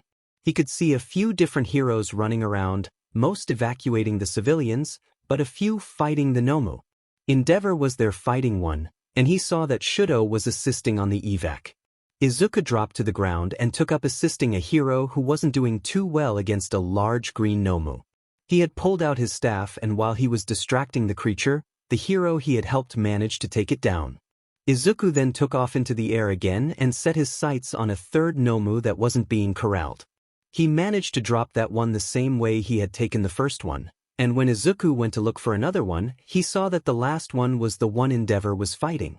After looking to see if there was anything else he could assist with, and finding that everything was under control, Izuku relaxed. Tenya, where are you? Come on, kid, this is not the time to disappear on me. Izuku snapped his head around and saw Manuel, calling out for Ida. Eraser. The excitement downtown is over, but Manuel lost Ida. I took down 2 Nomu myself, and assisted with a third, so I should stick around for my statement, but dash. Screech, go find Ida. Once you find him, drag him back to Manuel, and then you can give your statement, Shoyuda interrupted tiredly. Sure thing, Eraser. If he's run into Stain, can I engage? He asked just to make sure. Yeah, permission granted. Tenya couldn't stop his tears from falling as he watched Stain decapitate the other hero, Native? Was that his name? Tenya wasn't sure, but if he had just thought about being a hero and not just about revenge, he might have seen the hero and gotten him out of danger in time for him to survive. Stain pulled out a new knife and walked up to Tenya. Now, he said as he jabbed the knife into Tenya's leg, I get to have some fun with you. He pulled out the knife and liked Tenya's blood again. Do you hear that noise in the background? Tenya could barely hear anything over the rush of blood in his ears, but he vaguely remembered that there had been a commotion downtown. The city was under attack, Stain said, providing the answer for Tenya. That fake, Stain gestured to Native, had already been paralyzed by my quirk by the time the attack began. But you arrived well after it. Did you use that attack as a means to hunt me down? Tenya couldn't even look up at the villain. He felt so ashamed. He was right. He had only been thinking of hunting this man down and making him pay for what he had done to Tensei. He hadn't been thinking of the potential danger that was facing the civilians of Hosu. He hadn't been thinking about his internship. He just wanted to enact his vengeance. Worry not, young hero, Stain grinned. You'll not have to worry about the civilians, about your brother, or anyone else here soon. Stain stabbed Tenya again, once more in his left arm. Tenya shrieked in pain as Stain twisted the knife in his arm, just above the elbow. Stain pulled out the knife again, and by the look in the villain's eyes, Tenya knew this was it. He was going to die with the next attack. I'm sorry, Tensei, he whispered, closing his eyes and accepting his death. The hit never came. Instead, he felt, more than heard, an impact strike Stain and knock him back against the far wall of the alleyway. Tenya opened his eyes to see huge white and gray wings. Midoriya Izuku. Sorry I'm late, Tenya. There was a commotion downtown I needed to take care of. I didn't realize you were out here being an idiot until everyone else was already safe. Midoriya, get out of here. Tenya called out. This isn't your fight. Tenya.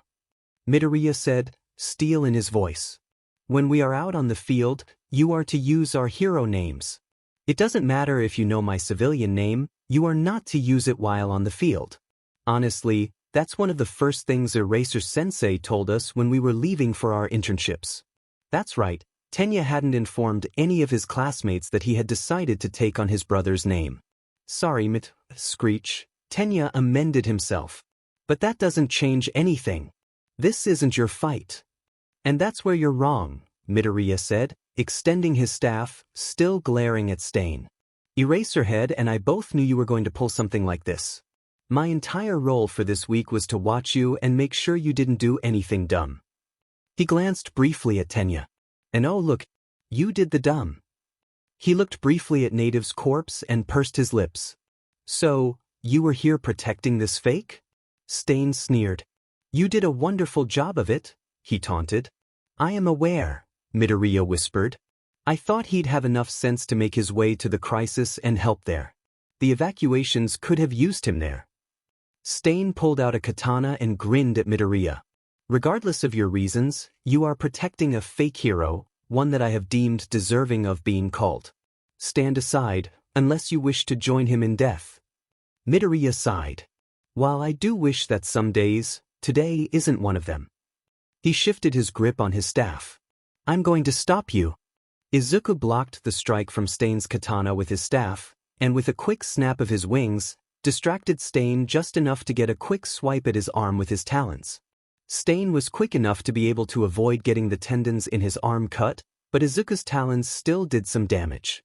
Stain had managed to get a few kicks into Izuku's ribs, but every time he got that close, Izuku managed to rake him with his talons.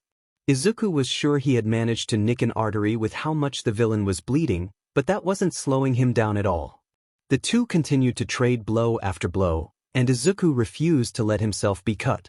He could just feel it in his bones with his current failure, Ida being hurt, Native being dead. If Izuku let himself be cut, he might just let himself be killed. He didn't want to die, not today, not right now. He wanted to live. He wanted to make it home, he wanted to go to that movie with Denki, he wanted to maybe even have his first kiss. So, he refused to let himself be cut. He finally had things to live for. The look in the killer's eyes was terrifying. With every blocked attack, he started to look more and more manic. Izuku wanted to screech at him, but they were in such an enclosed space, he risked further injury to Ida. But he needed just a second of breathing room. A small screech wouldn't hurt, right? He let loose one of the most mild screeches he could, and the acoustics of the alleyway amplified the sound and Stain stumbled back, clutching at his ears and giving Izuku the break he needed get a solid hit in on Stain's head, dropping him instantly. Not wasting any time, Izuku clicked on his communicator to call Shoyuta and started using his zip ties to cuff the villain. Eraser, I found Tenya, he was being attacked by Stain. He needs immediate medical, here's my location. God damn it, problem child, Shoyuta muttered back. Okay, I'll get medical sent out, and I'm on my way with Hypnos. You might want to leave Hypnos behind, he hesitated. Pro-hero Native didn't survive the meeting with Stain. Shoyuta cursed again, and Izuku wasn't sure if he had told Hitoshi to stay behind or not. How about you? Are you injured? Shoyuta asked. Not really, he did land a few solid hits on me, But he didn't manage to cut me. Maybe a few bruised ribs, but that's the extent. Good, Shoyuta replied, dropping down from the roof into the alleyway Izuku was currently in, Hitoshi right behind him. Izuku gave them both a nod. I haven't checked on Tenya yet, I'm still disarming Stain. I'm not sure how long before he regains consciousness, and I don't want him to have access to any of his weapons when he wakes up. Plus, you've got more experience with medical. Understood. Hypnos, help Screech disarm him, Shoyuta instructed, not wanting Hitoshi close to where Native's body was. It was bad enough that both Izuku and Ida would have to see Native like this in their nightmares. Hitoshi slid next to Izuku and the two kept pulling more and more weapons from the unconscious killer while Shoyuta was assessing the damage done to Ida. How are you holding up? Izuku asked Hitoshi. Hitoshi was very careful not to look over at Ida or Native when he answered. Okay, I guess? How about you? Not my first corpse, Izuku muttered. As much as I wish it didn't, it does get easier.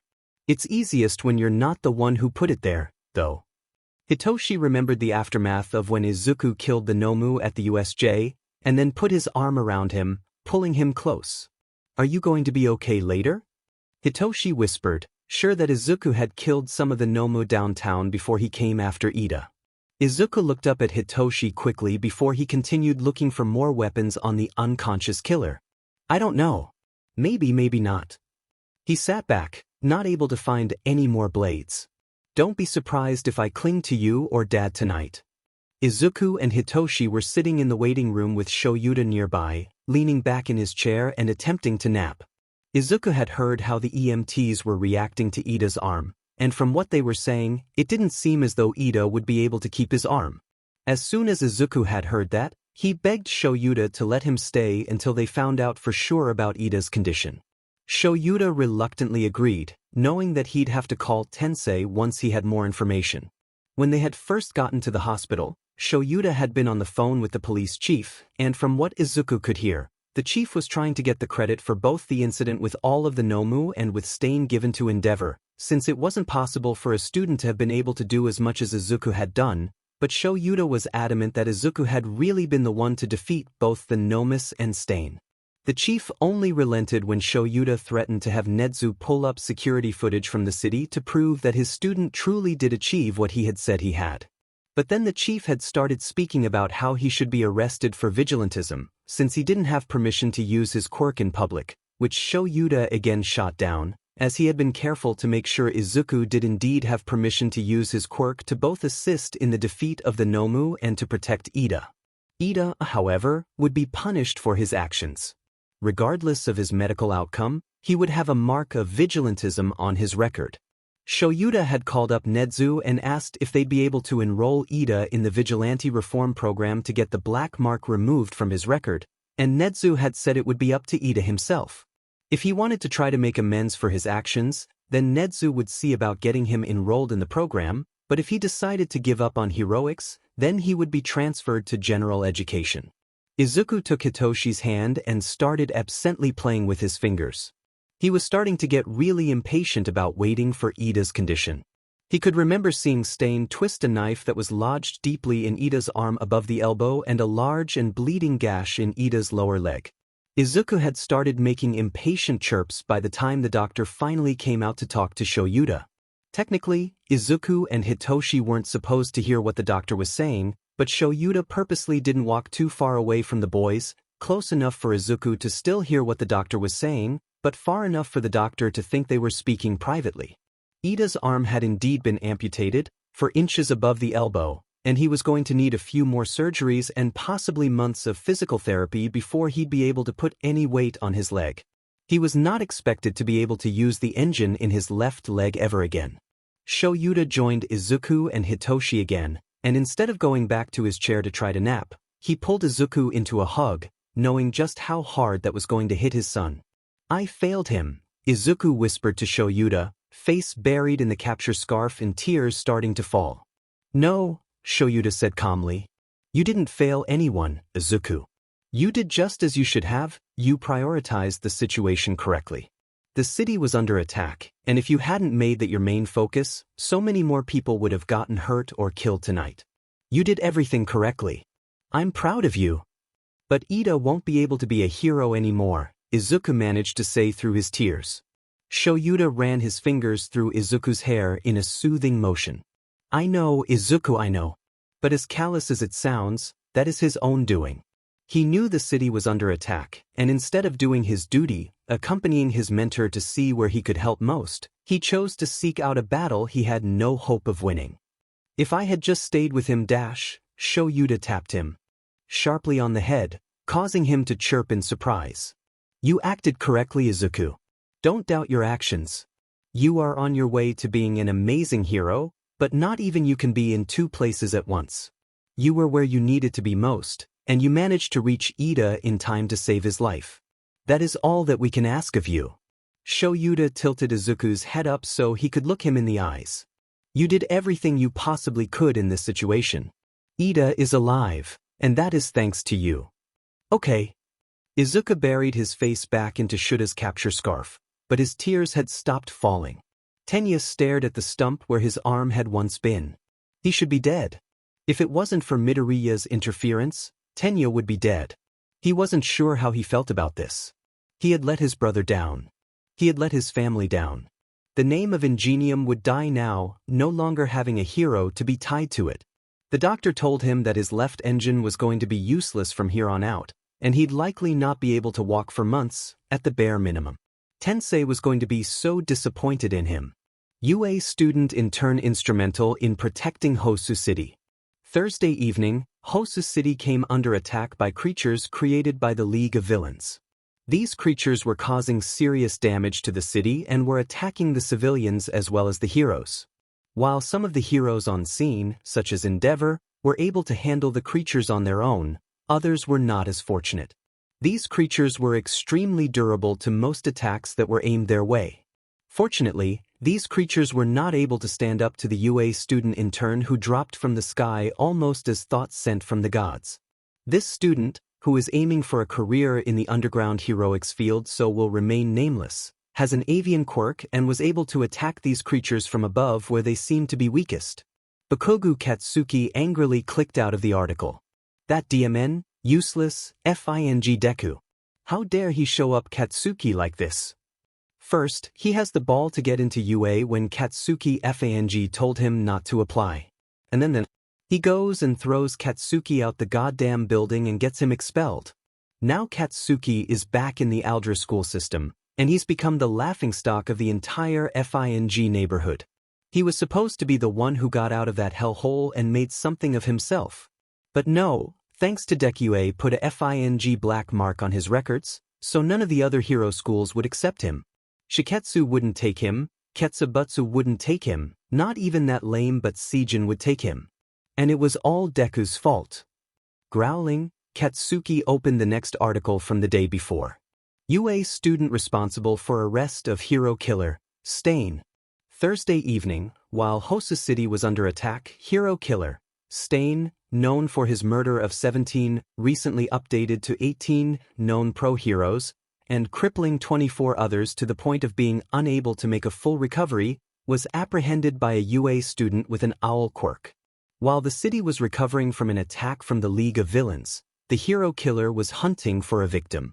Sadly, while pro-hero native was killed in action, a UA student managed to disarm the killer. Katsuki, raging, threw his computer monitor across the room. Effin' Deku again. Hitoshi was in the back seat of the car, carding his fingers through Izuku's hair as he lay curled up in Hitoshi's lap. His brother had gotten almost no sleep the past few days, his sleep full of nightmares. The attack on the city had been on Wednesday night, and the only reason they hadn't come home that day was because Izuku didn't want to cut Hitoshi's internship short, and he swore he'd be okay. Izuku would start out the early morning hours cuddling with either Hitoshi or Dad, but by the time they woke up, Izuku would have migrated to the motel's roof. Not even cuddling with Dad could rid Izuku of his nightmares. Izuku had eye bags that were almost as Gucci as his and Dad's, and with Izuku being an owl and used to little sleep, that was really indicative of his condition. Hitoshi really didn't want to wake up Izuku. He seemed to be sleeping peacefully for the first time since the attack, but they were almost home. Hopefully Papa would be able to help Izuku sleep, and if not, then Auntie Nem definitely would. As they turned the final corner and their apartment building came into view, Hitoshi gently nudged Izuku. "Hey there, bird brain, time to wake up. We're home." Izuku tightened his hold on Hitoshi and shook his head. "I'm going to leave you in the car, Izuku," Hitoshi warned. Izuku complained wordlessly. Dad parked the car and looked back at them. "If you carry him inside, I'll grab all the bags," he suggested. Hitoshi huffed in annoyance. "You are so lucky you barely weigh anything," Hitoshi said as he got a good grip on Izuku and got out of the car. Hitoshi was feeling the urge to be a little bit petty, so he decided to let Izuku continue sleeping all the way up to the apartment, and even once he got inside and kicked off his shoes. Hitoshi let him sleep all the way up until he dropped him, right on Kaminari's lap.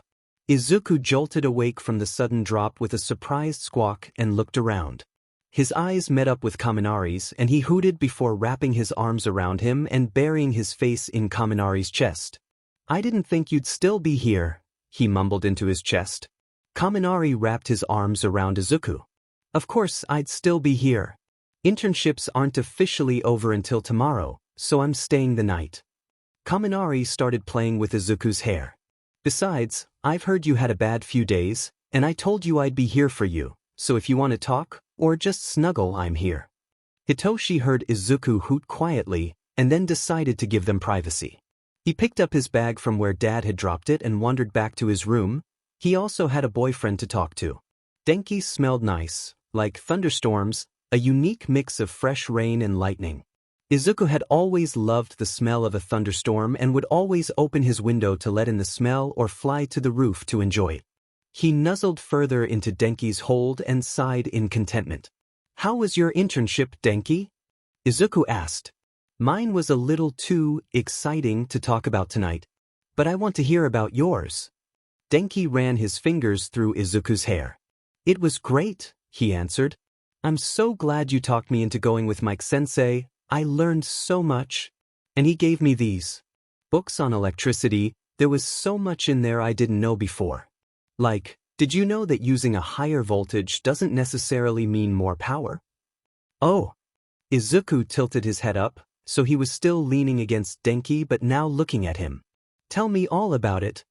They spent the next hour like that. Izuku snuggled on Denki's lap while the blonde talked all about the things he learned over the course of the past week, Izuku breathing in Denki's unique thunderstorm scent and listening to him talk excitedly about electricity.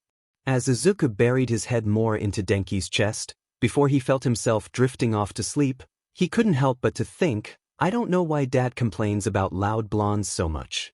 I really like mine." So, today, we will see just how much you learned in your internships. All Might called out to the gathered students. "We will be running a race.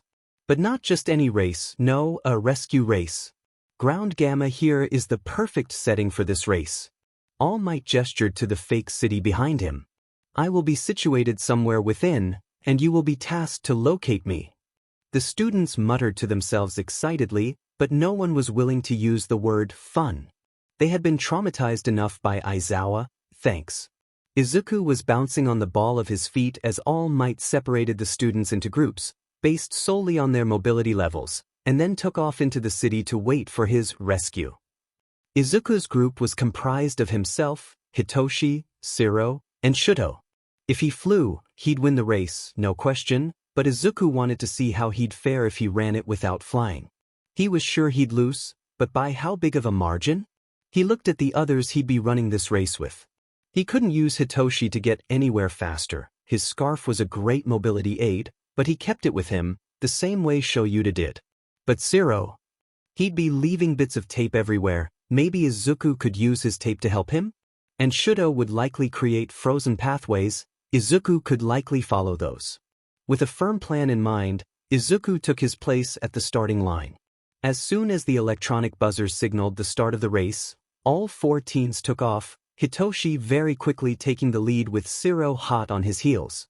Hitoshi risked a glance back and noticed Izuku skillfully running along the pipes of the cityscape, occasionally swinging off of the tape that Shiro had left behind, or sliding on the ice that Shuto created, but never once did he pull out his wings. Turning his attention back to the race, he realized that Izuku was simply challenging himself. He was an expert at stealth, and unless he was up against Dad, he could easily evade and escape if needed. They had talked while during their internship about how Izuku wanted to work on his quirkless abilities, and it seemed as though he was doing that now. He wondered if Izuku would use his wings if he slipped, or if he'd just accept an injury as a learning experience. Hitoshi mentally shrugged and continued on with the race. It didn't take long for him to get to the finish line, getting first place, with Zero barely 5 seconds behind him. Shudo was another 10 seconds behind Zero, and Izuku pulled up the rear a mere 3 seconds after Shudo. The four teens finished within 20 seconds of each other. "Mito, bro, are you feeling okay?" Zero asked. Yeah, I'm fine, why?" Izuku tilted his head in confusion. "You didn't fly. You could have destroyed us here with next to no effort," he exclaimed. "Why didn't you?" Izuku grinned and shrugged. "Where's the challenge in that?" Hitoshi laughed and pushed Izuku toward the railing. "Brat." Mitsunko was in the hospital. She was covered in third-degree burns, and she had a few broken ribs.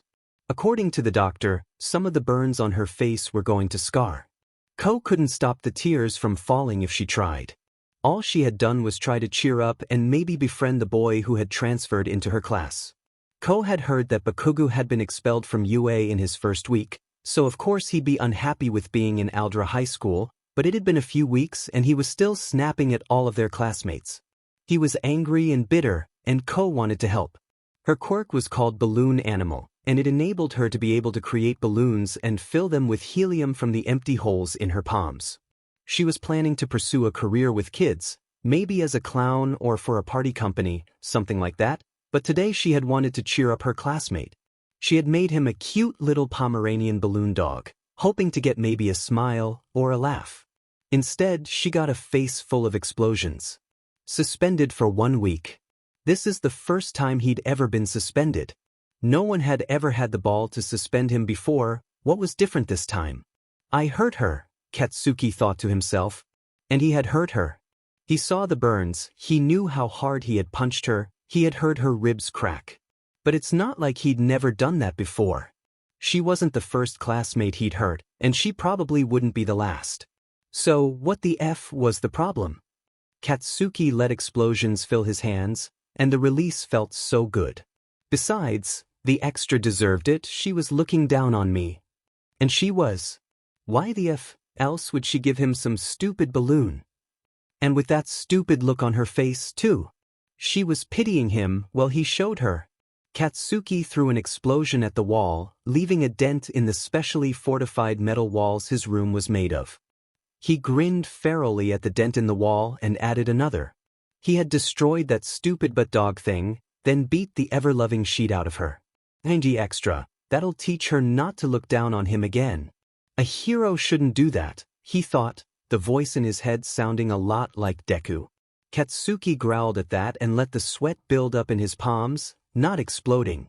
Not only was Deku sitting smugly, tucked away all nice and happy at UA, after having stolen Katsuki's dream, now he's pushing his stupid but voice into Katsuki's head. With the excessive amount of sweat in his hands, Katsuki aimed another explosion at the wall, this time punching a hole in the wall, right through all the specially built fortifications. Well, the joke's on him. I can't be a hero anymore. He's been blacklisted from every single hero school in the country. "I can still be a hero," came that Deku-sounding motherfucking voice again, causing Katsuki to pause in his rampage. Yeah, there were vocational programs. Katsuki could enroll in one of those, but the heroes who came from those programs were lucky to ever see the triple digits in the rankings. Katsuki was supposed to be number 1.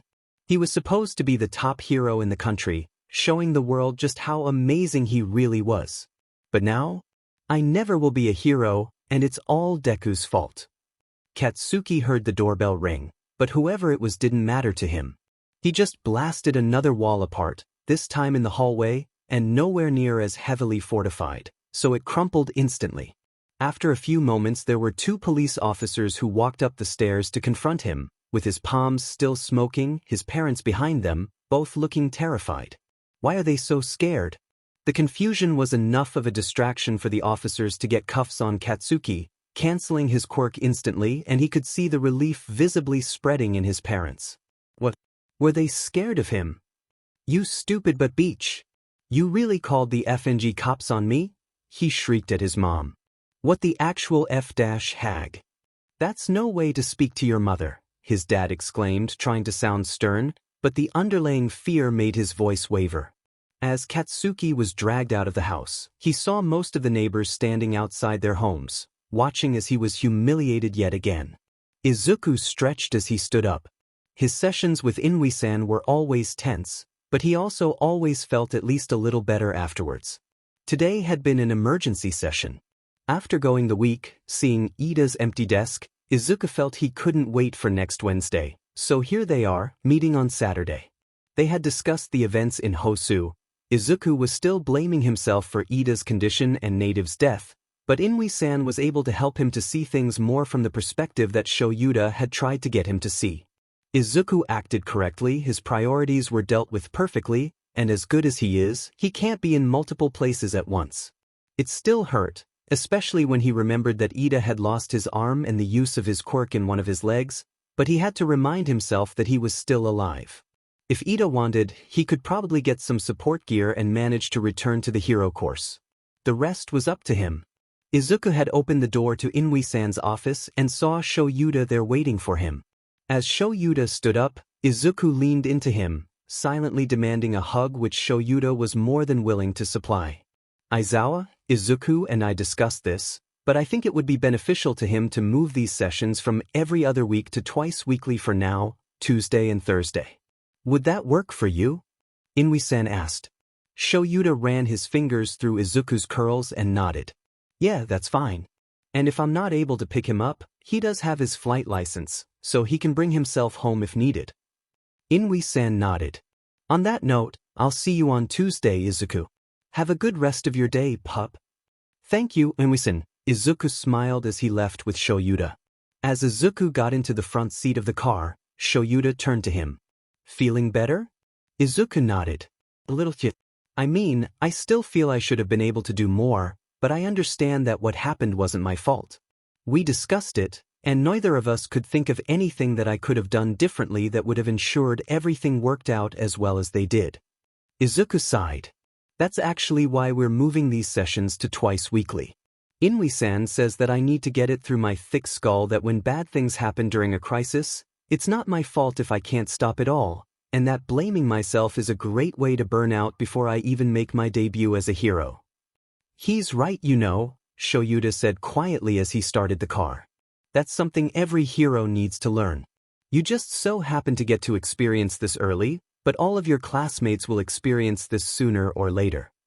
They drove in silence for a few minutes before Izuku asked, Did that happen to you too? Shoyuta didn't answer right away, but when he did, he was whispering. Yeah. There used to be 3 of us, Hisashi, me, and... During our second-year internships, Oboro and I were involved in an encounter. He was on evacuation, and I was fighting the villain. The villain managed to get away from me long enough to cause a building to come down. Oboro was trapped. Shoyuta took a deep breath and let it out. I tried to distance myself from everyone after that, and if it weren't for Hisashi being too stubborn to let me go, I might not be here today. When he saw me spiraling, he practically dragged me around with him wherever he went until I was able to function by myself again. Izuku chirped quietly. Thank you for sharing. Of course, Zuku.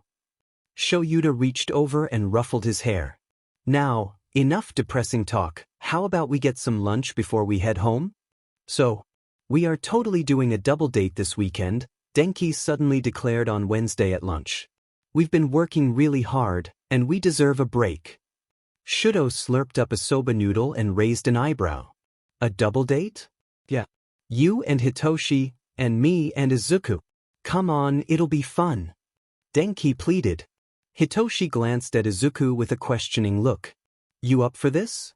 Izuku shrugged. I mean, someone has to keep Denki out of trouble. Hey! Denki laughed and put his arm around Izuku. I'm not that bad. Izuku giggled and leaned into Denki's side more. So, I was thinking either laser tag or an amusement park. Izuku chirped at the thought of laser tag while Hitoshi shook his head adamantly. No, you don't want to put Izuku in a dark room where you have to hide from him. You will lose. Even 3-on-1, we won't stand a chance against my freaking owl of a brother. That's what'll make it fun, Hito. Izuku grinned. I'll gladly take you all on. Hitoshi looked at Izuku and then turned to Denki. If you make me go up against Izuku in laser tag, I'm bringing the parentals with me to at least attempt to make it a fair fight, Hitoshi warned. Izuku started grinning like a maniac. Ooh, 5-on-1. Now we're talking. Let's do it. I'll pass, Shudo said. It's going to end up being Aizawa against Izuku for nearly the entire time, before Izuku decides to stop playing with him. Izuku hummed happily. I haven't been able to play in the dark with Shoyuda for a while. Hitoshi pointed at Izuku. That right there. That's why we're not doing laser tag. I'll agree to an amusement park, but I'm not crazy enough to go up against Izuku in laser tag in the dark. Izuku poked Denki in the side and glanced up at him through his bangs. You know, I've never been to an amusement park. If those two are too scared to face me in laser tag, going to an amusement park sounds like fun. Amusement park it is then. Izuku stretched his wings wide as he landed on the roof of the building he was meeting Kigo on. He was still in a really good mood from the double date they had on Saturday. The four of them had spent the entire day at the amusement park, and it was great. Izuku retracted his wings and sat down, flopping on his back to just enjoy the breeze and wait for Kigo to show up. Hey there, baby bird. Kigo called out a few minutes later, dropping down next to Izuku. How you been? Izuku sat up with a huge grin. K. I heard about the fight you had earlier today. I didn't think you'd be here so soon. You know I wouldn't make you wait that long, owlet. Kigo plopped down next to Izuku and put an arm around him, pulling him into a hug. So? How was your week? Izuku snuggled into Kigo's hug and said, for the most part it was pretty normal. I told you last Monday that my therapy sessions moved to twice a week. That was pretty much the only thing that was really different. You said, for the most part, so something was different? Kigo asked with a raised eyebrow. Things? Izuku nodded with a grin. I went on my first double date on Saturday. Me and Denki, along with Toshi and Shudo. We went to the amusement park. Please tell me I'm not the only one who finds the roller coasters boring. Kigo exclaimed dramatically. I mean, I can fly faster than they can move. I know, right? Izuku chirped. I didn't say that to Denki, but yeah, the roller coasters were a little dull. I can do so much more maneuvering in midair at much faster speeds, but he liked it. So did Toshi actually, but I think Shudo was a little mad about it. Okay, so if the roller coasters weren't your thing, what else did you do there? Izuku's eyes lit up. I had cotton candy for the first time. It was so fluffy. Oh, here, look. Izuku pulled out his phone and showed Kigo a picture of him and Denki sharing a bright blue ball of fluffy candy, and then swiped to a picture of Hitoshi laughing at an indignant Shudo who was looking at a bit of pink cotton candy on his nose as if it personally offended him, before coming to another one of him with Denki feeding him a bite while Izuku blushed. Me and Denki had blue raspberry, and Hitoshi and Shudo had cherry. Kigo touched the little cell phone straps that were on Izuku's phone. These are new. Izuku blushed again. Yeah, Denki won those at a dart game at the amusement park. There were two straps attached to Izuku's phone. One was an adorable Piku, and the other was a cute little roulette. I thought he was going to keep one, but he said they couldn't be separated, so he attached both to my phone. You have such a cute little boyfriend. I'm almost jealous. Kigo squealed, squeezing Izuku into a tight hug. Izuku nodded. Yeah, I really like him. Izuku was quiet for a moment, and then continued, even when I'm not having a good day, Denki always seems to know what I need. I'm just worried that one day he'll realize I'm too much work, he whispered at the end. Nope, baby bird, don't think like that. Kigo tapped Izuku on the top of his head. The boy seems to genuinely care for you and wants to be with you. For now. But he's always doing things for me, and I haven't been able to do anything for him. I'm sure you have, you just don't realize it yet, Kigo tried to reassure him. Izuku shrugged. If you say so. Hey, where'd the happy little bird from a few minutes ago go? You were doing good, Owlet. What happened? Kigo asked. Izuku shrugged again. I don't know. It just snuck up on me. Well, you know what else is gonna sneak up on you? Kigo asked. What? Me. Kigo shouted and started tickling Izuku mercilessly. It had been a week since Katsuki had been arrested, and he'd finally been released. He'd had a session with an anger management therapist while he was locked up, and he'd gotten weekly sessions scheduled going forwards. They were supposed to help him to stop being so angry at everyone. But he wasn't angry at everyone. He was only angry at Deku. Everyone else just so happened to be nearby when he wanted to blow Deku the F up. But not today. He was going to go right up to Deku and explode his effing face. Wait, no, he was going to talk to him. Just talk to him. His therapist said he was going to be going to prison for a long time if he didn't learn to get his temper under control, and attacking people wouldn't help. It was with that thought in mind that Katsuki stomped his way to Deku's place. He was going to have words with him, and he was going to keep himself from exploding, since he didn't want to hurt Auntie. Just Deku. Katsuki stomped up the stairs until he got to their apartment and had to stop himself from pounding on the door. Instead, he firmly knocked. After waiting a few minutes, the door was opened and a lady with vibrant blue hair stood in the doorway. Yes? Can I help you with something? Katsuki stared at her for a minute, before glaring. Where the hell is Auntie and Deku? He demanded. The lady looked at him with a confused expression. If you mean the former tenants, I'm not sure. My husband and I moved in about 3 months ago. Whatever, he growled at her, before stomping off again. Deku's running away from him, huh? He knows Katsuki's going to beat the shit out of him the next time he comes face to face with him. Well, he can try to hide, but Katsuki's going to find him, and he's going to make that useless F pay for what he did to Katsuki. So, for the matchups on the final, Shoyuta started, talking to his fellow teachers. I want your honest opinions on if you think these will work out or not. As the rest nodded, Shoyuta continued, Cementos, I'm putting Kirishima and Sato with you. They both have limits on what they are able to do, and they don't typically try to think outside of their raw power. I want to see them try to get past an objective that does not have a time limit to it. Cementos nodded his understanding. I'll leave them an opening to get through, but if they simply try to get through the walls, they'll fail. I'll be going up against Yaoyorozu and Todoroki, Shoyuta started, but was interrupted by Midnight. Really? I would have thought you'd pick Midoriya. Shoyuta snorted out a laugh, much to the amusement of the rest. I'd been trying to catch that kid for 3 years before I realized how young he was. Trust me, if he doesn't want you to find him, you won't find him. If he wants to end a fight quickly, you won't even know he's there before you're down. Shoyuta looked at his list of matches. I actually have him slated to go up against All Might. I don't know if any of the rest of us even stand a chance against him. All Might rubbed the back of his neck nervously. About that, Chio-san has actually restricted my activities for the next few weeks. She is stating that unless there is an emergency, I'm not to do anything more stressful than helping a cat out of a tree. I'm going to have to back out of the finals. Shoyuta stared at him for a moment before shrugging. Well, I don't really blame you there. I don't want to be on her bad side either. Shoyuta moved that page out of the stack. Anyways, Yaoyorozu and Todoroki were placed against me. No, hold on, we're still talking about Midoriya. Snipe interrupted this time. If he's not going to be up against All Might, who will he be up against? Shoyuta stared at him deadpanned. Nedzu is out, Izuku is an owl, he's a sky predator who specializes in silent ambush attacks, and even if he wasn't, he could fly to the exit.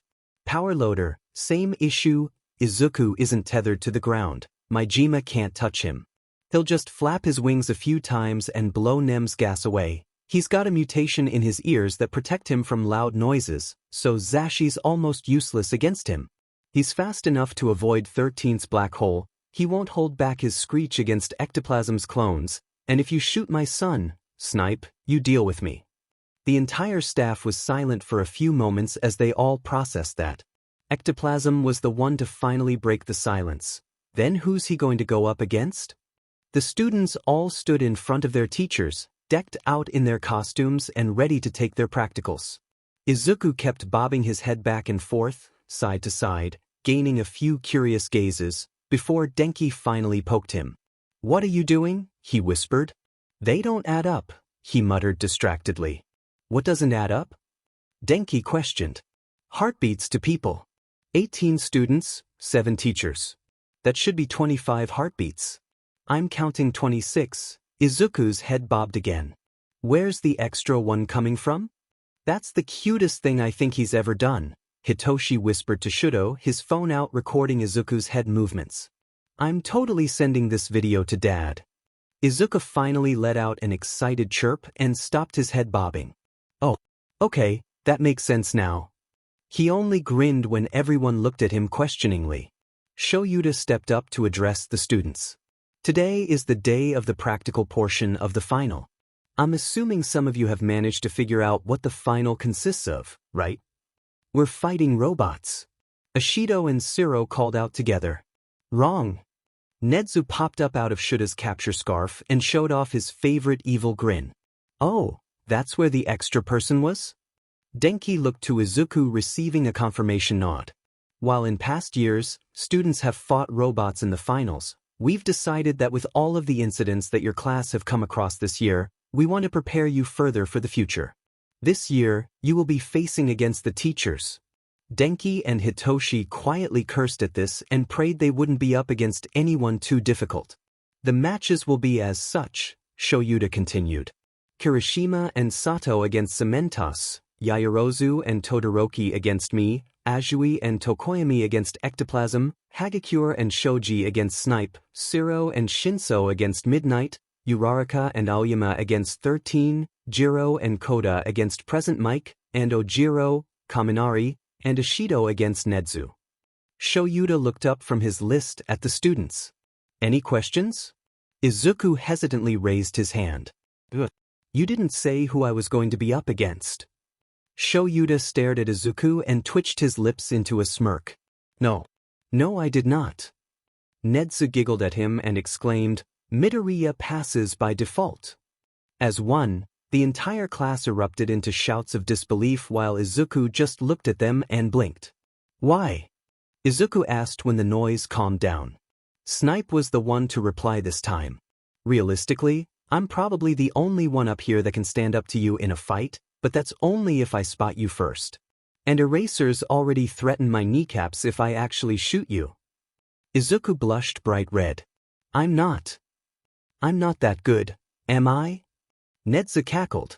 Shoyuta was at the dining room table grading the finals for his law and ethics classes, while Hizashi was sitting on the couch in the family room grading the English finals. Izuku had managed to stick himself to Hizashi's side after watching his match against Kuda and Jiro. Izuku saw that Hizashi was in the middle of a panic attack and had made it his mission to be his papa's emotional support bird.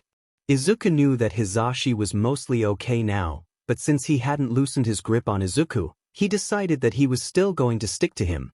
He heard Hizashi sigh out in irritation, so he hooted inquisitively. "I swear, Aizu, some of these kids could eat a can of alphabet soup and sheet out better English than this. Read this and tell me how this is a third-year student." Izuku took the paper and glanced it over. Yikes, that was the wrong there, our verb tense, and they spelled computer wrong. What did I do to deserve students like this? Hizashi complained. Izuku snickered quietly at that. You should hear what Shuda's muttering over there about his second years. Oh yeah. Hizashi snorted. Probably about how they keep confusing the years on a few of the laws.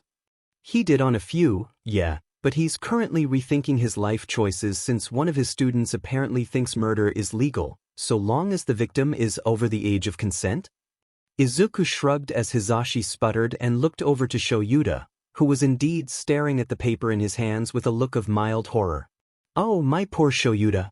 I think he needs a hug. Go, give him a hug. Izuku giggled but didn't move, instead snuggling further into Hizashi's side. Nope, I'm comfy here.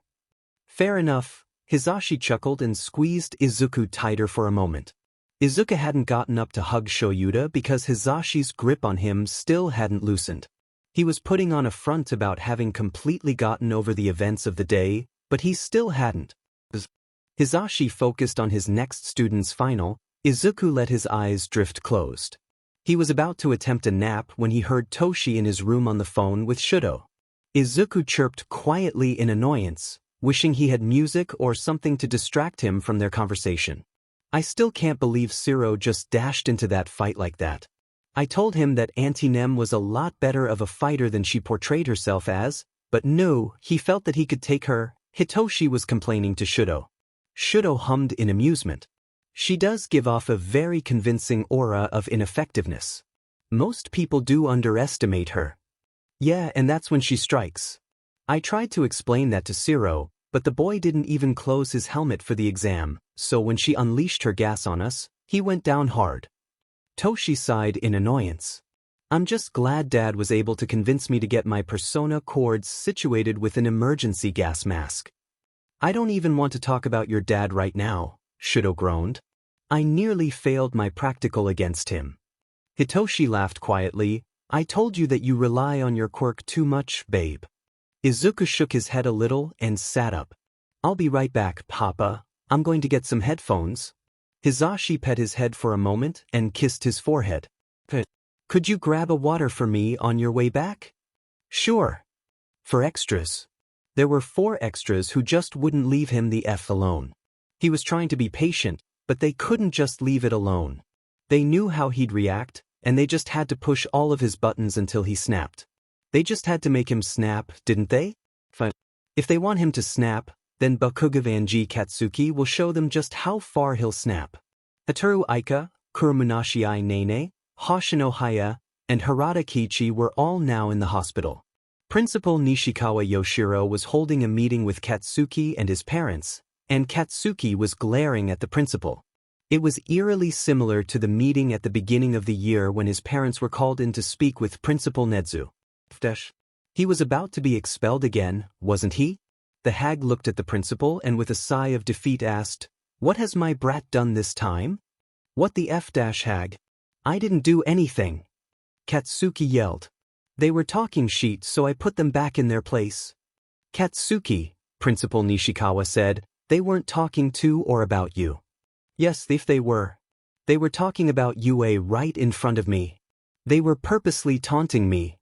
Those students were all third-year students, and they were talking about one of their cousins from the business course.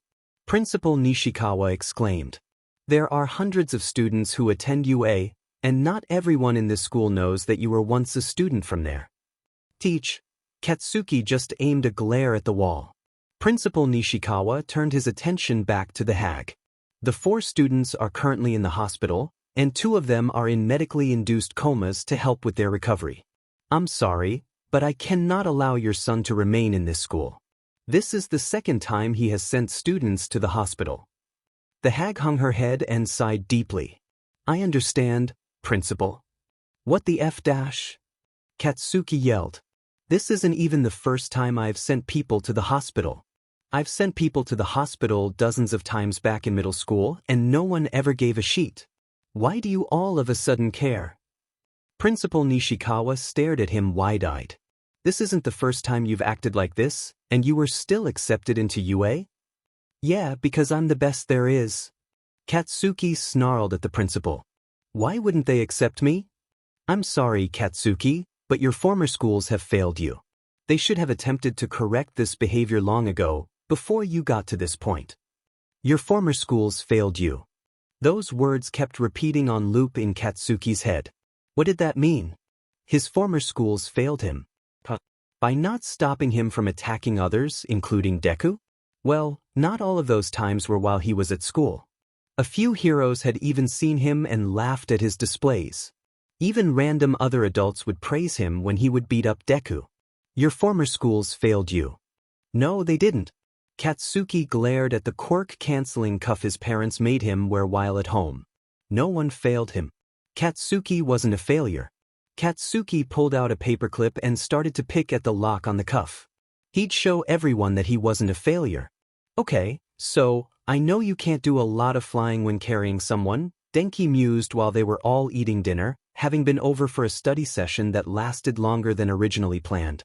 But do you think you can take me on a quick flight sometime? Papa had made katsudon for dinner, and Izuku munched thoughtfully on his piece of pork while he considered it.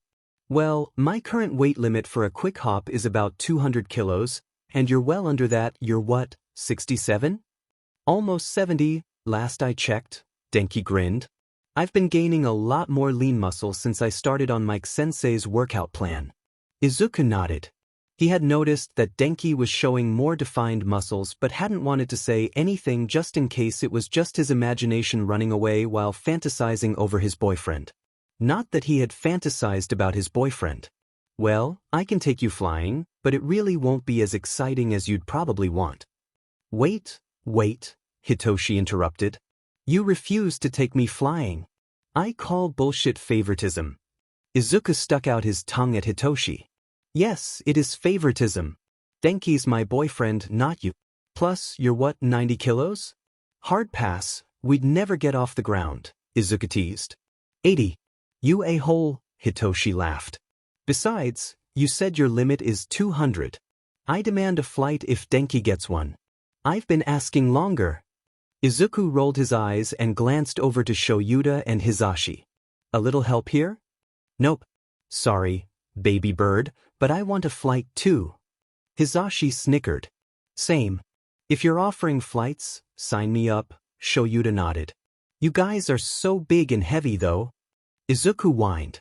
Denki's not much taller than I am, I can get a decent grip on him, but you three are freaking giants. Izuku pouted and took another bite of his katsudon. Make Kigo take you on a flight.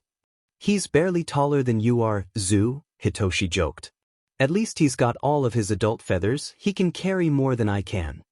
Denki scratched the back of his head and said, if it's all that big a deal, never mind, I don't need a flight. Shoyuta snorted. It's not that big a deal, Kaminari. Izuku and Hitoshi have this conversation every few days.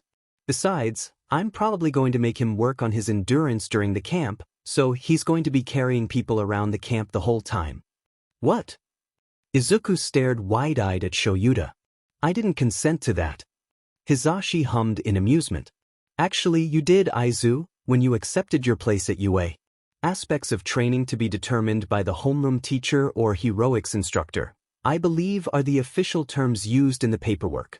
Shoyuta nodded solemnly. Unless you want to drop down to Zashi's class? Izuku pouted as the others laughed. Relax, Izu, Shoyuta ruffled his hair. I'm not going to make you do anything crazy like what you do with Kigo. And I'll have you start small, probably carrying Azui or Hagakure for an hour. By the time the camp is over you'll have carried everyone for at least 2 hours at a time. Everyone. But Sato and Kuda are huge. Izuku protested. And Shuji too. I'm not asking for aerial maneuvers, just flying in circles at various heights, or something like that, Shoyuta shrugged. You'll never be able to carry heavier loads if you never carry heavier loads. Izuku stabbed a piece of meat and sulked. Just because you're right doesn't mean I have to like it. Hey, Dad, Hitoshi cut in, changing the subject. Do you think me and Shudo can go to the mall this weekend and pick up some things for camp? Oh. Us too. Denki exclaimed. Izuku, let's go to the mall this weekend. Hitoshi can get our things for camp, and we can. I'm not your pack mule, Denks, Hitoshi interrupted. If you want things for camp, get it yourself. Izuku giggled. Sure. Izuku looked at Shoyuta. Can we go to the mall too, Dad? Ooh, he's pulling the big guns out, Sho. Hisashi teased. He called you Dad. Denki looked around the table confused. I'm missing something, aren't I? Hitoshi smirked. He almost never calls him Dad, something about how it's weird after all the years spent as a vigilante? He only does it now when he's trying to get something. Izuku nodded. He was Eraser to me for 3 years. I'm only recently calling him Shoyuta instead of Eraser all the time. It was easy with Papa, though I'd never met him as Present Mike before I moved in with them. Denki nodded. That made sense. Sure, you gremlins have fun. It'll be the last time before you suffer at camp for 2 weeks, Shoyuta said with his creepy, manic grin that never failed to terrify Denki. Izuku was sitting on a bench in front of the fountain at the mall, shock blanket wrapped around him, as he stared at the bodies on the floor, blood pooling around them, smeared from the frantic dodging and ducking, residue of explosions surrounding the plaza of the mall. 5 people were dead, and 7 others had been rushed to the hospital, 3 of who weren't expected to survive the limbs that had been blown off. No matter how much anyone tried, Izuku couldn't stop staring at the blood.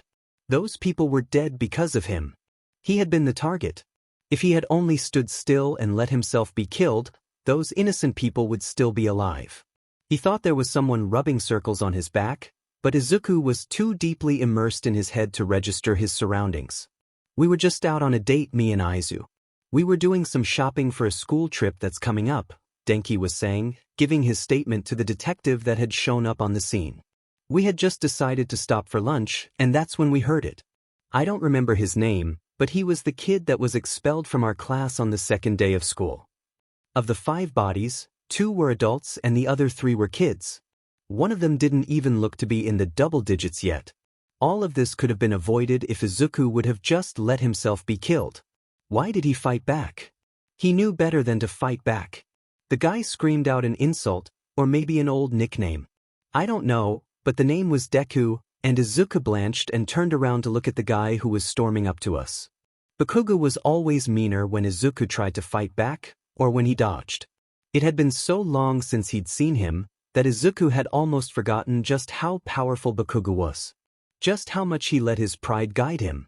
I remember this guy was expelled because he attacked Izuku after an exercise on the second day of class. Izu's team had won, and this guy I guess had an issue with it? He felt that Izu had cheated. When he attacked, Izuku was able to deflect his attacks easily, and that just upset the guy more. Denki looked around at the carnage around them. Izuku's good at dodging attacks. Of course Bakugou wanted to kill Izuku. He had gotten Bakugou expelled, he had crushed his dreams, he had single-handedly ruined everything Bakugou had been working for his entire life. No wonder he was upset with Izuku. Izuku was nothing more than a worthless Deku, after all. Useless, worthless, quirkless Deku. Izuku kept telling him to stop attacking, that he was hurting innocent bystanders. I know that Izuku could have used his quirk to make him stop, but he would have hit the bystanders too, and that's something Izuku would never do. What was he even trying to do anymore? Protect people? Please, what a joke. He was a joke. What right did he have to even pretend he was strong? Izuku was a pathetic waste of space. He was using up precious oxygen that someone else could be using, someone who was a productive member of society. Anger issues just kept attacking, making bigger and bigger explosions every time Izu dodged. Denki gestured to all the damage in the plaza. Most of the food court had been demolished, and some of the shops were totally destroyed. There had been fires, but they were put out by now. Izuku's tears started streaming down his face, but he made no move to stop them. Why should he even bother? Why was he even bothering to do anything at all? Why was he even alive? He should just end it now. There were already people taking away the bodies of the people Izuku couldn't save. What's one more body? Izuku moved his hand to grip at his wrist and started to extend his talons. Denki grasped Izuku's hand tightly in his own and moved it away from his wrist but got no other response. He started actually targeting the civilians when Izu still wouldn't fight him, when he only dodged his attacks. That's when he started killing people. I think that's what broke Izuku, Denki whispered that last part. Izuku just wanted the pain to stop. The pain of failure, the pain of being worthless, the pain of being useless, the pain of being Deku, the pain of existing. Why did it have to hurt so much? Why couldn't it just end? Izuku just stopped. He dropped to his knees, and I think he would have let anger issues kill him at that point, but I couldn't let him do that. He's my boyfriend, I had to step in. Izuku was so useless that he almost got Denki killed too. Denki had stepped in between him and Bakugou's grin had been full of pure murder. He had wanted to kill Denki. Then where would Izuku be? He'd be responsible for not only the deaths of 5 innocent bystanders, but also his boyfriend? Just as I was about to let loose a blast of electricity, there was a swirling portal, like the one from the USJ attack, and anger issues disappeared. I don't know where he went, but I'm willing to bet he's with the people who attacked us at the USJ now. Izuku didn't deserve any of this. He didn't deserve life, he didn't deserve Denki, he didn't deserve a family, brothers, a dad, and he definitely didn't deserve his papa. The only thing he deserved was death. He tried once more to move his hand to his wrist, but there was a warm hand holding on to his, keeping him from reaching his wrist. "Just let me go," Izuku whispered. "There's no use in me staying here. I only ruin everything." "Never, Izu," he heard Denki's warm voice in his ear as he pulled Izuku into his chest. "I will never let you go. You hear me? I love you, and you're not allowed to leave me alone." The purple portal opened up into a bar and Katsuki dropped down, landing on his feet. He looked around, staring at everyone there. There was some little girl with her hair in messy buns, some lizard-looking F-dash, a guy in black spandex, a freak in a mask and a yellow coat, a burnt but beach, some tall butt freak with what looked like a cloth-wrapped metal thing, and a person made of purple mist. "Where the F am I?" Katsuki demanded. Another portal opened in front of him, and some crusty F with blue hair stepped out. "Welcome," the crusty guy said. "My name is Shigaraki Tamura, and I would like to ask you to join us in the League of Villains. I was impressed by your display at the mall. So much destruction, so much death." Katsuki scoffed. "I just wanted to kill the stupid Deku, but the beach wouldn't stand still." "Join us, and we can help you get to this Deku again," Krusty F grinned. "I don't effing need anyone's help." Katsuki growled at him. Perhaps you don't need help, but we could still use yours." Crust Face smiled at Katsuki. "We're going to attack the students of UA, and we're going to destroy Hero Society." Katsuki looked at him for a moment. He didn't really care about that, he just wanted to kill Deku. But on the other hand, he had just killed a whole bunch of people, so if he showed himself now, he'd be arrested again, and this time probably thrown in prison. Maybe even Tartarus. Sheet, had he effed up that badly? Whatever. He still wanted Deku dead, and now he's a villain. Might as well roll with it, it's not as if he was going to be a hero anymore anyways. So sure, why the not? What the hell I'm in? Let's kill some Ua beaches. Katsuki gave his own feral smirk at the blue-haired F-dash. I got nothing else to lose at this point. Hisashi was in the kitchen making tea while both Kigo and Shoyuto were sitting at the dining room table. They had all agreed that Izuku was not going to go to the summer camp. He was currently in his room with both Hitoshi and Denki watching him, making sure he didn't hurt himself. And it was a legitimate worry. Denki had already told everyone how Izuku had tried to use his talons on himself a few times while at the mall. If they let Izuku come to camp, there wouldn't be enough supervision on him, and there was no way Hisashi was going to put his feathery baby into a hospital for a suicide watch. Even if he needed it, that wouldn't help Izuku. He needed to be surrounded by people who loved him, not emotionally detached nurses that either checked in every 10 minutes or watched him through a camera. Hisashi finished the tea and brought the cups to the table and took a seat himself. I'll be able to call off from patrols, but I'll still need to go to the station. I can take him with me then. Kigo nodded at that. I can't take off from patrols, but I can watch him during the nights. I hate to suggest this, but, Shoyuta started, would it be a bad thing if we put a quirk-canceling cuff on him? That way he can't slip out the window if you need to use the bathroom like he did with me. Kigo clearly wanted to refuse, but he also knew that Izuku could sneak away. No, Hisashi whispered. He's told us before the only reason he doesn't try jumping anymore is because his wings always come out. If you put a cuff on him he'll just jump, Shoyuta finished. Sheet. Denki held Izuku's sleeping form in his lap, running his fingers through his hair while Hitoshi was playing with his hand. Izuku had been zoned out for most of the day but came to long enough to make a fairly deep cut on his wrist before either Denki or Hitoshi had noticed. Hitoshi had pulled him under his quirk and ordered him to go to sleep as they patched up his wrist. They had told the adults right away, naturally, and both Mike and Hawks had started crying, but they also trusted Denki and Hitoshi to take care of Izuku. Izuku let out a soft hoot in his sleep, and Denki smiled at him. He'll be okay, right? He asked Hitoshi quietly. Yeah. He'll be okay. He doesn't have a choice, Hitoshi said with a mild glare. Denki grinned. Ooh, ominous positivity. I approve. Hitoshi sighed. He's my brother. He needs to be okay. I need him to be okay.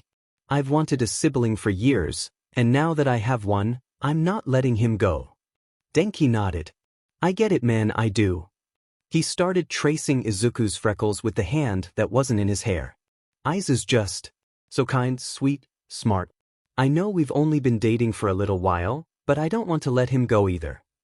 The two continued to sit in silence, just being there for their sweet, little green owl, when the door opened wider and Aizawa entered, followed by Mike. How's he doing? Denki hesitated, but Hitoshi looked Aizawa right in the eyes and said, He can't come to camp, Dad. Please don't let him come to camp. Denki, eyes never leaving Izuku's sleeping face, nodded. In agreement. I'll stay here to keep him company. Aizawa sat on the edge of the bed and sighed. No. Kaminari, you need the benefits that the camp will provide you with. You can't stay here. I'm sorry. Denki closed his eyes and nodded slowly. But don't worry, we already discussed it. Izuku is going to be staying here with Zashi and Kigo. He won't be left alone ever. That's good, Hitoshi muttered. He's going to be seeing Hound Dog a bit more, right? Daily. Zashi is going to be keeping us updated while we're at camp. Izuku's going to be okay. Aizawa gently tugged on one of Izuku's curls. You want to do what? Handjob hissed at Katsuki. You heard me, crusty McFuck. I want to kill the FNG bird. I would have had him at the mall if you hadn't ruined everything. Katsuki was still sad about that. Deku had been defeated, sitting on the ground, ready for Katsuki to end it, but then that stupid FNG portal had to pop up and ruin everything. Don't be stupid, kid, he rolled his eyes. If the owl kid had been in his right mind, he would have destroyed you. He killed my Nomu, and the Nomu had a regeneration quirk. Katsuki growled at him. Well, that useless Deku wasn't in his right mind. I had him. The heroes would have caught you. I don't give a f-dash. I just wanted to kill that demon bird. Now he's going to be surrounded by people who can protect themselves, not a bunch of civilians, so he'll be able to focus on the fight. Katsuki let loose a few explosions from his hands. I'm going to have to hurt someone else to get him thrown off his game. You actually want to antagonize the bird. What the F is wrong with you, kid? Handjob was scratching at his neck madly. No, we're not doing anything to get on the bird's bad side. Ah, you scared of a useless but bird, you crusty beach? Katsuki's explosions started to get bigger. Fine, I'll take him on my own. I only joined up because I literally don't have anywhere else to go, but I want that bird dead. I will fry that chicken if it's the last thing I do. And since you work for me, I say no you won't. Katsuki glared at the crusty handjob. He had already told him what his quirk was, so all Katsuki had to do was avoid his hands. Katsuki grinned darkly at handjob. Just try to stop me. Shigaraki Tamura, please rethink this. If he does not wish to cooperate the warp gate guy started, but was interrupted. Shut up, Kurogyri. If he wants a fight, then that's what he'll get. Handjob screamed before he lunged at Katsuki, palms out and ready to decay Katsuki's face. Katsuki took a step back and with a smirk, let loose an explosion that blasted Krusty into the back wall. The fight didn't last much longer. Soon, the Krusty sheet was on the floor, missing almost the entire right half of his body. A purple portal brought both Krusty and Katsuki into a dark room with a man in a suit, wearing some weird metal mask on his face. S-sensei. Krusty managed to barely get out. Help. Oh, Tamura, the man said fondly. You picked a fight you couldn't win. The man gently placed his hand on Krusty's head. I had hoped you would grow out of this impulsive phase, but it seems I miscalculated your usefulness. What?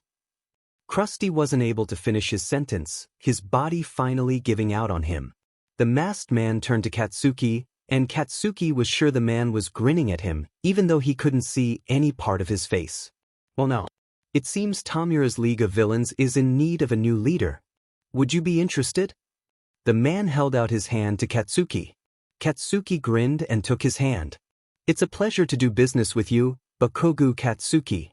Naomasa was rubbing his temples as he stared at the report that had just been delivered to his desk. One of the underground heroes in the area had stumbled across a body in an alleyway, and upon identification, it turned out to be Shigaraki Tamura. Or rather, what was left of him. He was missing most of his right side, the injuries showing clear scorch marks, as if he had been hit by an explosion. And from the incident at the Kiyoshi Ward shopping center the other day, Bakugou Katsuki, who had managed to escape with the assistance of a warp gate, the same as the one that had brought the League of Villains into the USJ, was the most likely suspect for this murder.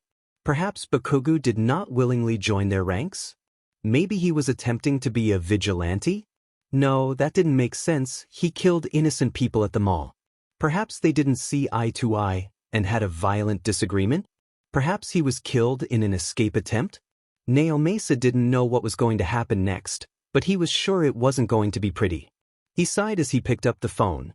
He needed to update both Nezu and Toshinori about this. They were both involved in the League of Villains case, and Nezu in particular might have some insight to share. Shoyuta sighed as he put his phone back in his pocket after reading the text from Hisashi. Izuku didn't eat breakfast and Kigo had said he didn't really sleep either. Shoyuta knew that Izuku was going to be spending a few hours with Inui today, and then in the evening he'd be with Kigo. Hopefully, he'd be a little better and tonight's message from Hisashi wouldn't make him feel guilty for still taking the class on the camping trip. Looking up, Shoyuta just managed to catch the looks of terror on most of the faces in the class as Pixie Bob sent them over the ledge to start the camp. Hitoshi, Shuto, and Kaminari had been watching him closely, and so they didn't have a look of fear, but rather a look of resignation as they fell. Mandalay walked up to him, worry clear in her eyes. I thought there were supposed to be 18 kids? But I only counted 17? Where's the last one? Izuku's. He's staying home, Shoyuta said quietly. He had a rough week. Pixie Bob raised an eyebrow. That's never stopped you from bringing a student before. Shoyuta glared mildly at her. He was out on a date a few days ago and a villain attacked him at the mall. He didn't fight back, only dodged, and the villain killed and injured a few civilians while trying to get to him. Izuku was already working through some pretty crippling self-esteem and depression issues, but right now, he's also on 24-hour suicide watch. There wouldn't be enough supervision for him out here. Mandalay's expression was sad, but she understood. Pixie Bob winced and asked, I'm sure you have your reasons, but if he reacts like that around a villain, are you sure this is the right career path for him? Shoyuta smiled wryly at them. This is going to sound like an odd transition, but have either of you heard of the Vigilante Screech? Oh yeah. He's been active in Muzutafu for about 3 years before he disappeared a few months ago, right? He had, what was it, like a 90% capture rate? With no casualties and minimal property damage. Pixie Bob replied. I've heard that there was talk about putting him in some kind of reform program to get him an actual license since he was so good. Shoyuta nodded. Yeah, I managed to talk Screech into turning himself in a while back.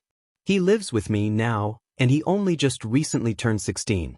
His name is Midoriya Izuku, and he's the student missing from this camp, staying home to ensure he gets help for the events that happened this past week. Shoyuta took a breath. Izuku is my son, and he's going to be an amazing hero. Shoyuta watched as the students crawled out of the forest, his son all but carrying his boyfriend on his back. According to Ragdoll, Todoroki had been the group's heavy hitter for the entire journey and had tired himself out. Shoyuta narrowed his eyes at the class.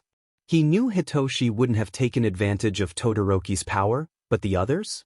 A few of the students didn't seem to be too tired, while others were exhausted. Shoyuta would be going a little bit easier on the exhausted students tomorrow, while the ones who didn't seem too worn out would be getting the full Hell Camp treatment. Hitoshi nearly collapsed under the weight of Todoroki as they all lined up in front of Shoyuta, and he could see that Hitoshi's capture scarf was covered in dirt from Pixie Bob's creations. As Shoyuta was glaring at the 5 students who had decided that they could take it easy and coast by while others did all the work, Mandalay and Ragdoll got the kids settled at the tables for dinner. Tiger leaned over to Shoyuta and in a quiet voice, asked, "What are their names?" Shoyuta grinned his manic grin. Tiger clearly saw the same thing in the students that Shoyuta had. Hagakure, Sato, Uraraka, Aoyama, and Ojiro. I really hope they've put a lot of thought into their excuses, since that will likely be on their expulsion paperwork if they don't shape up during camp. Tiger laughed and walked off. About an hour after the students had all gone to bed, Shoyuta heard a knock at the door to his room. He got up to check, grabbing his scarf on the way since no one should be coming to visit him at this hour, only to find 3 worried teens at his door: Hitoshi, Todoroki, and Kaminari. "Have you heard anything about Izu?" Kaminari asked as soon as the door was opened. Shoyuta nodded and pulled out his phone to show the 3 boys the messages, one from Kigo and one from Hisashi. The one from Hisashi said Izuku had still been quiet after his 2-hour session with Inui but had managed to ask for Katsudon for dinner. He was slowly starting to come back to himself. The message from Kigo stated that Izuku wouldn't make his weekly promise to Kigo, not yet sure he'd be able to keep it, and refusing to break the promise. Kaminari had to wipe away a tear at that, while both Todoroki and Hitoshi wrapped an arm around him. "Hey, I told you already, Izu's going to be okay." "He doesn't have a choice," Hitoshi muttered. Kaminari nodded. "Yeah, I know. Gotta stay positive. You 3 should go to sleep. Especially you, Todoroki. Don't try to pretend you didn't get quirk exhaustion earlier," Shoyuta lightly scolded, trying to lighten the mood for Kaminari. Accepting the change of subject, Todoroki narrowed his eyes and glared at no one. "If I wasn't doing the work of 6 people, I would have been fine. I still think you should have let Sato get hit a few times," Hitoshi said. "We all told him not to eat sugar, but he didn't listen." Kaminari scoffed. "What's Ojiro's excuse? His tail got bruised?" "Oh, I'm sorry, I'm just here. Quirk totally useless against dirt monsters. Swinging a staff I managed to talk Momo into making for me, while I simultaneously worry about my boyfriend. But go on, wax poetic about a bruised tail." Todoroki snorted at them both before yawning. "Go to bed. All of you." Morning rolled around and Shudo was still exhausted, but luckily, Dad had given a few of them a few hours to relax in the morning. Ashido, Tokoyami, and Momo had gone at the forest challenge every bit as hard as Denki, Shudo, and Hitoshi had, so Dad had decided they could take it easy until lunch. Some of the students accused him of favoritism, up until he pointed out that Shudo still had quirk exhaustion from carrying them through the forest. Hitoshi had sat in the grass with Shudo sleeping against him to watch some of the others in training, when the kid that was introduced as Mandalay's nephew Kota, who was darting around, grumbling about how his aunt's making him bring water to all the hero wannabes, came up to them and all but threw the bottles at them. "You know, it doesn't cost anything to be nice," Hitoshi muttered at him before he could dart off. The kid glared at him and snapped back, "How much does it cost to be an a-hole?" Hitoshi raised an eyebrow at the kid, thoroughly impressed at his snarky comeback. "It's free, isn't it?" Hitoshi snickered at him. "You know what? Yeah, it's free. But you still might want to be a little nicer to people." The kid scoffed. "I don't need to take any advice from some hero wannabe like you." "That's fine," Hitoshi shrugged. "It's just a lesson I learned the hard way." Hitoshi turned his attention back to watching his dad spar with both Ojiro and Sato at the same time and snorted when he grabbed Ojiro's tail and threw him bodily at Sato. The kid still hadn't left, so Hitoshi tilted his head a little. "You need something, kid?" "No," he said instantly. Hitoshi shrugged and lightly ran his fingers through Shudo's hair and waited for the kid to either say what he wanted to or to leave. "Everyone else is showing off their quirks, why aren't you?" he finally asked, gesturing to both Hitoshi and Shudo. "Shudo gave himself quirk exhaustion yesterday. Those 5 over there." Hitoshi waved his hand slightly in the direction of the students that were working the hardest out of them all. "Shudo's purposely sleeping where they can see him to elevate their guilt in letting him do more work than he should have had to." "But that's stupid. Why even bother? You're just stupid people, doing stupid things with your stupid quirks." Kota crossed his arms stubbornly. "You're right," Hitoshi nodded. "And that's how I used to see it. I used to be bitter about people who had amazing quirks, better quirks than me. But after I was adopted, my new parents helped me see things differently." He looked fondly at Shudo's red and white hair on his lap.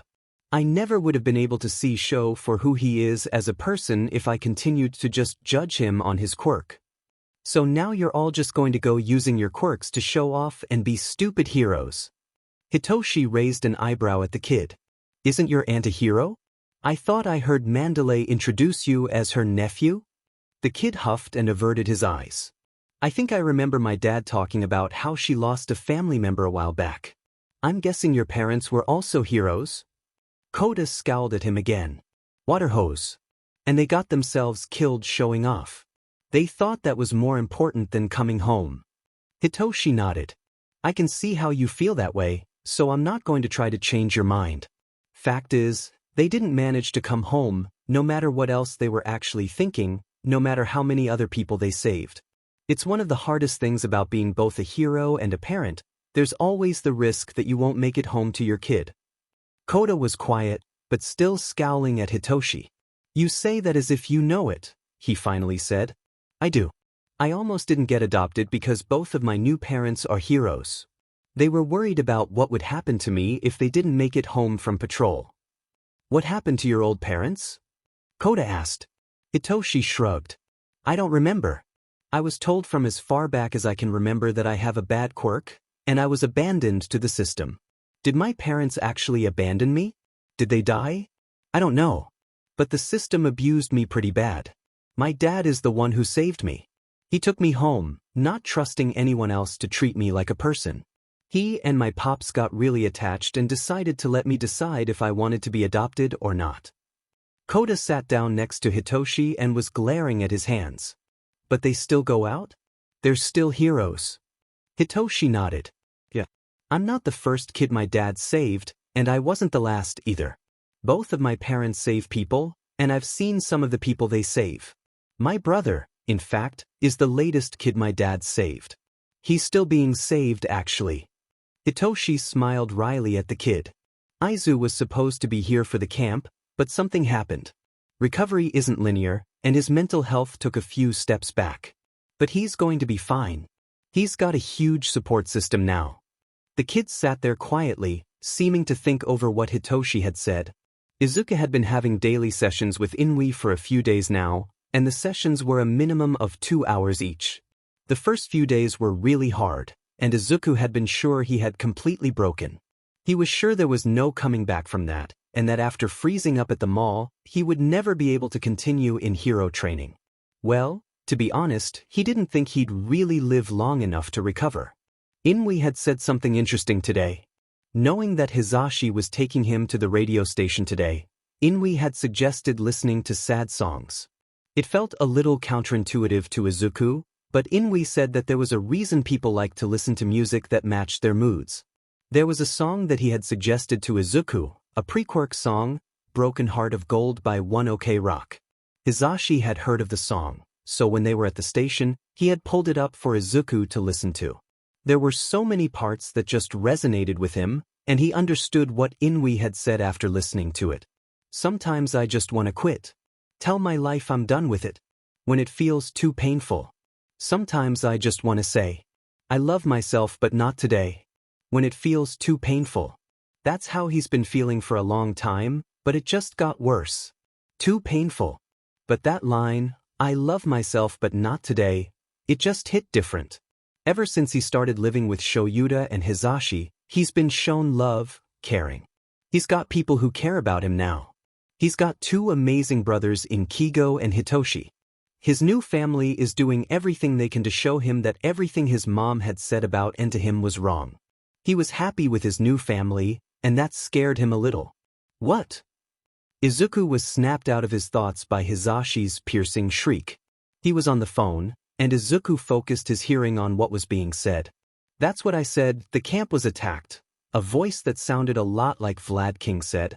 Eraser's okay, but he's busy trying to keep Todoroki from going rogue and trying to go after the villains that attacked. Why would Todoroki be going after them? Did something happen to my baby? How's Hitoshi? Hizashi frantically asked. He was taken, Vlad admitted softly. We don't have any information on where he is, but we're working on it. Hizashi dropped his phone and looked at Izuku, both wearing matching looks of terror. Hitoshi came to slowly, but kept his eyes closed, pretending to still be unconscious. He heard a few different people talking in strained voices, but one voice made his blood run cold. "I didn't ask your FNG opinion, Magnet Beach." That was the a-hole who tried to kill Izuku. "Look, Bakugou, I get it, you want to kill the bird kid, but kidnapping his friend? That's not something that Stain would approve of." Hitoshi didn't know who it was that said that, and he didn't want to look up and give away the fact that he had woken up. He heard someone stomp over to where the last voice had come from, assuming it was Bakugou, and then the voice screamed in pain, while Bakugou started laughing. That was too much for Hitoshi, and he lifted his head to see what was happening. Bakugou had grabbed a guy who had a very obvious lizard mutation on the shoulder, and the man was disintegrating from where Bakugou had touched him. Hitoshi's eyes widened. That wasn't the quirk he had when he was in class with them. The disintegration continued to spread, and soon the man stopped screaming and fell over, dead. "Does anyone else want to argue with my decisions?" Seiko Atsuhiro had never been more glad that he almost never took off his mask as he was now. It's not like he was particularly fond of Spinner, but the way the blonde kid killed him without a second thought was shocking, and he hadn't managed to hide his expression. If this a-hole was going to just kill teammates for a simple expression of opinion, Atsuhiro was not going to be sticking around, no way in hell. This was going way beyond what he had signed up for. Granted, he had volunteered for this mission, but even an undercover hero like him, the deceptive hero, sleight of hand, has a line he just can't cross. Atsuhiro had joined up with the League of Villains shortly after they had attacked UA at the USJ, and his original mission had been to arrest them all. That had changed upon the discovery of Sensei. After that, his mission had been to find and arrest him. After all, if he got away, he could always just create a new villain organization and all of this infiltration would have been for nothing. He subtly looked at the rest of his teammates and saw similar looks of horror in them all. They had all signed up to work for Shigaraki, not this psycho, and they all had valid reasons for it. Atsuhiro was going to get as many of them out of here as he could, mainly since the only ones who had a real criminal record had been Moonfish and Muscular, both of whom had been caught during the training camp, and then he was going to call the other heroes to get this nutcase off the streets. Atsuhiro decided to bide his time until the blonde went upstairs before he tapped Magna on the shoulder. "Would you be opposed to a midnight stroll, my lady?" he asked her, using his most suave tone of voice. She snorted, but readily agreed, probably having similar thoughts about getting the F out of here before it was too late. They left the bar together, idly chatting about a restaurant that had opened up recently, until they were far enough away for Atsuhiro's comfort. "I'm not staying," he said suddenly. "This is a heads up." She glanced over to him and nodded. "Same. I'll be going back tonight, though. I can't leave without Himi-chan. She's too young, she doesn't deserve this." Atsuhiro nodded. "I can probably wait a few hours before calling in a tip to the heroes. Get her and get out." Toga was only 17, she really was too young to have been caught up in this mess. Atsuhiro wished there was more he could do for her, but without compromising his position, he just had to let her go. He thought about slipping a tracker on the kid, but she'd be sure to notice it before he could track her down again. Magna sighed. "I actually had fairly high hopes about the League when I joined. I had hoped that Shigaraki would really be able to dismantle society and get people like me, Spinner, and Himi-chan more rights, a better way of life. But this kid? He's more likely to kill us than to change anything." Magna shuddered. "Honestly, after what happened with Spinner, I'm surprised I'm still alive." He nodded along with her. "I didn't really have any grand reason for joining, I was just bored, and this looked like fun, but I'm not willing to get killed just to ease the boredom." He paused and let out a sigh. "I'm not going back, but I'll give you 2 or 3 hours to get her and get out. Make it more like 6. I'm going to invite her to a girls' day, maybe a spa day. Nails, hair, things like that," she said. "We've done it before, shouldn't be suspicious." Atsuhiro hummed in thought. If he let too much time pass, either their sensei would get suspicious, or Kurogiri would. He couldn't let either of them figure out he wasn't coming back, otherwise they might change locations and the kid they kidnapped would end up dead. He couldn't let that happen. The kid looked like he might be Eraserhead's kid. He hadn't noticed at first, he had just been told, purple-haired kid, and so that's the kid he captured. But after getting a good look at him. No, he couldn't wait 6 more hours to report this. Eraserhead would gut him alive if anything happened to his son, and Atsuhiro wanted to live. He was already skating a fine line after having taken this kid to start with. I'll give you until sunrise, he compromised. Magna nodded. The heroes will still need some time to plan, so we should have at least until noon before they come. Good luck, Atsuhiro said, honestly hoping Magna and Togo were able to get out. Maybe we'll see each other again in another job someday. Take care of yourself, Compress. Hitoshi had noticed the tension in the room after the lizard guy was killed, and when the people you've been kidnapped by are scared out of their minds, you know you're not going to have a good time. He watched as the magician left with the buff lady and was relieved when the guy in the full bodysuit went to the corner and started talking to himself and was quickly joined by the girl. That left him with just 2 people paying attention to him, the purple mist guy he was pretty sure was named Kurojiri, and the emo guy with the blue fire. Hey, so I don't think I caught your name? He asked the emo blue fire guy. Maybe if they struck up a conversation, he could manage to use his quirk on someone? It seemed no one knew what his quirk was, since they hadn't taken any precautions with keeping him quiet. The guy looked at him for a moment, before glancing towards the stairs and sighing. Name's Dabi, he muttered. Fuku. I'm Shinso. Is there a reason you guys took me, or? He asked, fishing for information. Dabi pulled up a chair next to Hitoshi and flopped on it. You weren't the original target, he admitted. There's a kid who has an abusive a-hole as a dad, and I was sure we could get him to turn to our cause. Abusive? He's not talking about Shudo, is he? Hitoshi thought to himself. Endeavor hadn't been abusive to his family in over 10 years, but Hitoshi remembered the stories that Natsuo had told him. Okay, if I wasn't the original target, what changed? Our leader. Dabi pulled out a pack of cigarettes and tapped one out of the pack. Dim, I'm nearly out, he grumbled. Gonna have to get a new pack soon. Ignoring the comment about the cigarettes, Hitoshi spoke up again. The leader changed their mind? No, the leader died. New leader, new target. Shigaraki was interested in recruitment, Bakugou's interested in revenge. Apparently, he wants to kill some green-haired bird kid. Dabi shrugged and lit his cigarette with a blue flame from his finger and took a puff as all color drained from Hitoshi's face. They were after Izuku. You were only to be taken if we couldn't find the green kid. I guess you're bait, or some sheet. Normally, Hitoshi wouldn't be worried about his brother. He knows now how strong Izuku is. Izuku could wipe the floor with any one of these guys. But right now? If Izuku finds out Hitoshi was taken to get to him, who knows what effect that'd have on his already fragile mental state. If he comes, what's going to happen to him? Hitoshi asked quietly. Dabi shrugged. Pretty sure Bakugou wants to kill him.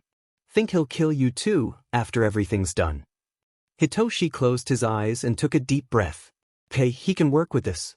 So far, it seems Dabi doesn't know his quirk, so catching him in it shouldn't be too hard. His wrists were tied together behind the chair he was sitting on, and Dad had taught him how to get out of knots with the capture scarf, so this shouldn't be too different, right? He just needed to make sure no one was watching. To be honest, Dabi continued, voice at a whisper, I can't stand that punk but brat. Dabi pulled out his phone and started playing some game. Keep your cool and who knows? When the time is right, I might get you out of here. But don't try to F with me, or I'll go for smokes and never come back. He looked up and met Hitoshi's gaze. Understand me, kid? Hitoshi blinked at him for a moment and then slowly grinned. I don't care what you say, Izuku stated for what felt like the millionth time. I'm coming along to save my brother. Baby, Hisashi said, again for what felt like the millionth time, you know this is going to be dangerous. The League of Villains. Izuku interrupted him. They weren't hard for me to deal with last time. I can do it again this time. I'm getting my brother back. Izuku, show you to start it, deciding it was his turn to try. Please, I want you to stay safe and the last time you. I said I'm coming. Izuku insisted. You can decide if I come in a legal aspect or if I come as a vigilante, but I am going to be there. Kigo hesitantly raised his hand. Not gonna lie, but little bro's got a point. I'm the only one who can keep up with him in the sky, and I'm not going to try to stop him. I think he'd be a huge help in getting Hitoshi back. Shoyuta pinched the bridge of his nose. Yes, he'll be a huge help, but that's not the point. Shoyuta. Izuku's eyes were full of determination. I heard you tell Zashi what the captured villains said. They were after me and only took Hito to use as bait for me. I have to go. I'm the one they were after, and I will not let my brother suffer in my place. Damn it, Shoyuta hissed. You weren't supposed to hear that. Izuku glared at him. Then don't forget how good my hearing is next time. I'm coming along to get my brother back, and you can't stop me. Kigo put an arm around Izuku's shoulders. Seriously, guys, you know Izuku will find a way to come no matter how much you try to stop him. Shoyuta and Hisashi exchanged a look before giving twin sighs of defeat. Fine, Hisashi finally said. You can come along. Izuku nodded in determination. Hitoshi had no idea how much time had passed, but he'd been chatting about cats and motorcycles with Dabi for a while. Hitoshi had spent a while in the past talking with Shudo's brother Natsuo about motorcycles, and talking to Dabi reminded him a lot of those talks. Natsuo had told him that their oldest brother, Tuya, had been obsessed with motorcycles, and he had gotten into them as a way to keep the memory of him alive.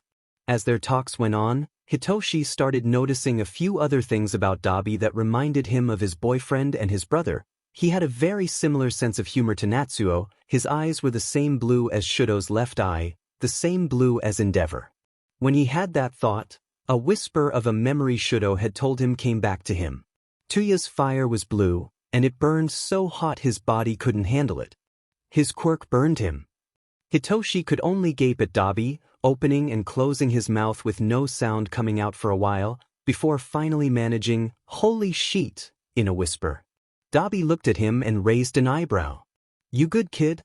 Why, you just reminded me of someone, he stuttered. Oh yeah? Who? My boyfriend's dead older brother, he answered quietly.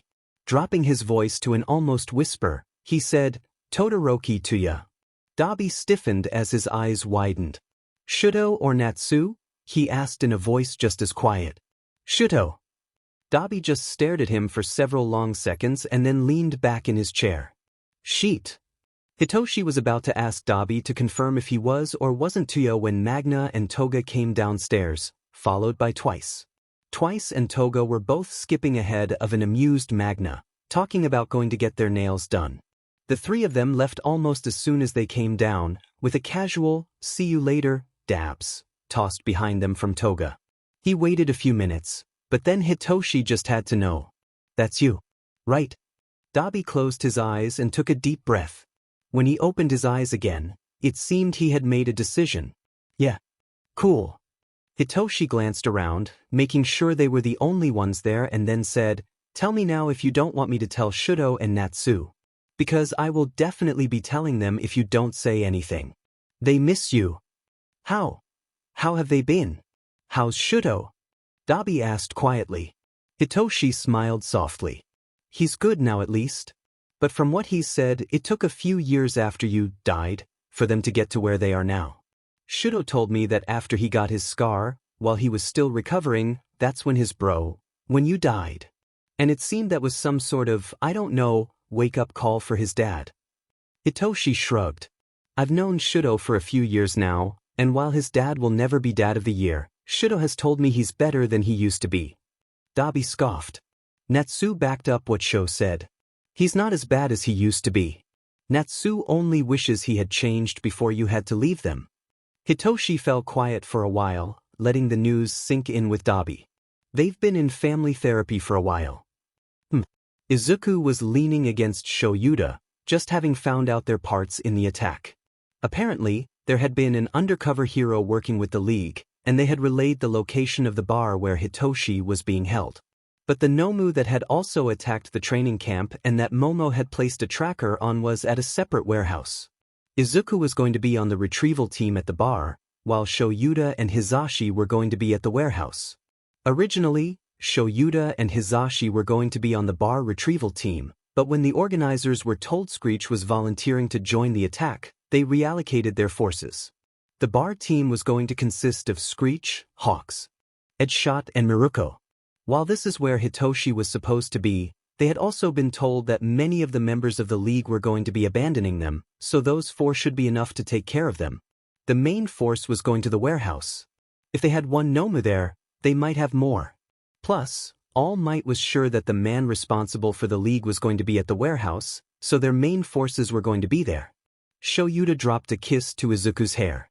Be safe out there and bring Toshi home. Izuku nodded with a chirp and hugged Shoyuta. I will. Promise. Dabi walked over to Hitoshi with a plate of food. I might be your babysitter, but I'm not spoon-feeding you, he snarked as he undid the HAFS binding his arms behind him. Eat up. Hitoshi rubbed at his wrists for a moment before he picked up the sandwich from the plate that was placed next to him. What is this, ham and cheese? No mayo. Dabi smirked at him. I could have just said in a bowl for you if you'd prefer. Hitoshi wrinkled his nose. Gross. Dabi cackled as he picked up his own sandwich. Hitoshi had only taken a few bites when there was a knock on the door. Kamino pizza. I have a deal boy. That entitled little prick. Dabi hissed. I'm gonna sheet on it and see if he still wants the pizza, he hissed as he got up to get the door.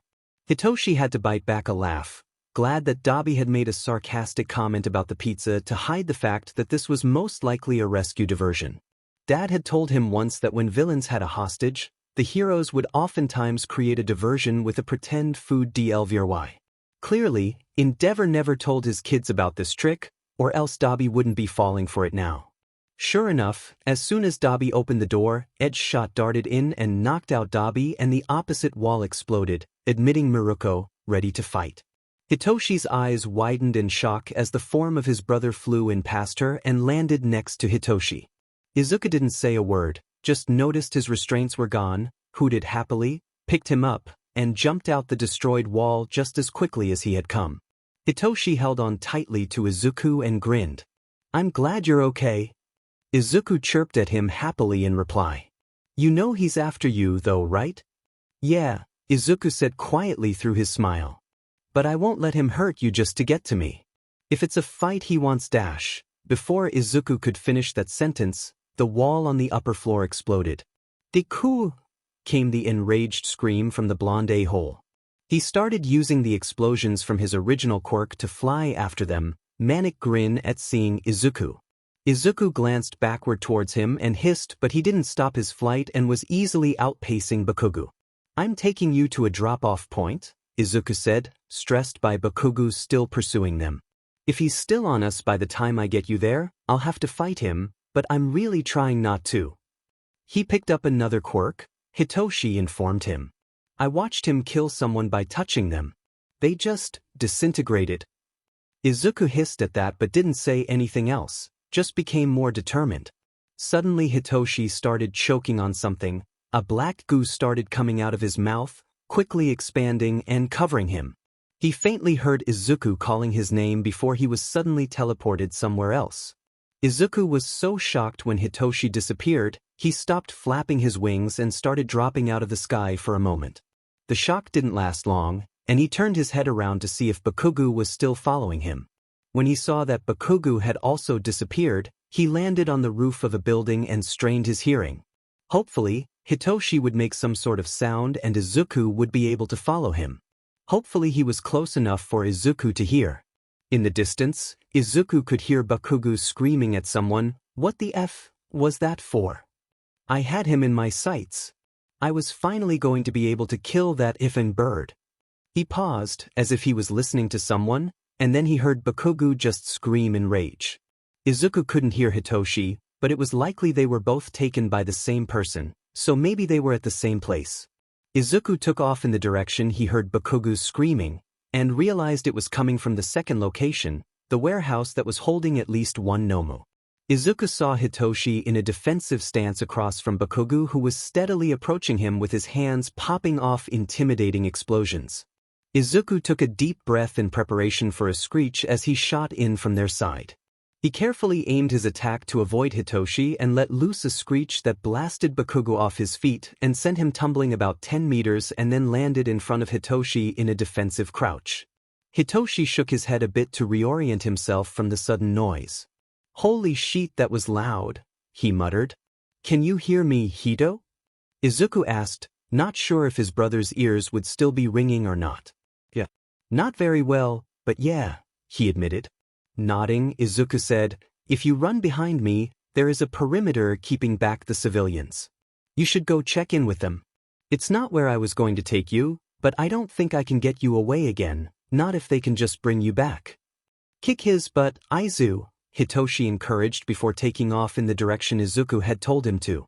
Just in time, as Bakugou's manic grin reappeared on his face as he stalked towards Izuku. You going to finally face me, Deku? Izuku narrowed his eyes and extended his talons. I don't want to fight you, Bakugou. I've never wanted to fight you. Fine. Then we don't have to fight. I'll just kill you. After all, you ruined me, Deku, he screamed in reply. I was going to be the best. The #1 hero. And you just destroyed that. Nothing I have ever done was ever about you. Izuku screamed back.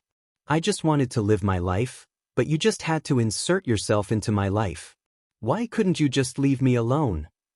I would have if you had just died like you were supposed to. Bakugo lunged at him with his hand out and let off a massive explosion, but Izuku easily dodged the attack with a single flap of his wings and countered with a quick screech. What have I ever done to you to make you hate me so much? Izuku demanded. You refused to stay in your place. Bakugou growled at him. You were a quirkless, useless freak. You should have died, but you never did. You kept coming back, looking down on me, and being a pain in my butt. He lunged at him again, but this time without using his explosions, just open hands. Nothing I ever did was ever about you. Izuku dodged Bakugou's attacks, sure that he was trying to use the new quirk Hitoshi had mentioned Bakugou having. I just wanted to live my life in peace. Then maybe you should have had a quirk. Bakugou's hand grazed the sleeve of Izuku's shirt, and it started to disintegrate. I did have a quirk. Izuku yelled. You see these wings? These talons? This is my quirk. I have never been quirkless. The two boys continued fighting, Izuku landing a few open-handed slaps of his own, catching his talons on Bakugou's arms or chest each time, while managing to keep from getting hit himself. As they fought, Izuku let his instincts and training take over, while he thought of every time in the past Bakugou had hurt him, what led up to those moments, and he heard Inui's words echoing in his head, You're not responsible for regulating the thoughts and feelings of anyone other than yourself, and he realized that he was right. All the times Bakugou, or even his mother, come to think of it, had ever hurt him, it was to cover their own faults. With Bakugou, it was his pride that was his downfall. He thought he was the best, and whenever he tried to do something he succeeded, whether it was schoolwork, quirk training, whatever. He never failed, never got second place on anything. And that changed when Izuku stopped hiding his quirk. The teachers stopped him from attacking Izuku at Aldra. Izuku got the first place at the entrance exam for UA. At the quirk assessment test, Bakugou got 4th place. Bakugou was expelled even. But none of that was Izuku's fault. It was all Bakugou's fault. He didn't learn. He kept his anger, his pride, his stubbornness. He insisted everything that happened was someone else's fault. His mother's reactions to him weren't his fault either.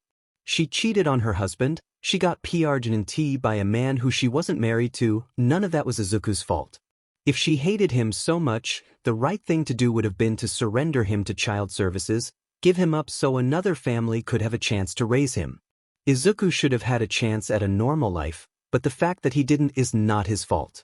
Even though Inui had been saying this to him for the past few months, and even more in the past week, the suddenness of this revelation, the fact that he actually believed it, stunned Izuku enough to make him freeze in place. Not for long, but just long enough for Bakugou to get in close enough to land a hit on him with an open palm. Izuku managed to move out of the way, so the hit didn't land on his chest, but Bakugou's hand hit his wing, nearly at the base, and he just did not let go. The pain traveled down Izuku's wing, and he let loose a massive screech, right at Bakugou's face, and as the blonde was blasted away by the force of Izuku's screech, he felt his entire left wing fall to the ground. Izuku glared at Bakugou as he got back to his feet shakily. Stupid bird, let's see how you deal without wings. The thing about Izuku's wings, if they were injured, they retracted. So as soon as his left wing fell off, the right wing and the remaining stump retracted. But no one said Izuku didn't know how to fight without his wings. And now he was said. Izuku hissed at Bakugou and flexed his fingers before launching himself at the blonde. Unlike the last time they tangled, Izuku was looking to cause damage to Bakugou, landing numerous swipes on him while still managing to dodge his open-handed slaps. He wasn't as lucky with the explosions, but what's a few more burns? Luckily his hero costume was fire-resistant, so he was really only getting bruises from the concussive blasts. After another few minutes of fighting, Izuku managed to wrap his hand around Bakugou's left arm, and he could feel his hand clamp up in a stress grip, with his talons sinking deeply into his arm, piercing not only skin, but muscle and bone as well. Izuku's grip didn't loosen when he felt just how deeply his talons were going. Instead, he felt his grip tighten further. Bakugou tried to bring his other hand up to force Izuku to release him, but in a panic, Izuku let loose another point-blank screech at him and sent him flying several meters. Izuku's eyes widened further as he looked down and saw he was still gripping onto Bakugou's arm, that was now detached from the rest of Bakugou's arm. "You crazy F-dash!" Bakugou screamed, tears streaming down his face as he cradled the stump of his arm close to his chest. "You ripped off my arm! You ripped off my wing!"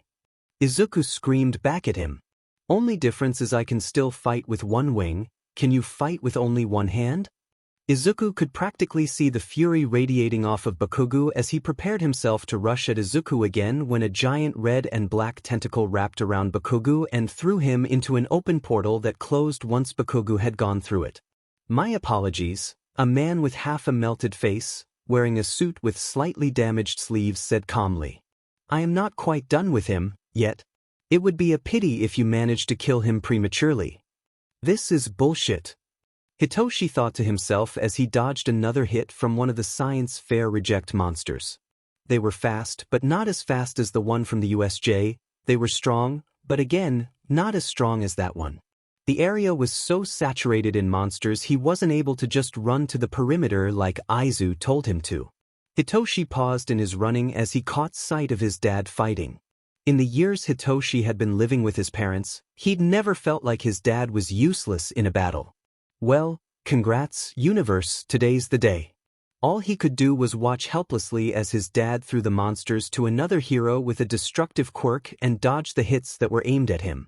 Most of the monsters were shrugging off his dad's attacks, and Hitoshi winced as dad's knife snapped in half as it struck one of the creatures that looked to have some sort of rock quirk.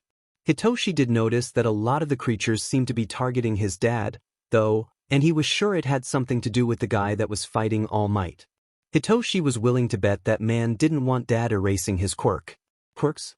Every time Dad managed to get that man in his sight, one of the monsters abruptly changed their target to him.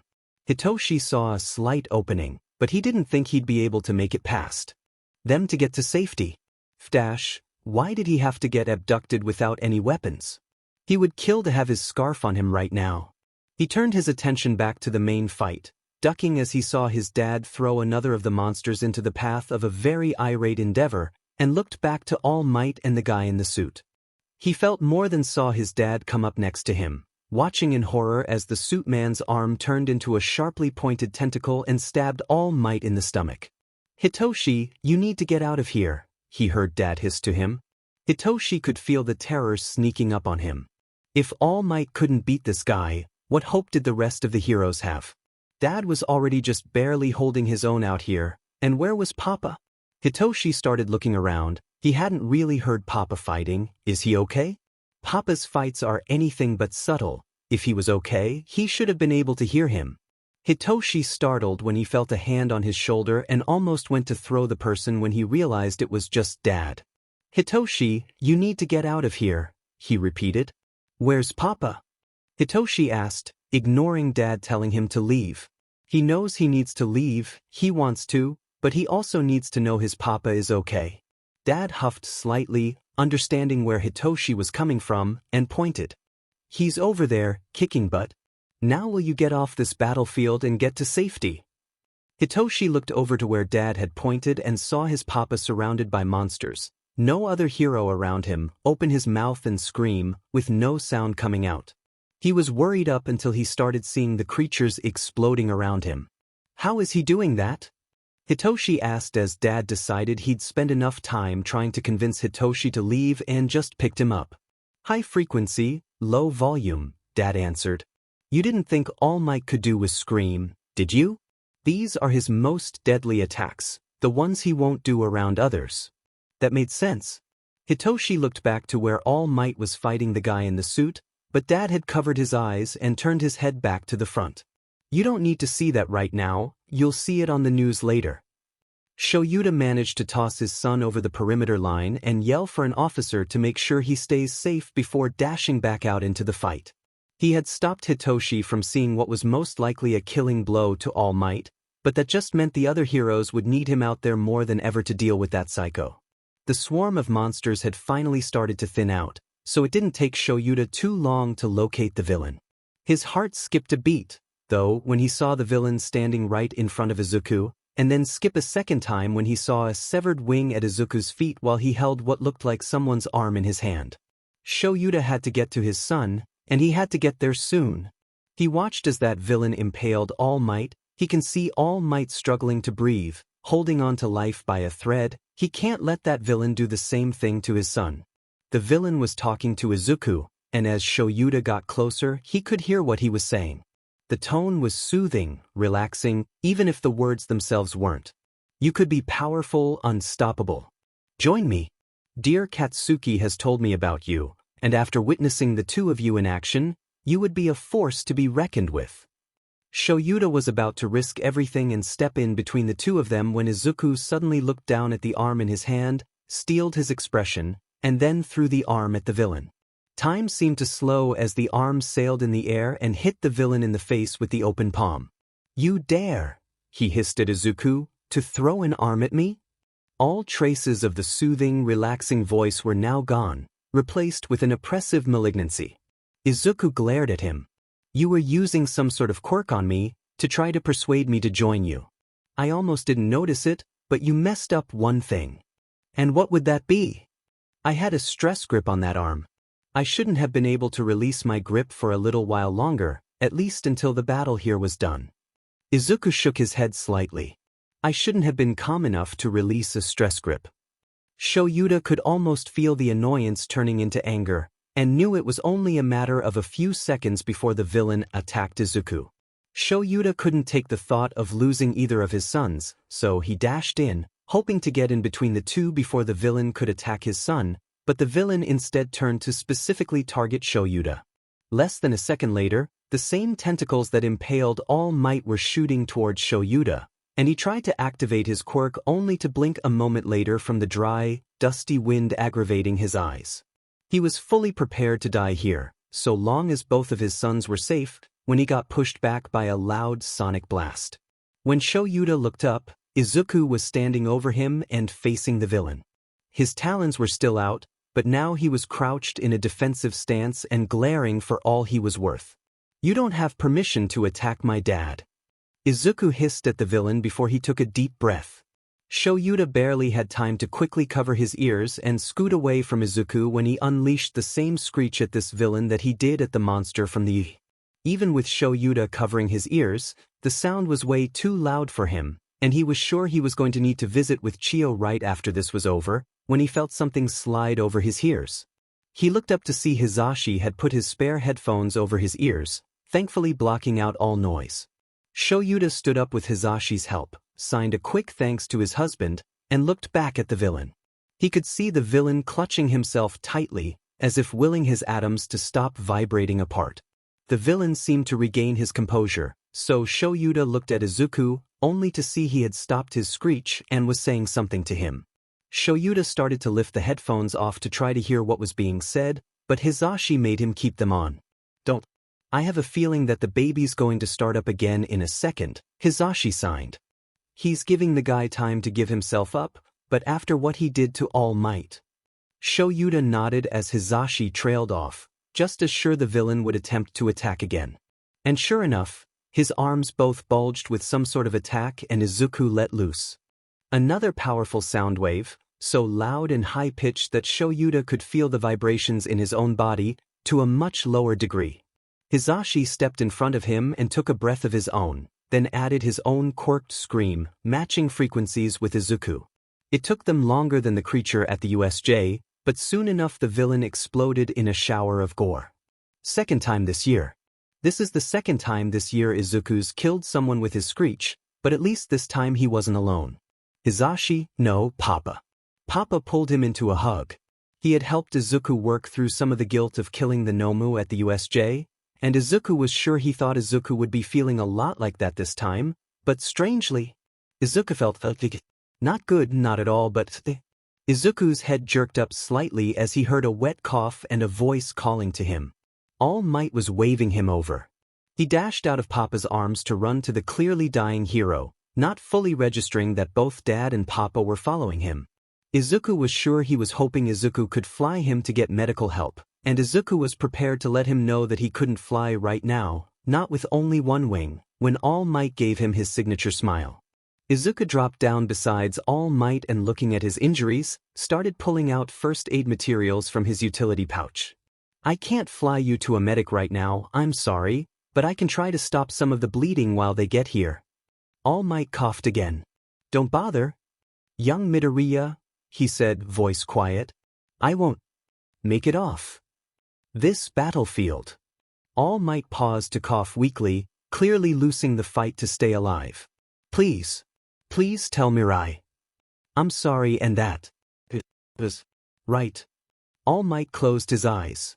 No, Izuku whispered. All Might couldn't be, he couldn't be. Gone? Izuku checked his pulse and didn't feel anything. He bowed his head and sighed. A hand landed on his shoulder, and he looked up to see his dad there, with a pair of headphones around his neck. Come on, kid, let's go see if we can help with the last few Nomu. Zashi can stay here with All Might.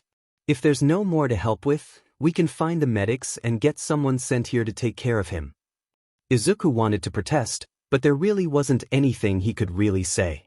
Besides, he could see a little bit of blood dripping from his dad's ear and knew he needed to see medics. I did that, didn't I? He asked. Dad glanced at Papa and Papa said, It's not as bad as it looks, Zuzu. Yeah, Sho can't really hear very well right now, but it's not the first time this has happened. I got the headphones on him before it got too bad, but his ears are probably ringing like crazy. Papa hugged him tightly. I've done worse to him, baby, and you didn't really have much choice in the matter. Please don't blame yourself, okay? Izuku stood up and glanced back at his dad and signed, You're not mad about your hearing, are you? Dad shook his head. My ears are ringing, yeah, but nothing too bad. I'm not nauseous and no vertigo, even if I don't see a medic, I'll be fine.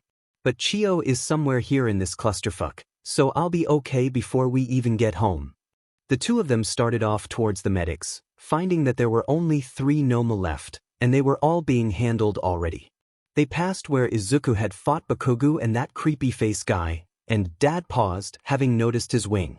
Izuku, hang on, let me grab your wing, maybe Chio can find a way to reattach it. He reached down to pick it up, but Izuku tugged on his sleeve to get his attention. Don't bother, Izuku signed. Not only can I not bring out my wings when they're injured, it's not the first time I've lost a wing. I'll be fine. Dad just stared at him as if he had grown a second head. What? Izuku was determined to avoid Dad's gaze. He knew his dad wanted an explanation for his comment, but how was he really supposed to explain that his mom had cut off his wings regularly for about a year solid when she was trying to force him to be quirkless? Yeah, it had been about 5 years since the last time he'd lost a wing, but he knew it'd grow back. And who knows, he might even have all of his adult feathers on that wing now. He what? He heard Kigo shriek. Oh, Dad must have told Kigo either that his wing came off, or that he said it'd grow back. All that's left now is for Hito and Papa to hear, and then the whole family would be after him for an explanation. Izuku glanced around and seriously considered running off and finding his own way home, but the thought of making sure everyone in his family was okay won out, and he jogged towards the police barricade where he could see his brother's purple hair. He only made it a few meters before he was grabbed by a panicking Kigo. My baby bird. Eraser said you lost a wing. We can get that fixed, we can get in touch with a support company, We can get you a new wing, don't lose hope, the sky hasn't be dash. Izuku cut him off by covering his mouth. Kigo, relax. Yeah, it hurt, it always does, but it's not the first time. I've lost my wings about a dozen times before. It'll grow back. As Izuku watched Kigo blue screen from the new information, he continued on his way to Hitoshi. Once again, Izuku didn't get far, but this time it was Hitoshi who had noticed him and came running over, ducking under the arm of an officer trying to keep him on his side of the barricade. Izuku, he called out as he reached him and pulled him into a hug. Are you okay? Izuku clung to Hitoshi and scoffed. Am I okay? What kind of question is that? You're the one who was kidnapped, are you okay? Hitoshi laughed. Yeah, I'm fine. The guy they had as the babysitter was actually kinda cool, we just bullshitted the entire time. Izuku noticed how Hitoshi still hadn't loosened his grip on Izuku and how he was shaking, so Izuku kept his own grip on his brother tight. Shoyuta and Kigo didn't take long to join the two and nudged them towards the medics. I'm fine, Hitoshi said. I don't think I even have more than a few scrapes and bruises from the training camp. It's not for you, Kigo muttered. Eraser's ears could use a look over, and I want a medic to look at my baby bird. Hitoshi pulled back from Izuku a little bit and started looking him over. Are you hurt? Izuku waved his hand in a SO motion. Nothing you can see, but one of my wings did get ripped off. Don't worry, he exclaimed quickly, seeing the panic in Hitoshi's face rising. Like I already told Dad and Kigo Nighteye, it's not the first time. Hitoshi paled a bit. Not the first time, he whispered. Yeah, I'm with Kigo, let's get you to the medics. Izuku sighed and resigned himself to a trip to the hospital so everyone can finally rest easy, knowing that he really would heal and be just fine. Detective Tsukachi had met Shoyuta and the rest of his family at the hospital for their statements. Izuku was letting all the doctors fuss over him, but it was clear that he was only doing so to humor everyone. He said he was fine, and by the way he was acting, Shoyuta had a feeling he really might be fine. Shoyuta wasn't sure if he was going to be fine, though. The way Izuku just calmly explained how his mother had cut off his wings as soon as they had healed had him seeing red. I almost wish she hadn't been arrested and tried already. I'd love to be the one to catch her resisting arrest right about now, Shoyuta growled. Wait, Izuku looked up at him. Arrested and tried? When did that happen? Hisashi ped his head at Izuku. About a month after we took you in, your mother was arrested. Didn't we tell you? Izuku shook his head at them, wide-eyed. Oh. Hisashi and Shoyuta shared a sheepish look. Oops. Tsukachi snorted at the both of them. Her trial was last week. I was wondering why you weren't there, but if you weren't even told she had been arrested, that makes sense. She was sentenced to 23 years in prison. Kigo was sitting next to Izuku, and he pulled the boy closer, wrapping him in a hug. Things were a little hectic the past week, Tsukachi. We didn't want to further upset the owlet by making him go through all that. I guess it just never crossed our minds that he didn't know she'd even been arrested. Izuku leaned heavily into Kigo's hold and gave a soft hoot when he started carting his fingers through his hair. Izuku seemed to twitch as Kigo pulled out his phone and answered it. Hey this is Hawks. How can I help ya? Shoyuta hadn't heard it ring, but the two raptors in the room did. Kigo got up and excused himself from the room.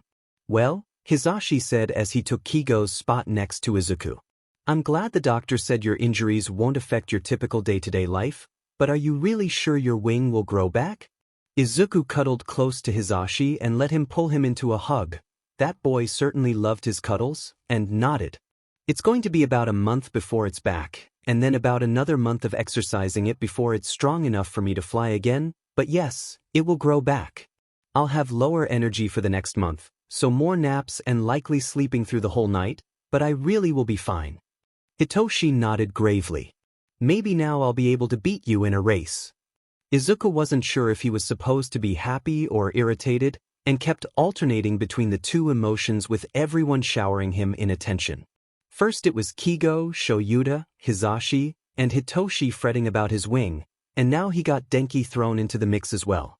That's not to say he didn't like the constant snuggling and he loved how Denki kept him tucked under his chin and his arms wrapped around him, But still, the constant worry was getting annoying. Who would have thought that Shudo would be the one to rescue him? You know, the constant worry when nothing at all is wrong gets irritating, fast. He said he's fine, so stop pestering him. Everyone looked at him, sitting there coolly scrolling through his phone, while Izuku just started nodding. He's right, Izuku said. There really isn't anything wrong with me, and while I do love the cuddles, he tightened his grip on Denki slightly, I'd appreciate it if everyone could stop mentioning my wing. Shudo nodded sagely. Instead of fretting over Izuku, how about we switch over to Hitoshi? You were just kidnapped after all? Hitoshi rolled his eyes. Okay, I get it.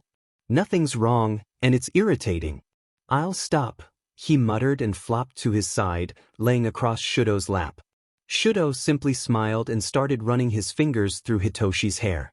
Well, if we're doing a subject change, Denki pipped up. Hitoshi, what was up with that kid at the camp? After the morning on the first day, he wouldn't stop following you around. Hitoshi hummed in agreement. His name is Kota. His parents were heroes who died in action, and he was bitter about it. A little bit of trauma dumping can make friends, I guess. The way he was following you around almost made me think you were going to be bringing home a new little brother, Denki laughed. Shudo snorted. The kid kicked Sensei in the shin. I don't think he'd ever willingly take that kid home. Izuku popped his head up at that. No. Dad let someone kick him? Let is a strong word, Zoo, Hitoshi giggled. As the group dissolved into giggles, a red feather opened the patio door and Kigo landed on the balcony and took off his boots before coming in. Heya chiclets, he greeted before flopping on the couch next to Izuku and ruffling his hair, earning a soft chirp in response. Are the responsible adults around? Responsible adults? In this household? Please, Hitoshi laughed. But if you mean the parentals, they're in the kitchen. Parentals? Kigo called out, lazily not getting up. Your presence is being requested. Off, grumped Shoyuta from the kitchen. Izuku giggled at Kigo's affronted expression. I wasn't expecting you back so soon, Kigo. That call sounded important. Kigo was still mildly glaring at the kitchen but responded. Oh, it kinda was. The press wanted me to relay a few messages to you and Zashi. He raised his voice so he would be heard by the two in the kitchen, which I would gladly be doing now if the parentals would come here. A gift of Kigo. Shoyuta called out again. They're making dinner, Shudo explained. We couldn't decide between katsudon and sukiyaki, so they're making both. Kigo huffed out an annoyed breath. I suppose I can share my message after dinner. Denki piped up. What's it about? You said it's for Zu and Mike Sensei? Kigo hummed in agreement. Michim. It's not important, but I do need to deliver them today. Kigo paused. Well, I have to deliver Zuku's today, but I can always just let Zashi get blindsided by his. For FS sake, they heard Shoyuta grumble from the kitchen, followed by Zashi's snorting laughter. Go find out what the pigeon wants. I am not a pigeon, you overgrown hobo caterpillar. Kigo countered to the amusement of the teens. Hizashi exited the kitchen, wiping his hands on a hand towel. And laughing. What's up, Kay? I want to see the hobo's face when I say this, so I need you both. It can wait for after dinner, he shrugged. We didn't cook for you. Shoyuta called out again from the kitchen. Ooh, I'm gonna enjoy this torment way more than I should, Kigo hissed. Hizashi rolled his eyes fondly and went back into the kitchen. Dinner will be ready in about 10 minutes. Dinner was fun, Kigo stubbornly refusing to share the messages since now Shoyuta wanted to know, but eventually the group migrated back to the living room and Kigo no longer had any excuses to put off saying what he came here to say. Okay, so I have two things, he started as he pulled out an envelope from his jacket. First, this is straight from the Madam President, so yeah, as thanks to the reformed Vigilante Screech for the defeat of the villain known as All for One, the HPSC is hereby graduating you from the reform program. You don't even want to know how fast I had to talk to get them to officially downgrade this to a provisional license and not the full license. Wait, they want to give him his full license? Shoyuta asked, horrified. Yeah, Kigo confirmed. Denki raised his hand up in the air while Izuku was looking at Kigo with the same level of horror as Shoyuta. Question. Why would that be a bad thing? Izuku was just gaping like a fish, so Hitoshi answered for him. Izuku doesn't want to be a spotlight hero, he wants to be underground. So, becoming the youngest pro hero ever at 16 would bring him a lot of publicity. He would be forced into the spotlight. He still might be in the spotlight a little bit, that fight was televised, but with him being a minor, and more importantly, not yet a pro, his name won't be released to the public. Denki nodded along to that. Okay, that makes sense. Kigo smirked at him. Just know, Owlet, that as soon as you graduate, you've already got your full license. This provisional is just a formality, since I convinced them you're too young for the full version. Izuku looked over to Shoyuta and Hitoshi. Please tell me I've inexplicably lost my hearing and Kigo didn't say what I think he said? Sorry, kiddo, you're licensed. Congrats! Hitoshi cheered. Kigo laughed and ruffled Izuku's hair. Well, with that, I guess I can take off. I really only came to hand you your license. Kigo gave the envelope to Izuku and walked over to the patio, slyly keeping an eye on Shoyuta as Izuku pulled out the letter. Wait, this is addressed to present Mike? Izuku looked up to Hitoshi and handed it to him. With a confused expression, Hitoshi read the letter and Kigo very subtly slipped his headphones on to protect his ears. Just in time, too, as Hitoshi let out a shriek that made everyone but Izuku flinch and Shoyuta to activate his quirk. Oh right. Kigo snapped his fingers. I knew I was forgetting something. The higher-ups also mentioned something else. Apparently, Mike caught the attention of pretty much everyone when he joined Screech in the defeat of All for One, so they are bumping his ranking. Congrats, Shoyuta, you're married to the new number 9 hero. Damn it, Shoyuta cursed and slid off the couch. A week had passed since the day Present Mike and an unnamed UA student took down the villain who had killed All Might, All for One, and Sasaki Mirai was being summoned to UA to speak to Nezu. He didn't want to go. While Yagi Toshinori wasn't a name that was well known to Mirai, it was the name of one of his best friends, a friend he hadn't spoken to in nearly 5 years, not since he had warned him of this exact event. He had told Toshinori that if he didn't retire, he would meet his end at the hands of a villain, and he ignored his warning. The funeral was beautiful, he had to admit, but he wished he had at least had the chance to say goodbye to his friend. Mirai had been ignoring Nezu's request for a visit for days now. He just wanted to stay at home and mourn the loss of the greatest man he'd ever known, but apparently Nezu had gotten impatient and sent his intern Mirio today with his summons. Mirio was so much like Toshinori that he couldn't refuse the boy anything, even if it was just a message being passed down. So here he was, walking up to the gates of UA, utterly miserable, and wishing he was anywhere else. He was met at the front gate by Eraserhead, who looked equally as miserable as Mirai. Odd, Mirai didn't think Eraserhead was a fan of All Might, so why would his death be affecting him like this? Night? Eraserhead greeted with a tired nod. Nezu's waiting for you. I've been avoiding him, Mirai admitted. He knows, Eraserhead answered with a shrug. He was willing to wait to talk to you, let you work through your grief, but Izuku kept insisting. Mirai glanced at Eraserhead with a pet eyebrow. Who? You might know him better as Screech.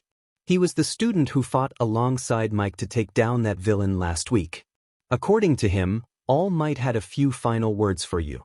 My ears were ringing so badly at that time I couldn't hear anything, and Mike was relying on lip reading, so Izuku was the only one who heard him. A final message? From Toshinori? For him? All of a sudden, Mirai felt bad for dismissing Nezu's request for a meeting. Maybe Toshinori had wanted to tell him who he had passed his quirk to, was trusting Mirai with the task of teaching the next holder of One for All? Whatever you're thinking the message is, it's probably not all that, Eraserhead muttered.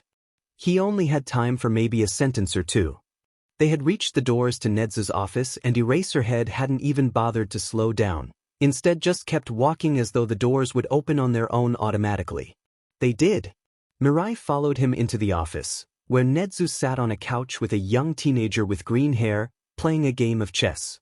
The kid looked up at them as they entered, smiling briefly at Eraserhead, and then turned his attention back to the chessboard. I just don't think my analysis is all that useful though. Nonsense, Izuku-kun. Nezu said happily and moved a piece. Your analysis needs some polishing, yes, but that is something we can easily work on between now and graduation. Besides, you cannot honestly tell me that you never once analyzed an opponent before you jumped in to fight them. The kid, Izuku apparently, flushed slightly and picked up a rook. Well, I mean, of course I did. I would need to figure out really quickly if the person I was fighting was weak or strong. I couldn't go all out if my opponent couldn't handle it. I wanted to catch the criminals I fought, not kill them. Exactly right. Nezu's knight took the rook Izuku had placed down. Your skills with analysis are one of the main reasons you were so accomplished as a vigilante. But I have looked through your notebooks, and I believe you can become so much more. You are already a fully licensed underground hero dash. Provisionally licensed, the kid corrected with a squeak. That's just a formality and you know it, Nezu dismissed with a wave. I'm wanting to train you so you can add analytical hero to your license as well. The kid scratched the back of his head. Isn't that a bit much though? He asked. Mirai felt the kid was right. Underground and analytics? For some, yes, Nezu admitted. It's your move, Izuku-kun. Oh right, sorry. The kid looked at the board for a moment and then moved his bishop. Check. Mirai's eyes widened in shock. Some kid put Nezu into check? Nezu? Nezu took the bishop with a knight without blinking. While this is an ambitious goal, Izuku-kun, I feel you have the intelligence necessary to keep up with the training regimen I have planned for you. The kid glared at the board for a few moments and then sighed in defeat and knocked over his king. How can you say that when I can't even last more than 10 minutes against you? Nezu clapped his paws as Mirai collapsed into a chair. This kid was able to last 10 minutes against Nezu? You last longer than most, Izuku-kun. Nezu then turned his grin to Mirai. Sasaki-san. It's good to see you made it here, eventually. I'd like to introduce you to my newest personal student, Midoriya Izuku. Izuku-kun, this is Sasaki Mirai, or as he's more commonly known, Sir Nighteye. It's nice to meet you, Sir Nighteye. Midoriya said. I wish it were under better circumstances, though. Mirai nodded. I hear you were the last person to speak with all might before he. Mirai still couldn't make himself say the words. Midoriya nodded and, did he just hoot? Oh, that's right, Eraserhead said this kid was Screech, and from what he remembered, Screech has an owl quirk. That makes sense. He wanted me to tell you he was sorry. And that you were right.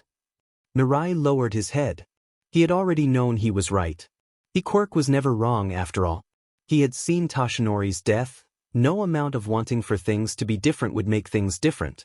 Thank you for passing his message, he whispered. Did he mention anything about who his successor is? Midoriya tilted his head a little too far to the side to be normal and chirped inquisitively. Nezu is the one who answered. He had spoken to me in depth about the student he had been wanting to pass it to, but I had insisted he speak to the student's guardians prior to making the offer. Unfortunately, to my knowledge, he never did approach Shuda-kun nor Hisashi-kun. Approach us about what? Eraserhead asked. It was a national secret, Nezu stated, one that means nothing now. It was the secret of All Might's quirk. It could be passed down, person to person. All Might was the 8th holder of it, and he had wanted to pass it to Izuku. The sound the kid made at that could only be described as a mix between a squawk and a screech. He stared in stunned disbelief at Nezu, opening and closing his mouth with no words coming out, only various bird noises. Are you trying to tell me, Eraserhead calmly started, leaning forward, that he wanted to give my son, my prospective underground hero's son, one of the flashiest quirks in existence? Midoriya started shaking his head frantically. No way I would have accepted. I'm already plenty strong on my own, and my quirk is already nearly too loud for the line of work I want to go into. He turned horrified eyes to Eraserhead. Can you just imagine me with that kind of quirk? Eraserhead started rubbing his temples. I'm already dealing with a flashy husband way too high up in the rankings. I don't need a flashy son on top of that. Nezu hummed in amusement and nodded his head. Yes, that is about what I expected from the both of you, and why I suggested for him not to approach Izuku-kun directly. Well, since he clearly did not pass one for all to Midoriya, Mirai spoke up again. Who has it now? No one, replied Netsu. The quirk died with all might. Shoyuta had not been prepared to deal with a grown-but man breaking down into tears, but that was his day. He groaned in relief as he finally got home and collapsed onto the couch. Hey Sho, are you okay? Hisashi asked as he came out of the kitchen. Shoyuta glanced at the clock and saw it was about the time Zashi normally started on dinner. Yeah, just a long day. Never would have thought I'd ever see Nighteye cry over All Might's quirk of all things. He grumbled as he stood back up to give his husband a kiss. Oh, they mentioned that? Hisashi shrugged. All Might approached me about that the week of finals, and I told him if he even attempted to bring that flashy quirk anywhere near my son, either of my sons, he'd need to learn JSL because here would be no coming back from that hearing loss. Shoyuta snorted and rested his forehead against Hisashi's shoulder. I probably would have defenestrated him. It was Zashi's turn to snort.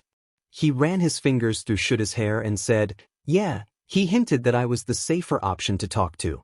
Since he knew there was no way in hell I was letting that quirk anywhere near the boys, I didn't bother mentioning it to you. He didn't approach Izuku about it, right? Shoyuta shook his head. Izuku was just as blindsided as I was when Netsu mentioned it, and he only did because Nighteye asked about it. Shoyuta pulled back from Hisashi. Go finish dinner.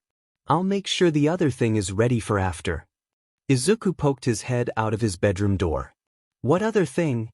Stop eavesdropping, you menace, Shoyuta smirked. Just like they had planned, Kigo dropped by a few minutes after dinner and kept the boys occupied while Hisashi packed up the leftovers and Shoyuta got started on the dishes. They had two things to discuss with the boys, and one decision to make, and Hisashi hasn't been more excited in ages. When are you going to stop flying into billboards? Hisashi heard Hitoshi ask Kigo. Excuse me, but flying isn't as easy as it looks, he retorted. You have to take the wind direction into consideration, the temperature, any currents that decide to pop up, and all that while keeping an eye out for anyone needing help.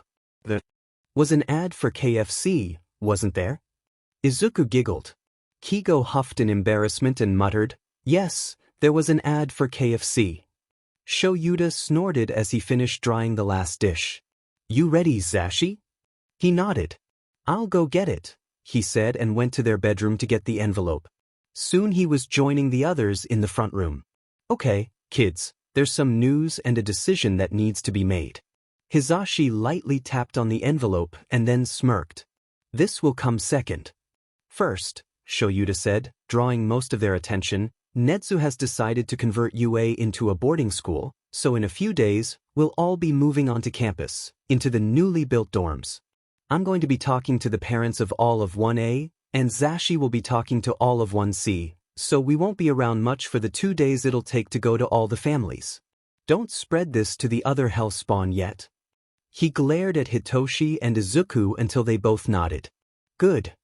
Shoyuta turned to Hisashi. Now it was his turn to deliver news. Izuku, you've been living with us since February, and it's now August. Do you remember, back in April, I told you that we were wanting to adopt you? Izuku's eyes widened, and he nodded, grabbing Hitoshi's hand in the process. Yes. Well, Hisashi continued with a huge smile. Part of the process is that you have to have been living with us for 6 months before the process can be completed, and it's been 6 months. He opened the envelope and handed Izuku the official adoption documents.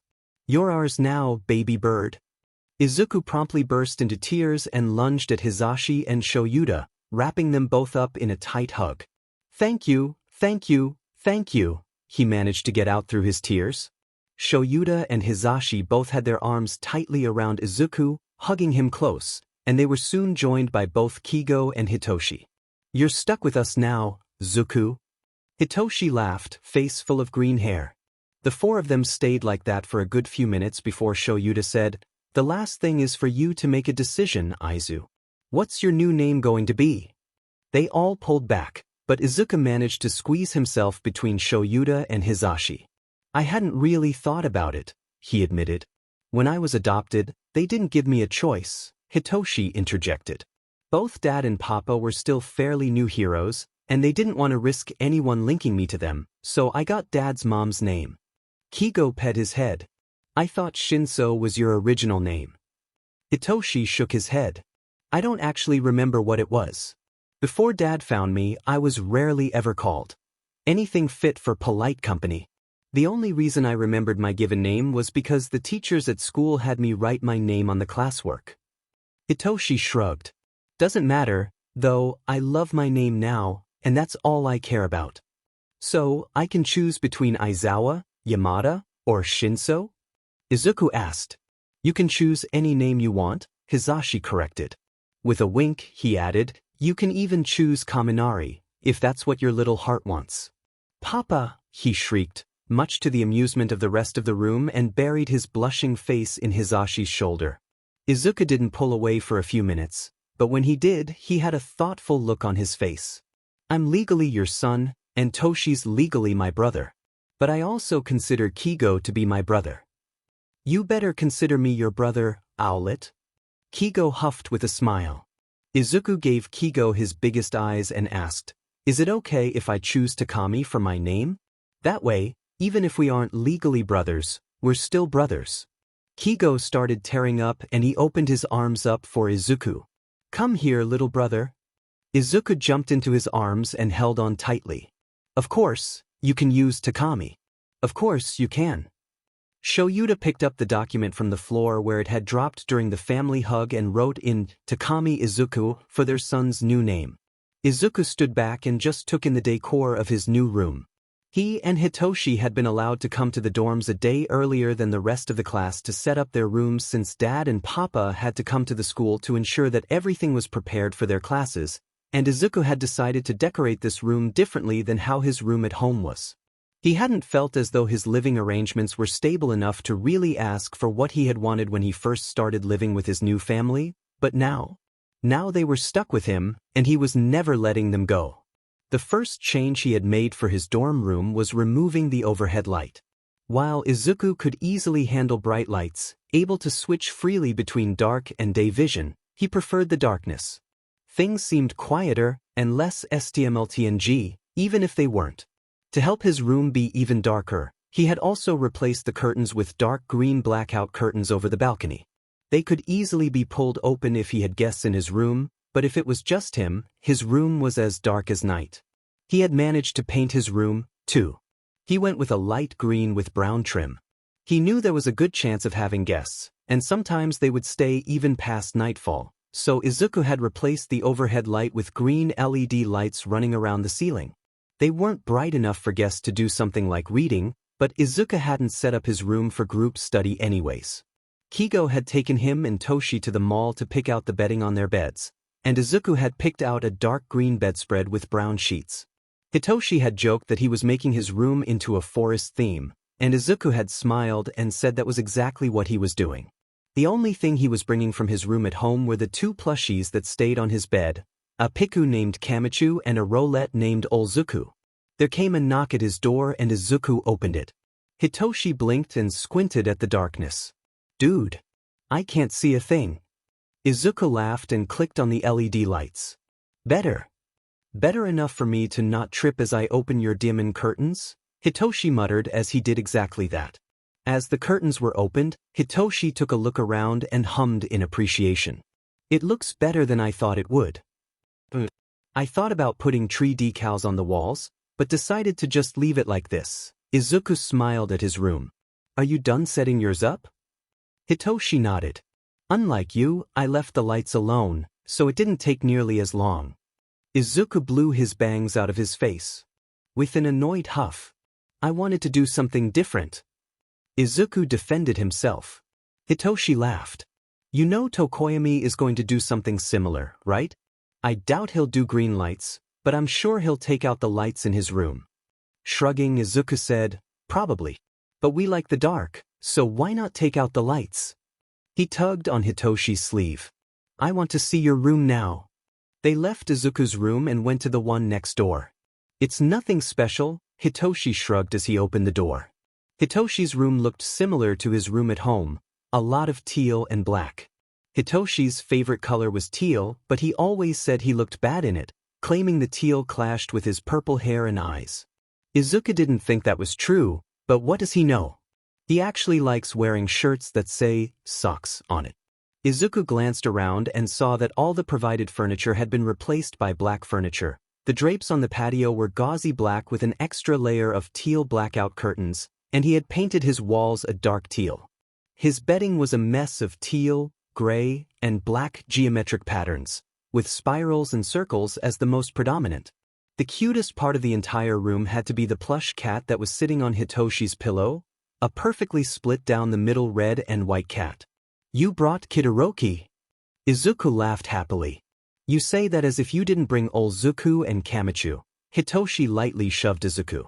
The next day, everyone had met up in front of the new 1A dorm building, Heights Alliance, and Hitoshi was waiting with them for Dad to show up. It was still fairly early in the morning, and Izuku was having a really hard time staying awake, so Denki was carrying Izuku on his back while he slept. Hitoshi was surprised that he was still sleeping, since the gathered class wasn't being very quiet, but Izuku really had been lethargic for the past few days. "Hey, Shinso?" Ashido had walked up to him and gave Izuku a concerned look. "What's up with Midoriya? Is he okay?" Hitoshi nodded. "Yeah, he's fine. Something happened recently. I think Dad's going to explain when he gets here." She nodded and walked back to where Kirishima was, and most likely shared what Hitoshi had just told her. It didn't take much longer for Dad to show up. "All right, Hellspawn, listen up. Behind me is your new home for the remainder of your time at UA, Heights Alliance. I have low expectations for your behavior while here, but please try not to make me lower the bar further. There is a full list of rules that are to be followed, but I'll tell you the most important ones now. Do not set the dorm on fire. Do not break holes in the walls. Do not destroy the furniture." Who am I kidding? Let me rephrase that. Dad sighed in defeat. "Do not set the dorm on fire more than once a week. Do not break holes in the walls more than once a week. Do not destroy the furniture more than once a week." Hitoshi would have laughed at that, but he remembered that while Shudo was absolutely amazing, he could not cook. The threat of fire in the kitchen was very real. Come to think of it, he didn't think Momo knew how to cook either. Now, I had originally planned to discuss this over the camp, but it was cut short, so I will say it now. Hitoshi tilted his head a little, curious to where this was going. Ojiro, Uraraka, and Sato. Oh, Hitoshi knew where this was going. The three of you performed particularly poorly at the camp. I was going to give you until the end of the camp to set yourselves straight before you were dropped down to General Ed. But now you have until the start of term. The three of them looked at each other in mild panic before turning their attention back to Dad, who continued. There is going to be an event before the start of term, and it is either a pass or fail event. If you do not pass, you will not be continuing on in 1A. Am I clear? Satu and Uraraka both gulped and nodded, with a quick, "Yes, sensei." Hitoshi thought Ojiro, however, might have suffered brain damage recently, because he said, "But sensei, that's not fair. How can you punish us over this when Midoriya didn't even bother showing up? And even now, he's just sleeping and not paying attention to any of what's going on." Dad narrowed his eyes at Ojiro and then grinned. Oh no, that was his happy, yet sadistic grin. Ojiro was not about to have a good time. "I thought I made myself clear on the first day of class?"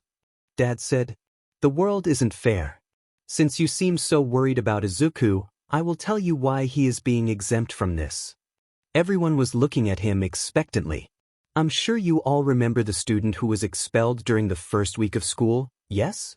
He paused as everyone nodded. Shortly before the camp started, he found and attacked Izuku while at the mall.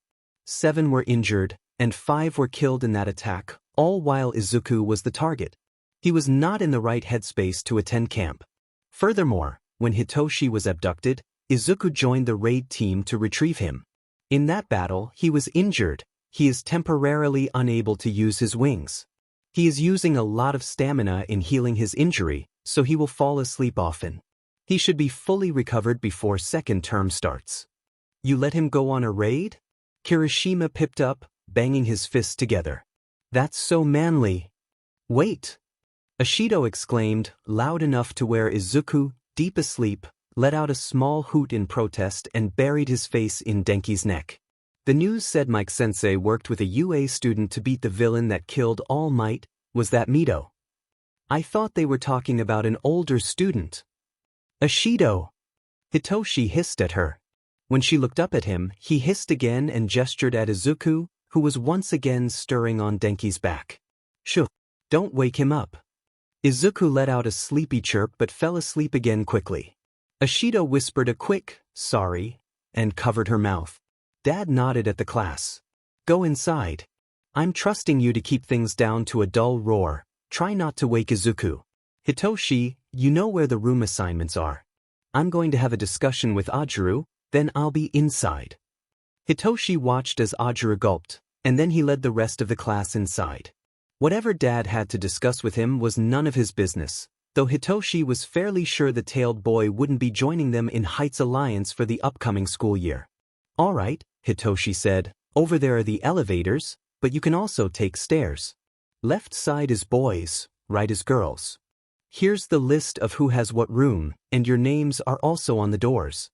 Hitoshi gestured at the room assignment chart and then stood aside as everyone started looking.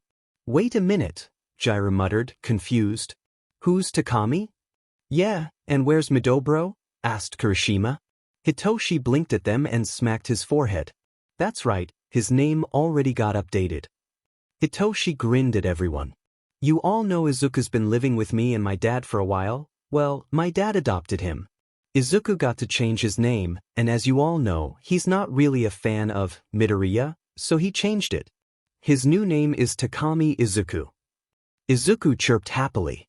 I almost went with Shinso, but almost everyone still calls Toshi that.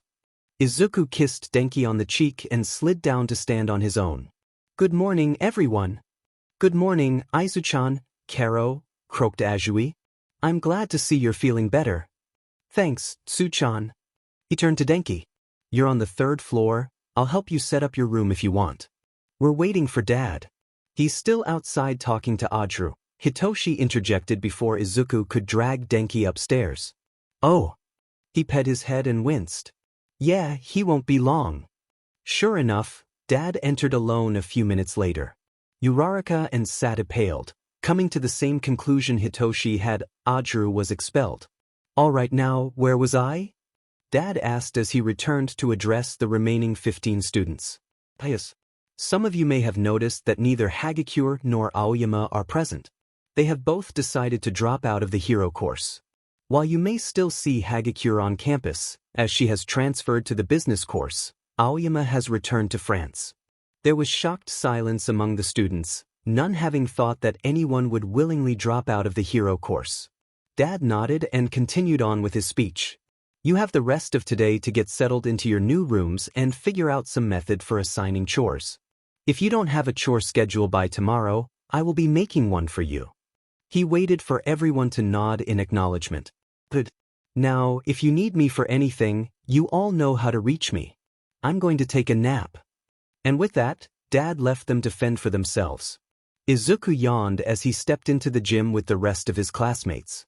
Dad had told them all to change into their hero costumes and meet in the gym, so here he was, practically asleep on his feet, but ready to participate. One of the main goals of the training camp was for you all to be ready to take your provisional license exams before the start of the next term. The first week was supposed to strengthen your quirks, while the second week was supposed to be working on super moves, Dad stated, looking around at everyone. You all should have at least 2 super moves, and since the camp was cut short, you will be working on them here. There was excited chatter among the class before Ciro raised a hand. Can you give us an example of a super move? Dad shrugged and pointed lazily at Izuku. He's got a few of them. His Screech is probably the most obvious, but that's not to say his talons and the way he uses them don't also count, as does his silent flight. Those are just 3 of his moves. As for myself, I have my binding cloth as a super move. He shrugged. Your super move doesn't have to do with your quirk, it just needs to be something that gives you an advantage. As the class spread out in the gym with ectoplasm clones, Izuku yawned again and started towards a clone of his own when Dad placed a hand on his shoulder. You already have your super moves as well as your license. Instead of joining with these classes, I'm going to have you meet up with Nedzu instead. So going forward, at least for now, don't bother changing into my costume and just go to Ned's office. Yes. I'll change back and head there now, I guess? Izuku asked. Try to keep the world domination to a minimum, okay? Dad joked. Izuku chirped and headed back to the locker room to change. Once he was done, he went into the school and headed up to Ned's office. Ah, Izuku-kun. So nice of you to join me. Izuku trudged his way to the buses with the rest of the class, only willing to tag along because he knew he'd be able to sleep on the bus. Today was the day the rest of the class was going to be taking their provisional license exam, and Izuku wanted to be there to cheer them on. But really, did they have to get up so early? Problem child, if you don't hurry up, we're going to leave without you, Dad teased. Everyone had already boarded the bus while Izuku was standing there, contemplating the merits of mourning. Izuku blinked at him and then looked around blankly. Oh! He yawned widely and wobbled his way over to where his dad was standing at the doors to the bus. Carry me? He asked adorably, giving his dad the big eyes he knew he was weak against. Dad only paused for a few moments before sighing in defeat and picking up Izuku, who buried his face into the capture scarf. You better be awake by the time we get to the exam site. I'm not ruining my reputation by having to carry around an owl. Izuku snorted at that and hooted in assent. As Izuku drifted off back to sleep, he thought he heard his dad threat the rest of the class that if they woke them up, he wouldn't let them take their licensing exam. As soon as Izuku agreed to wake up when they got to the exam, Shoyuta knew he was lying. Izuku was going to sleep right through it all, and Shoyuta didn't think there was much that could wake him up. Most of the past 3 weeks had seen Izuku sleepy and nodding off while his wing regrew, but Izuku had mentioned that the closer his wing was to being fully healed, the more he slept and the harder it was to wake up. Hopefully, this meant Izuku would have his wings back in a few days.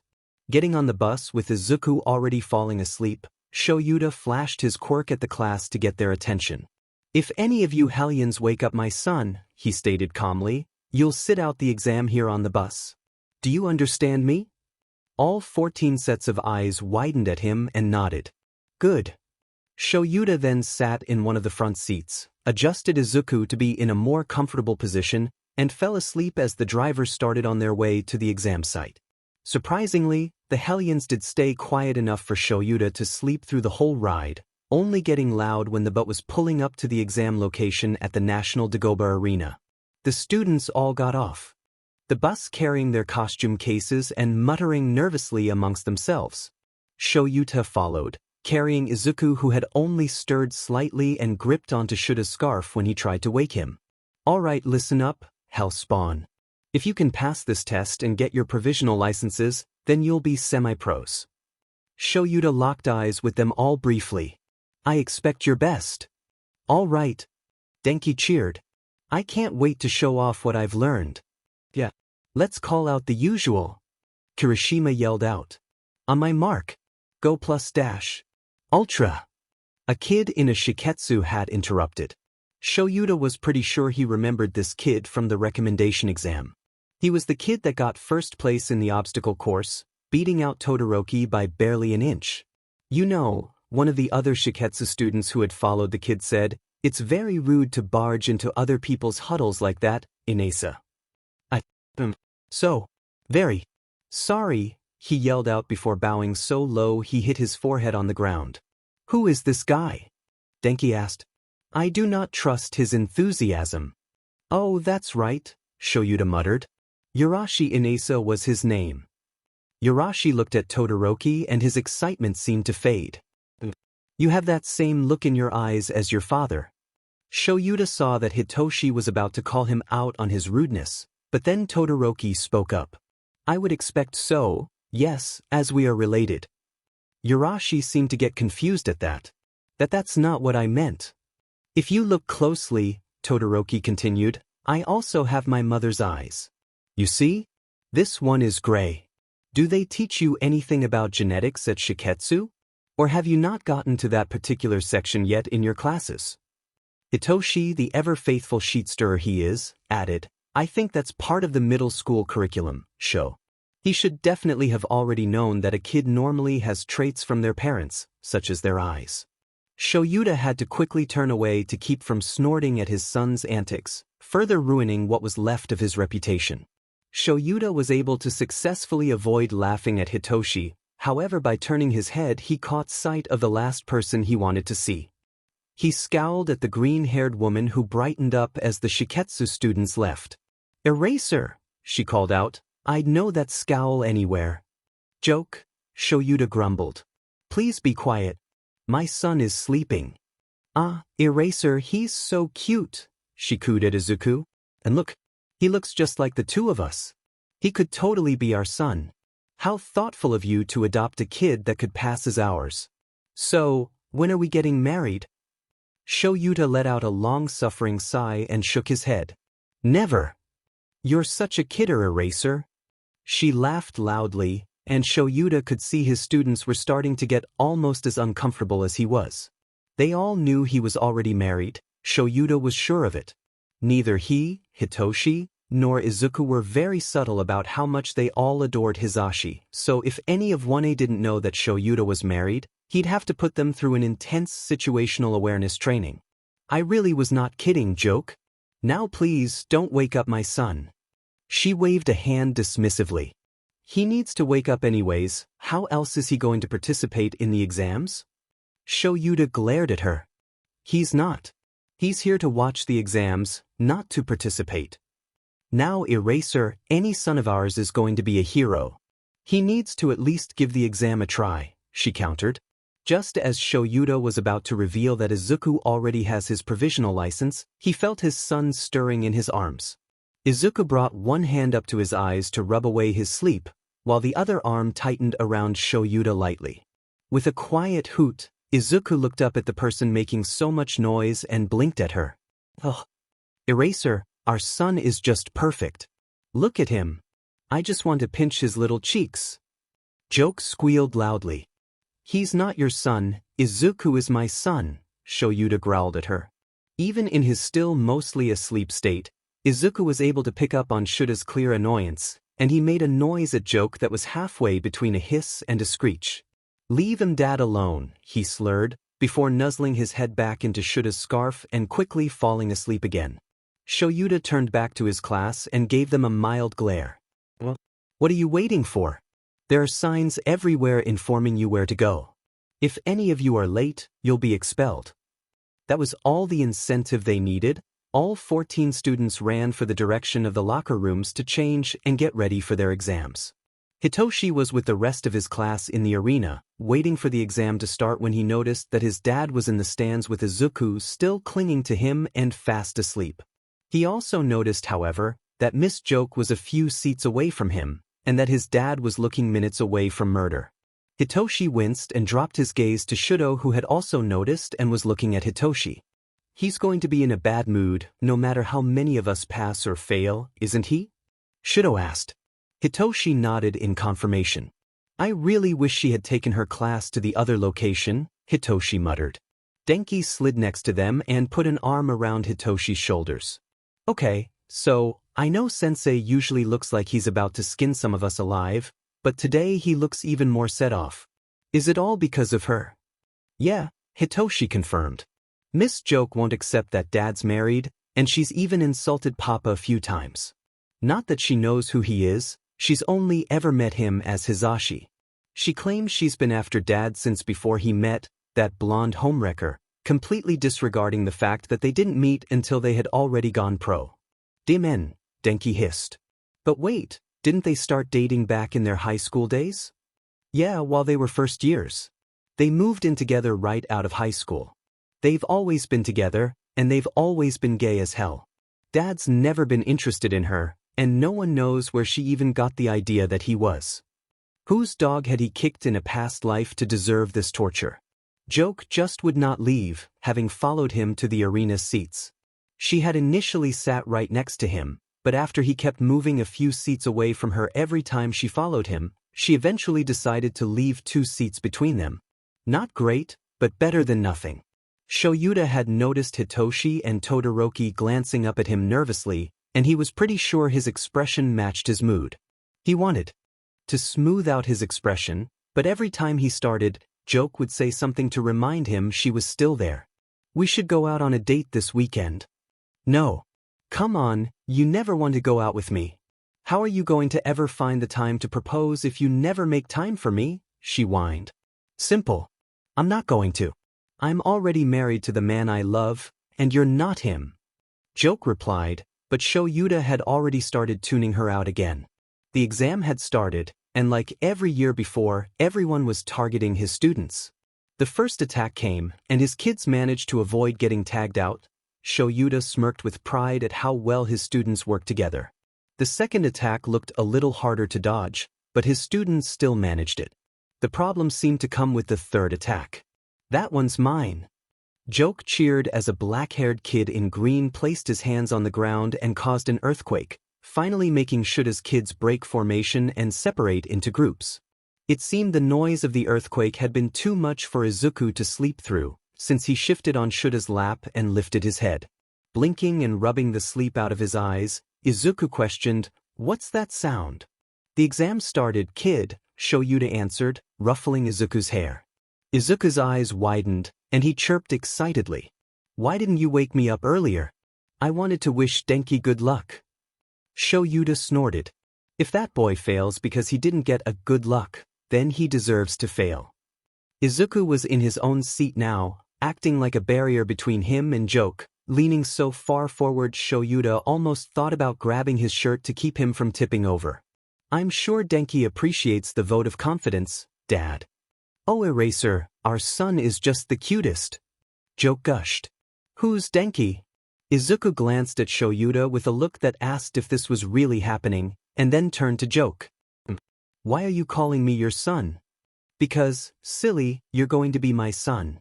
As soon as Eraser finally realizes how he feels for me and marries me, you'll be my kid." Izuku blinked at her for a solid minute before he tentatively asked, "Is this some sort of bit? I know your whole persona is based around jokes, so I wouldn't put it past you." Izuku paused long enough for Joke to seem as though she was going to reply, before steamrolling right over whatever she had to say. "Because if this isn't a bit, it's highly inappropriate and definitely could be classified as workplace SXL harassment." "My dad is already married," Izuku continued. "A fact I'm sure he's mentioned to you before, so you are not only harassing him, you are also disrespecting his husband. But I do have one question for you, Miss Joke." Izuku narrowed his eyes at her. "What would you think if your roles were reversed?" Joke stared at Izuku for a moment before she tilted her head. "What do you mean?" "If there was a woman being constantly harassed by a male coworker asking her to marry him, go out on dates, ignoring the fact that she was already in a very happy and committed relationship, what would you think if some man decided not to accept the fact that this hypothetical woman has said no?" "Well, that's easy. No means no, he should get over himself and accept her no," Joke answered quickly. "Exactly. My next question," Izuku's voice got cold, "is why is it okay for a woman to ignore a man's no but it's not okay for a man to ignore a woman's no? Because that's what you're doing, Miss Joke. You are ignoring my dad's very clear no." But W? Eraser's just been joking with me. He loves me." She tried to refute. "Then why hasn't he corrected me yet? Why did he adopt me with his husband? Why does he even have a husband, if he loves you?" The answer is he doesn't. Now, while I'm sure my dad would appreciate it if you left us alone, I would also appreciate it if you would never try to claim me as your son again. Please and thank you." Shoyuta ducked down into his capture scarf to hide the proud smile at his son that had turned into an amused smirk when Joke simply stood up and walked to the other side of the stands, appearing to get a better view of the students. As Izuku sat back in his seat and turned his attention back to the examinees, Shoyuta pulled him into a side hug. "Thanks, Zu," he muttered into his hair. Shoyuta had his proud smile fully hidden in his capture scarf as the bus made its way back to UA. Each of the 14 students who took the licensing exam passed, even Uraraka and Sato. Those two had potential, and it seems they may have finally understood that if they didn't live up to that potential, Shoyuta wouldn't let them remain in class. Every single one of his students had made him proud today. During the initial event, they had broken up into 4 teams of 3 and 1 team of 2. Azui and Uraraka had worked together, managing some combinations that ended up turning Uraraka into a high-speed projectile for Azui to throw. Meanwhile, Kirishima, Siro, and Ishido managed to work together really well. While Shoyuta hadn't been too surprised at the end results of his students' efforts, Hitoshi and Kaminari had both been surprised they had passed. Kaminari, regardless of all the work he had been putting into his quirk, still occasionally saw himself as an idiot and borderline stupid, regardless of how often his friends said otherwise. At the same time, Hitoshi's confidence occasionally takes a dive when someone new experiences his quirk and calls him a villain. From what he heard after the test, one of the students from the first round called him that after being eliminated. It's a good thing they were eliminated, because Shoyuta would have demanded they be disqualified if he had heard that. Shoyuta looked back at the students. They had all spent so much energy during the exams, and then attempting to convince Shoyuta to stop somewhere on the way back to the school to celebrate, that they had all fallen asleep barely an hour into the drive. Amusingly, it was Izuku who was the only one awake, and he was sitting with his friends, running his fingers through Kaminari's hair as he stared out the window contentedly. When Izuku opened his eyes, he immediately knew his wing had finished regrowing. It was only 2 a.m., and he was wide awake. With a near-manic grin, Izuku jumped out of bed and quickly spread his wings, paying careful attention to the newly regrown left one. It looked the same as it had before it had gotten ripped off, which was a little bit annoying, since Izuku had been hoping it'd be his full adult feathers, but at the same time, he was glad it was the same as his other. He didn't want to have mismatched wings. He opened the patio door and quickly flew onto the roof. He wasn't going to be able to fly very far for a while longer, but he wanted to start exercising his wing now. Izuku started flapping his wings, fast and hard enough to get just the tiniest bit of lift, but not enough to actually take off. He would wait for training at school to do some flying. His wing wouldn't be able to support him for long right now, and if he pushed himself too soon, he'd sprain it and cause the wing to retract again for another few days. Izuku wasn't paying attention to how long he had remained on the roof, but he could see rays of sunlight starting to peek over the horizon by the time he heard some of his classmates moving around in their rooms below. Izuku quickly hopped back down to his room and started getting ready for class. Just as he was about to open the door to walk out, a sudden mischievous thought struck him and he untied his tie, untucked his shirt, and messed up his hair. He wasn't going to tell anyone that his wing had grown back. Not just yet. He wanted to see how long it would take everyone to realize that he was only acting sleepy and lethargic.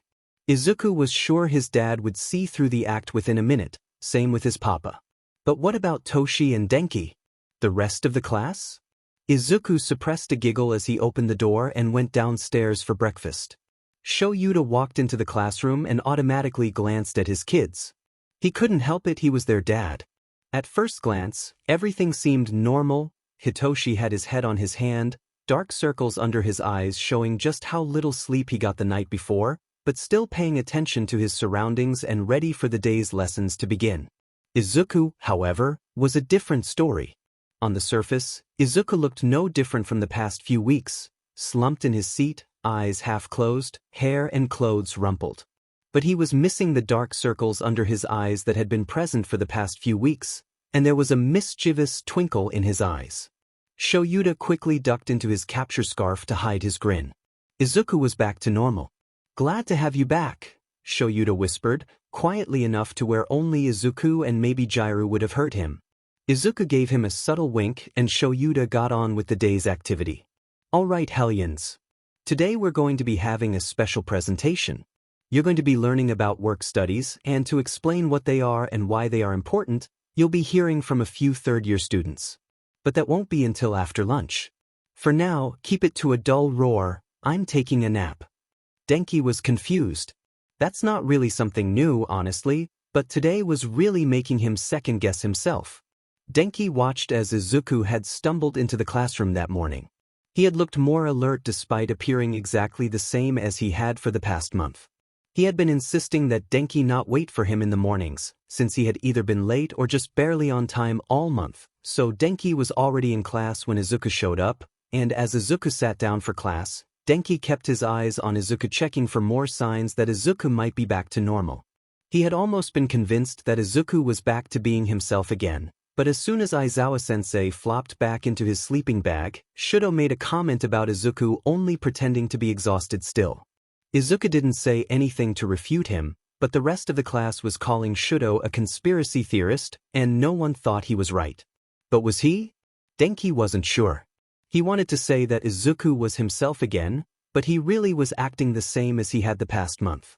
Denki wanted to know he really did, but if Aizu was doing this as some sort of logical ruse, then he didn't want to mess it up.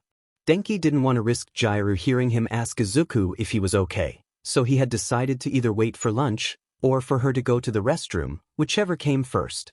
Luckily, during a break in Modern Lit, she got up and left the classroom. Denki glanced at his boyfriend and whispered, "Aizu?" Izuku slowly turned his head over to Denki and gave him a soft smile. "Shudo's right, isn't he? You're all better." That soft smile of his turned sharp for just a second, and he winked at Denki. Denki was just barely able to hold back a giggle at that. "You're trolling the class?" he asked to confirm and got the slightest and most subtle nod from Izuku. "Okay." Denki turned his attention back to his classwork. If Izuku wanted to troll the class, well, what kind of a boyfriend would he be if he didn't help him? Shudo was slowly losing his mind and Izuku was very silently and subtly causing it. Hitoshi was sure Denki was in on it too, and he was having the time of his life.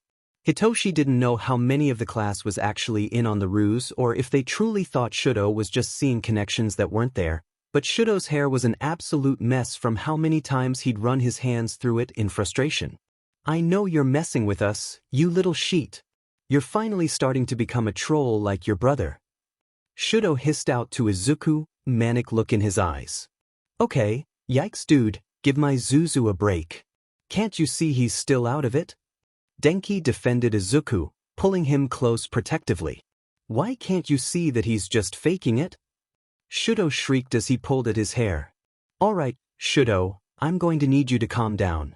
You're getting too worked up. Look, you're steaming," Hitoshi said, gesturing to the steam coming off of Shudo's head. "Take a deep breath for me, yeah?" Shudo glared at Hitoshi and then closed his eyes and did as asked, cutting off the steam and getting his quirk back under control. "Okay, I'm good. I'm fine. It's all okay." If Hitoshi hadn't seen it, he never would have believed it, but Izuku plainly smirked at Shudo and winked at him. Son of a bit. Izuku could feel Shudo glaring at him, but he didn't care. Togata Mirio had challenged the entire class to a match, and Izuku wanted to know what made him so special, why he was the top of the big three. He had seen Amajiki Tamaki working as Sun Eater before with Fat Gum, so he knew why he was there, and Ryukyu was a badass, so if she was hosting Heido, then she'd be good too, but Togata was a mystery. Sir Nighteye was more investigational and analytics, he wasn't really in the front lines. So when the rest of the class went into the locker rooms to change, Izuku gave Dad a glance and got a nod in return. Izuku would be able to participate if he wanted to, and he very much wanted to. Izuku was having a heck of a time ignoring Shudo's constant glares, though. He had almost cracked and started laughing so many times, he was surprised the majority of the class hadn't figured it out yet. Just as Izuku finished dressing in the locker room, Shudo slid next to him. "How much longer are you going to keep this act up?" Izuku let out a long, drawn-out sigh. "I don't know what you're talking about, Shudo." Izuku almost snorted when he heard Shudo growl. "Hey Sho? Can you carry me to the gym?" Shudo narrowed his eyes at Izuku, clearly looking for the trick, but then sighed and let Izuku climb on his back. "Thank you." Izuku let his eyes drift closed, still pretending to be exhausted, but as they got closer to the gym, he gave Shudo a little hug. "I know I'm being annoying today. Sorry. I'll make it up to you, I promise." Shudo's steps faltered as he snapped his head around to look at him. Izuku gave him a little smirk. "No one will ever believe you, though." Izuku let out a chirp of surprise as Shudo dropped him and stomped off. Dusting himself off, Izuku got up and slowly wandered to the gym where everyone else was listening to Togata explain that he was going to fight them all, 15 against 1. Siro raised his hand and then smiled a lazy smile. 14 actually. Our resident owl is recovering from an injury." Izuku waved sheepishly at Togata and then moved to stand near his dad. The other students all got into a rough formation, the same one they had started the provisional license exam with, and all of a sudden, Togata's clothes fell off and he disappeared. Seconds later, he reappeared with a punch to Kota's gut before disappearing once again. It only took 2 more times for Izuku to realize what he was doing, and when he did, he reached out for his dad's sleeve and gave a gentle tug. "You can have a turn once everyone else is done," Dad said, ruffling Izuku's hair. "Let him have his fun first." Izuku nodded and leaned against his dad's side as he watched the third-year student take down every single one of his classmates. "I thought that would take longer," Izuku muttered. "You ready for your turn, Zu?"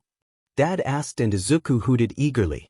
"So can any of you tell me what I have that you all don't?" Togata asked cheerfully as he pulled his clothes back on. "A lack of modesty?" Hitoshi suggested, causing a few to laugh. "A good guess, but no." Togata laughed along with the rest. "Experience? Can anyone tell me what my quirk is?" "Togata," Dad interrupted him. "Yes, sensei?" "You have one more challenger." Izuku stepped forward with an excited bounce in his step. "I knew it. See? I called it. IF called it." Shudo jumped up and started pointing at Izuku with his manic grin again. "Oh yes, that reminds me. Izuku, who all realized you were playing a logical ruse?" Dad asked. Izuku unfurled his wings and gave a gentle flap. "Shudo and Denki for sure. I'm not sure if Hitoshi realized before I teased Shudo while Toshi was looking though." Izuku shrugged and flapped his wings again. "Can I fight him now?" "Sure. Try not to show off too much, kid." Izuku flapped his wings hard enough to get some lift and glided into the middle of the gym where the rest of the students were slowly getting to their feet and heading to the sidelines. "Hellions, I want you to pay attention to this match," his dad called out to the rest. Togata pointed out that he had more experience than the lot of you, and that was the main reason for your defeat. What do you think will happen when someone with even more experience goes against him? Hato tilted her head. "But sensei, everyone keeps saying that Mirio is almost good enough to be fully pro now." Shoyuta hummed in amusement. "We had to talk the commission out of giving Izuku his full license. So, while he officially is only a provisional hero, Screech is an unofficial underground pro hero already." Shoyuta smirked then. "Izuku, show them why I was never able to catch you." Izuku nodded and chirped. "I'm ready when you are, senpai." Togata grinned widely at Izuku and then disappeared. Izuku stepped to the left and when Togata reappeared in front of him, Izuku surprised him with a leg sweep that would have knocked him down if he hadn't activated his quirk again and vanished back into the ground. Izuku gave another flap of his wings and jumped nearly 10 meters away, giggling when Togata reappeared, looking around and wondering why Izuku wasn't where he was supposed to be. "Senpai, over here." Izuku called out with a grin. Togata blinked at him before once again disappearing into the ground, and Izuku, still in a playful mood from the start of the day, flapped his wings and moved to another part of the gym. "Senpai!" Izuku called to Togata when he once again looked around for Izuku, wondering where his young Kohai went. "What are you doing over there?" "How did he?" Togata whispered before shaking his head. "Doesn't matter." He disappeared back into the ground. This time, instead of flying to a remote part of the gym, Izuku got into a fighting stance and started a kick before Togata had even appeared. Izuku had timed his kick perfectly, and as soon as his kick was at the strongest point, Togata appeared in front of him and took the kick to the stomach, falling instantly. "Vengeance for my fallen classmates." Izuku chirped. Togata coughed and then started laughing. "Wow, Kohai, that was something else." Izuku gathered up Togata's clothes and then brought them to him. "Thanks." With another flap of his wings, Izuku glided back over to the rest of the class, putting his wings away and sliding under Denki's arm. "You done trolling the class?" Denki asked as he kissed the top of Izuku's head. Izuku just nodded. Shoyuta ducked his face into his scarf as Togata reached the front of the class. "Well, as I was going to ask before my final match, who can tell me what my quirk is?" Kirishima raised his hand. "It's some kind of teleportation quirk, isn't it?" "Nope. My quirk is called permeation." Izuku wasn't paying attention to the explanation of how Togata's quirk worked. He had figured it out himself within a few minutes of the initial class battle, and besides, Denki was playing with his hair in that way he knew Izuku loved. Izu! Hitoshi nudged him slightly and Izuku jolted his head up. I'm here, he exclaimed, embarrassingly loud, much to the amusement of everyone. Dad simply raised an eyebrow at him and asked, "Can you share with the class how you figured out Togata's quirk?" "Oh, that's easy. I could hear him under the ground," he replied simply with a shrug. His breathing stopped and he started to just fall, but his heartbeat kept going so I could track him. Then when he started rising, there was a slight sound of displacement. I don't know, but it's similar to the sound a fish makes when they are underwater. As soon as he was back above ground, his breathing started up again. I also noticed that before he disappeared, he looked around to find his next target. All of that led me to assume he can't hear, see, breathe, anything while his quirk is active. How long did it take you to figure that out? Dad asked, grin hidden but Izuku could hear it in his voice. By the time he took down Shuji? Yeah, he got Kota and I had heard his heartbeat move, then when he dropped back into the ground after Satu, I had seen him disappear, so when he took down Shuji I had it figured out. That was less than 30 seconds, Karo, Azui whispered on the other side of the group. Izuku nodded with a smile. Yeah. Like Senpai said, experience is a big deal. I started out as Screech when I was 12, so I've gone up against a few different quirks. At least this time he wasn't trying to kill anyone, and I had time to observe. Hey Dad! Izuku asked as the whole family, including Kigo, were sitting at dinner that night. Shoyuta just grunted to show he heard. You'll do work studies, right? I know you said that not everyone's mentor for their internships would be able to host for work studies. Shoyuta paused with his chopsticks halfway to his mouth and then put them back down. Izuku, your wings just grew back, and you said before that they won't be strong enough for you to be back to normal for a few weeks. Don't you think you should take the next few weeks to strengthen your wings and get back in the swing of things? Izuku pouted. But I wanted to do a work study. Shoyuta shook his head. Not this time, Zu. Maybe next time. Izuku's pout turned into a scowl. I might have the perfect solution? Kigo hedged, causing everyone to look at him. So, when I had Tokoyami for that week, I brought up the idea of maybe trying to fly to him. We decided to work on that during the work studies. How about it, baby bird? You want to come with me and see if we can get him flying?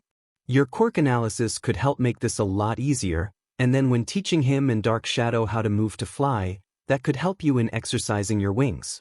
Izuku's face lit up and he turned back to Shoyuta. Can I do that? Then the next time work studies come around I'll go back with you. Shoyuta looked back and forth between Izuku and Kigo before sighing and taking a bite of food. Sure. Kigo, don't let him do anything too strenuous. Yamada-sensei had been called in to assist on a raid that Sir Nighteye was putting together, as was Aizawa-sensei, so Denki was sitting next to Hitoshi at the briefing. They weren't the only students in attendance, though. Kirishima, Azui, and Uraraka were there, as were the big three.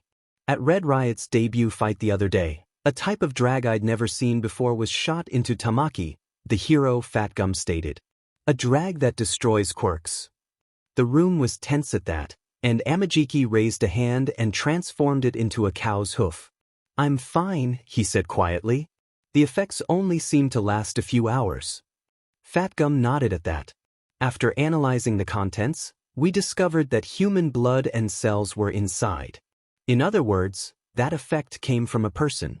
A quirk that destroys quirks. Nighteye aimed a remote at the projector in the room, and an image of a man with a green and purple coat wearing some sort of plague doctor mask showed up. The young head of the Shai Hasai Kai, Chisaki Kai. His quirk is Overhaul. It is a quirk that allows him to break things apart and then piece them back together however he wants to. He paused, looking over the gathered students and heroes. And a bullet that can break down quirks. Chisaki has a daughter named Eri. There are no records or details about her birth, but when Mirio encountered her the other day, she had a large number of bandages wrapped around her arms and legs. Denki felt his stomach drop at that. Please no, please don't be implying what I think you're implying, he whispered so quietly only Hitoshi heard him, as evidenced by the hand that latched onto his. "We're wondering if Chisaki is turning his daughter's body into bullets and selling them," he said, confirming Denki's worst fear. "Wouldn't this have been resolved already if your intern had just taken the child?" a hero named Rocklock demanded, an accusatory look in his eyes as he glared at Togata. Sir Nighteye matched Rocklock's glare with one of his own. "The one most frustrated here right now is Lemillion. Pointing out things you think he should have done will help no one. He was patrolling alone, and did not have any means to protect bystanders from overhaul if he had taken the girl. He is not to blame here." Togata nodded and then smacked both of his cheeks and gave a determined, strained smile. "We will definitely take Eri next time and protect her." "That's right. That is our goal," Denki thought to himself, also nodding. Izuku was rubbing at his shoulders, trying to massage the soreness out of them. It had been just over 1 week since his wings had returned, and he was doing so many flight exercises with Kigo and Tokoyami and Dark Shadow. Yesterday had been dedicated to showing Dark Shadow how to shape herself to resemble wings and getting a little bit of lift, but today, Izuku snickered to himself as he noticed one of the items he missed and plucked it off. Today was fun. Every Friday, Izuku and Hitoshi ate dinner with their dads, and tonight was no different, so Izuku wasn't surprised to hear Hitoshi knock on his door to collect him for dinner. He was, however, surprised to see Hitoshi in such a bad mood. "What's up?" he asked as they walked to the elevator. "You've got this little crease in between your eyebrows, right here." Izuku poked Hitoshi in the crease only to get his hand swatted away. "Wish I could tell you," he replied with half his usual smirk. "Unfortunately, it's classified, so unless Dad says anything," Hitoshi trailed off when he saw Izuku nod in understanding. "It has to do with that mission briefing Dad mentioned, I take it?" The two boys stepped off the elevator and Izuku glanced around the common room, noticing a few other students were also looking to be in darker moods than normal. Tsu, Uraraka, and Kirishima. What are you thinking?" Hitoshi asked as they walked out of the dorm building and towards the teacher dorms. Just an observation, nothing more," Izuku said, not answering the question. "Your observations are usually correct," Hitoshi complained, earning a laugh from Izuku. The two of them continued on to the teachers' dorms in quiet, but once they made it to the floor their dads were on, Izuku perked up. "Oh, you're going on a raid? And Denki's going too." "What-esh? Hudesh?" "Oh, they're talking about it, aren't they?" Hitoshi sighed dramatically and muttered, "Stupid owl hearing." Izuku quickly ran to the door and opened it. "Stop talking about classified raid stuff, I could hear you in the hallway, and I'm sure I'm not supposed to," he said in lieu of a greeting. Dad snorted. "Honestly, I'd rather you were coming along. If I get held up at any point, this guy is going to be difficult for the others to take down." Papa raised an eyebrow at that. "And here I thought that's why I was asked to come along." Izuku nodded. "As interesting as this all is, since I'm not going to be there, I don't think I'm supposed to be hearing this." Izuku had seen Denki in the living room, so he walked up to him and nuzzled his head against his neck and chirped. "Well, hello to you too, Zuzu," Denki laughed and kissed the top of Izuku's head. "You sounded upset when I was coming up to the door," Izuku offered and raised his head to kiss Denki's cheek. "I don't know what happened, and you can't tell me, but I'll do what I can to cheer you up until you are allowed to tell me." "You act like you've been on raids before," Papa commented. "Well," Izuku blushed, "not officially, but I've watched a few, listened in on them, and caught a few runners when things went sideways." Dad groaned and put his head in his hands. "Of course, that was you. Why wouldn't it be you?" Soon after, the five of them were sitting around the table eating the chicken katsu that Papa had made. Papa had also made brownies for dessert, and that alone told Izuku that even though Papa was acting as if nothing was wrong, something about this raid was bothering him too. With a wry little grin, Izuku decided it was going to be up to him to lift everyone's moods.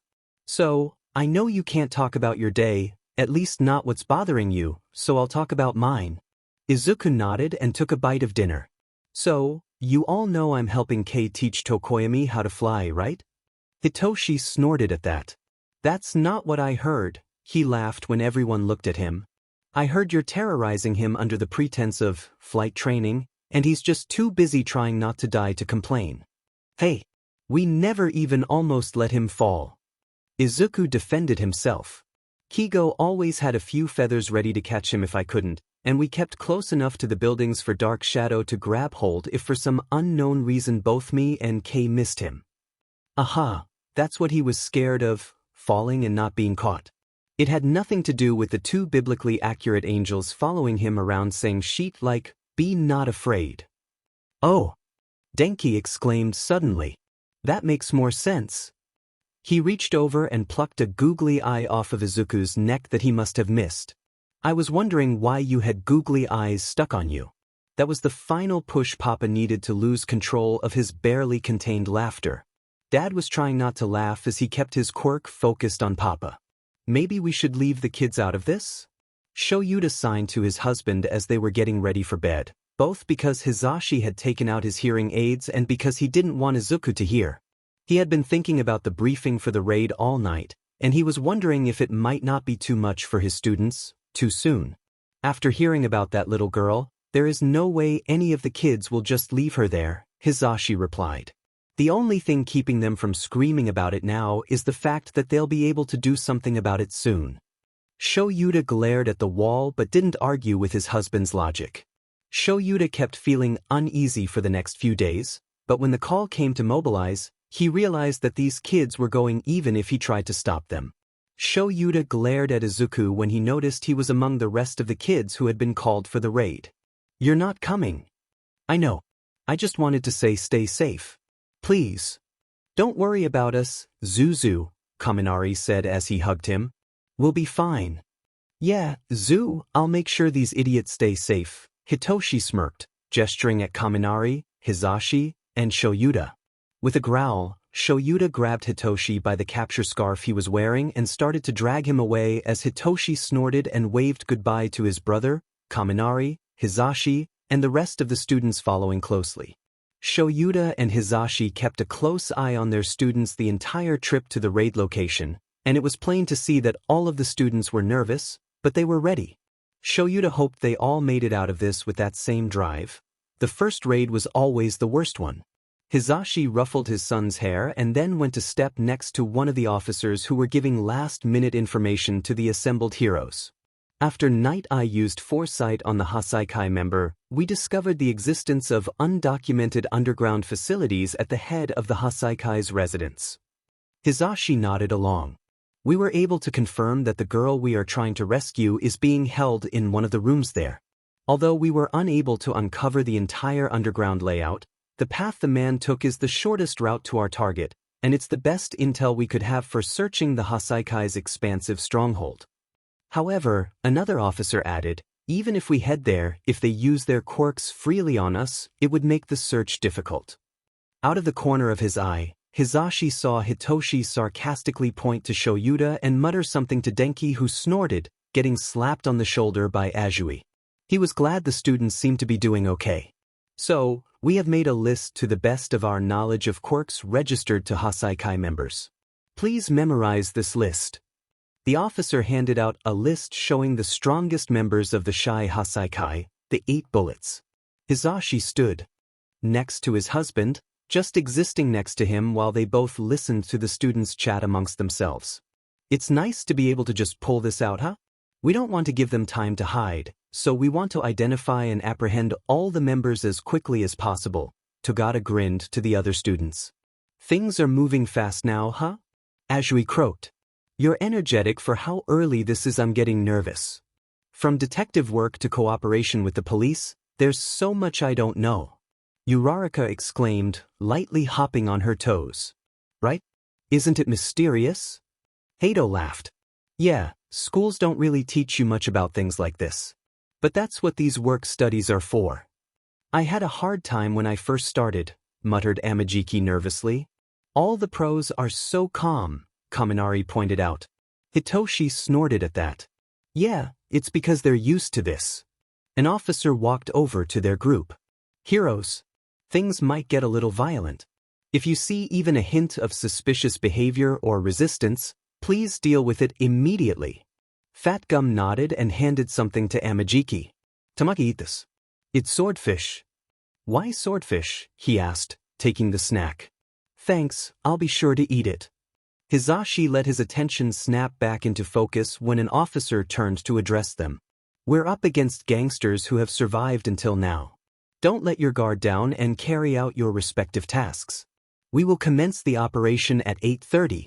All hands move out. Commence. Once they've read the warrant, charge in. I'm counting on everyone to move swiftly. He keeps saying the same thing over and over, Hisashi heard Kaminari complain. Yeah, it's like he doesn't trust us, Kirishima agreed. Uraraka lightly slapped the back of Kirishima's shoulder. You know that's not what he means. Stop being mean. The officer who had the search warrant walked up to the front door and rang the bell. Almost as if they were just waiting for that, Katsuki Rikiya smashed open the door. He would have crushed the officer, but Hitoshi had reacted quickly enough to grab the officer in his capture scarf, pulling him to safety. Are you all right? I'm fine, thanks. What do you want? Bringing all these people so early in the morning? Katsuki exclaimed, barging into the gathered officers. He was quickly joined by a flood of Yakuza thugs from within, all aiming to protect their compound. We shouldn't split up our forces here. Ryukyu Agency will take care of this, Ryukyu said as she grew into her larger dragon form. The rest of you go now while you have the chance. Let's go support Ryukyu. Hisashi heard Uraraka exclaim. Everyone get in. Quickly, quickly. It's heroes and the police. We have a warrant to search your premises on suspicion of the manufacture and sale of illegal drags. A search warrant? Who cares? Yelled one of the thugs. Stop resisting. One of the heroes shouted. Hisashi didn't know who said it, but it didn't matter. There was that big guy too. Are none of them scared? Use the shortest route to get to the target. The raid had begun, and he was determined to make sure this raid was a success. Red eyes narrowed and a dark grin spread. Finally, Katsuki thought to himself, some FNG action. He had been stuck here since Warper had dropped him off, promising that Beakface could heal his arm. And yeah, the Beaky F had stopped the bleeding and healed the open wound, but the jackass couldn't be bothered to restore his effing hand. He'll just have to take Deku's the next time he sees him. Bakugou. Katsuki looked up from the couch he was slumped on with his dark smirk still in place, knowing he was about to be asked to participate in the fight that was clearly happening. Just stay out of my effing way. Beakface nodded and turned away. They are heading down to the lower levels. You can meet them head-on if you would like, or have Mimic assist with an ambush. The choice is up to you. Eraser, they're after you, Rocklock pointed out unhelpfully. Fatgum and Kirishima had both gotten separated from the group after they shoved Shoyuta out of the way of Mimic's very pointed attack. Yeah, I know, Shoyuta replied tersely. He was actually a little proud of himself for not being sarcastic or rude to the man who had been talking down to his students since the briefing and actually staying professional. Oh, was he after Eraserhead? Hitoshi asked, voice dripping in the sarcasm Shoyuta was holding back. I couldn't tell. It's not like he yelled out, Eraserhead, or anything. Hypnos, behave, Zashi warned, giving Shoyuta a quick glare when he snorted at his son's comment. Hitoshi only gave a non-committal hum in reply as their group continued on to their goal. They had only managed to run for a few moments before a section of wall opened up again, exposing someone Shoyuta had hoped never to see again, at least not while there were witnesses. Bakugou Katsuki. That blonde punk was just standing there, smirking at their group and flexing his right hand. Look what I found, a group of pathetic nobodies. He snarled at them. Shoyuta had just tightened his grip on his scarf to attack when Kaminari raised his hand and called out, Dibs! With a look of vicious glee on his face. Shoyuta did a double take when he saw that look on Kaminari's face, completely unused to seeing anything other than a friendly smile on the blonde's face, but then he remembered that Kaminari had been at the mall with Izuku when Bakugou murdered all those people. I want the purple a-hole. Bakugou retorted. That useless bird's not here, but at least I can kill his brother. Oh, I can promise you that won't happen, Hitoshi grinned. But I'll take you on if you really want. Back off, Hypnos, I called dibs. Kaminari glared at Hitoshi. He wants to take me on, charge bolt. Hitoshi taunted, still grinning darkly at Bakugou. Respect the law of the dibs. Charge Bolt, Hypnos. Can you two at least pretend you are heroes in training for 5 minutes and act professional? Hitoshi complained. No. The two boys called in unison as they charged the blonde a-hole. Shoyuta rolled his eyes, but as he went to give them backup, the walls moved again, trapping the two with Bakugou. Damn it. Well, I hope he's picked a god and started praying because those boys are about to send him to them. Aren't you worried about them? Nighteye asked. We don't know what his abilities are. Hitoshi snorted. No, you don't know what his abilities are. He's got an explosion quirk and a disintegration quirk, but both are dependent on his hands. Of which he only has one, Shoyuta added with a dark chuckle. My son is the one who managed that. Your son ripped a kid's arm off and you laugh? Rocklock asked, looking a little pale. What the hell, man? Shoyuta shrugged. It's his own fault he ripped off my kid's wing. Fair trade. Hitoshi nodded solemnly. Fair trade. Sorry, Hip, but if you want to crack at this guy, you're gonna need to be a lot faster than you are, Denki said, right before he sparked up. All at once, Hitoshi remembered every second of the days after Bakugou attacked Izuku at the mall. He remembered how Denki would keep Izuku's hands in his, not only for the comfort, but because he would try to cut his wrists with his own talons. He remembered Denki confessing to him while at the camp that he felt the mall was his fault, because he didn't do anything other than stand there watching. If I ever see him again, that just might be my own villain origin story. Hitoshi hadn't really understood just how much anger Denki held towards the boy who had hurt Izuku, but watching lightning dance around him as he cracked his knuckles, Hitoshi was starting to understand. If you really want to go first, I'll just have to kill you before I get to the purple fucker, Bakugou sneered at Denki. Denki nodded solemnly. You heard that, right, Tosh? Lethal intent. I heard that, yeah, Hitoshi confirmed, a little uncertainly. Alrighty then. Safety's off. With that, Denki's sparks got brighter and then he just disappeared. All Hitoshi could see were flashes of lightning SRNG across the room, colliding with Bakugou and throwing him into walls with the sheer force and the electrical backlash. In the brief seconds in where Hitoshi could actually see Denki, he was shocked to see his expression. He was clearly playing with his target, which led Hitoshi to wonder just how much the boy had improved in the past few months. This is not the same boy that would overload his senses and walk around with his brain fried. Hitoshi hadn't realized until now, but he hadn't seen Denki short-circuit since they had their internships. Just what kind of stuff had Papa been teaching him? Hitoshi finally understood exactly why Dad always says not to PSS off the Sunshine people. Even though Hitoshi had wanted to get a hit in on this a-hole who nearly destroyed his brother and got him kidnapped from summer camp, he's willing to let Denki take care of him. He's doing one hell of a better job than Hitoshi would have, what with every hit getting backed up with who knew how much of an electrical charge. Hitoshi could see fear starting to show up in Bakugou's expression, finally realizing he had grossly underestimated his opponent, but not sure how to fix it. Honestly, Hitoshi wasn't sure how much longer this fight was going to last. Denki was playing around, true, but he had also been going for a few minutes, and Hitoshi was sure he'd hit his limit sooner or later. Sure enough, a few moments later, it looked like Denki might have hit his limit, since he appeared to stumble and skid to a stop a few meters away from Bakugou, as if he needed to stop to catch his breath. Hitoshi could see the signs of exhaustion in his stance, and it looked as though Bakugou could see it too, as he smirked in triumph and darted towards Denki with his hand raised to grab Denki's face. But before Hitoshi could move in and take over the fight, Denki grabbed Bakugou's wrist and snarled at him. Nice try. You think this is over? Bakugou laughed out. Think again, you electric beach. He let loose an explosion point blank at Denki's face. Sheet, Denki. Hitoshi was freaked out, thinking he might have just witnessed his friend get seriously hurt, but then he heard Denki laugh. What is that all you've got? My electricity is 10 times hotter than that. You wanna see?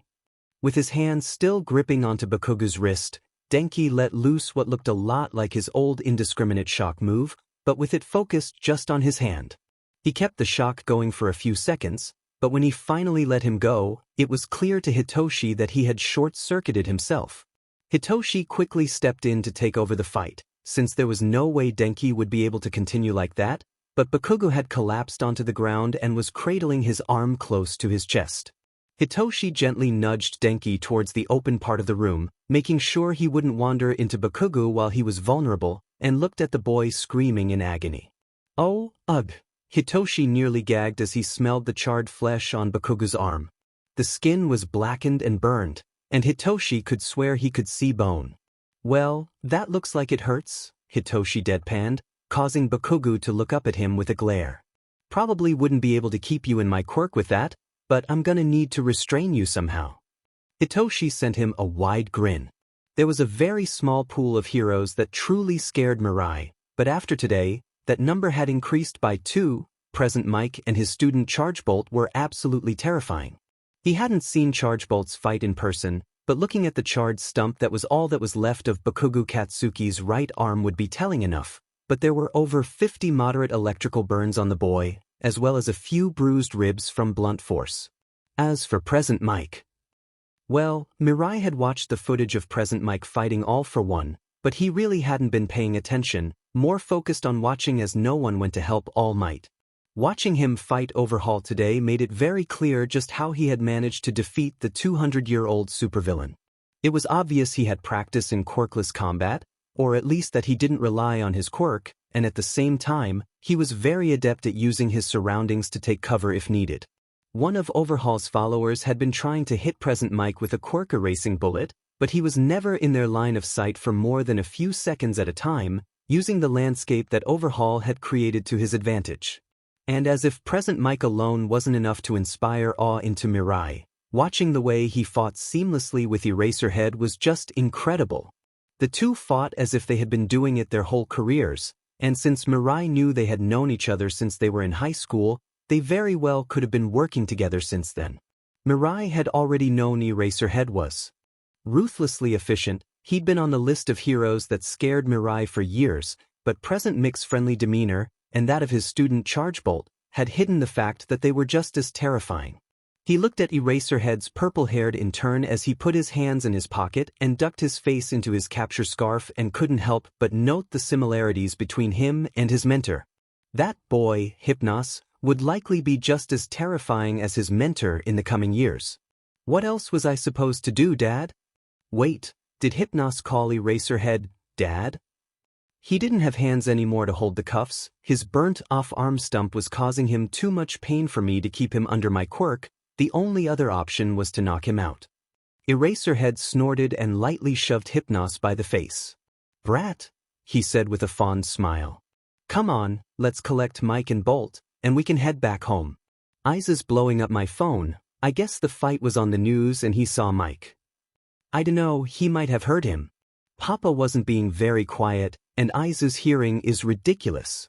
Did he just call Present Mike his Papa? Are Mike and Eraser married? And Hypnos is their kid? Scratch that, Hypnos is also on the list of heroes that scare Mirai. Izuku blinked at Denki. No, surely he didn't hear that correctly. He didn't, right? He stuck his finger in his ear to try to clean it out. There is no way he heard that. Denki burnt off Kaken's arm. Izuku looked over to Shudo to make sure he heard the same thing, only to see him wrapping his arms around Hitoshi and with his face buried in his shoulder.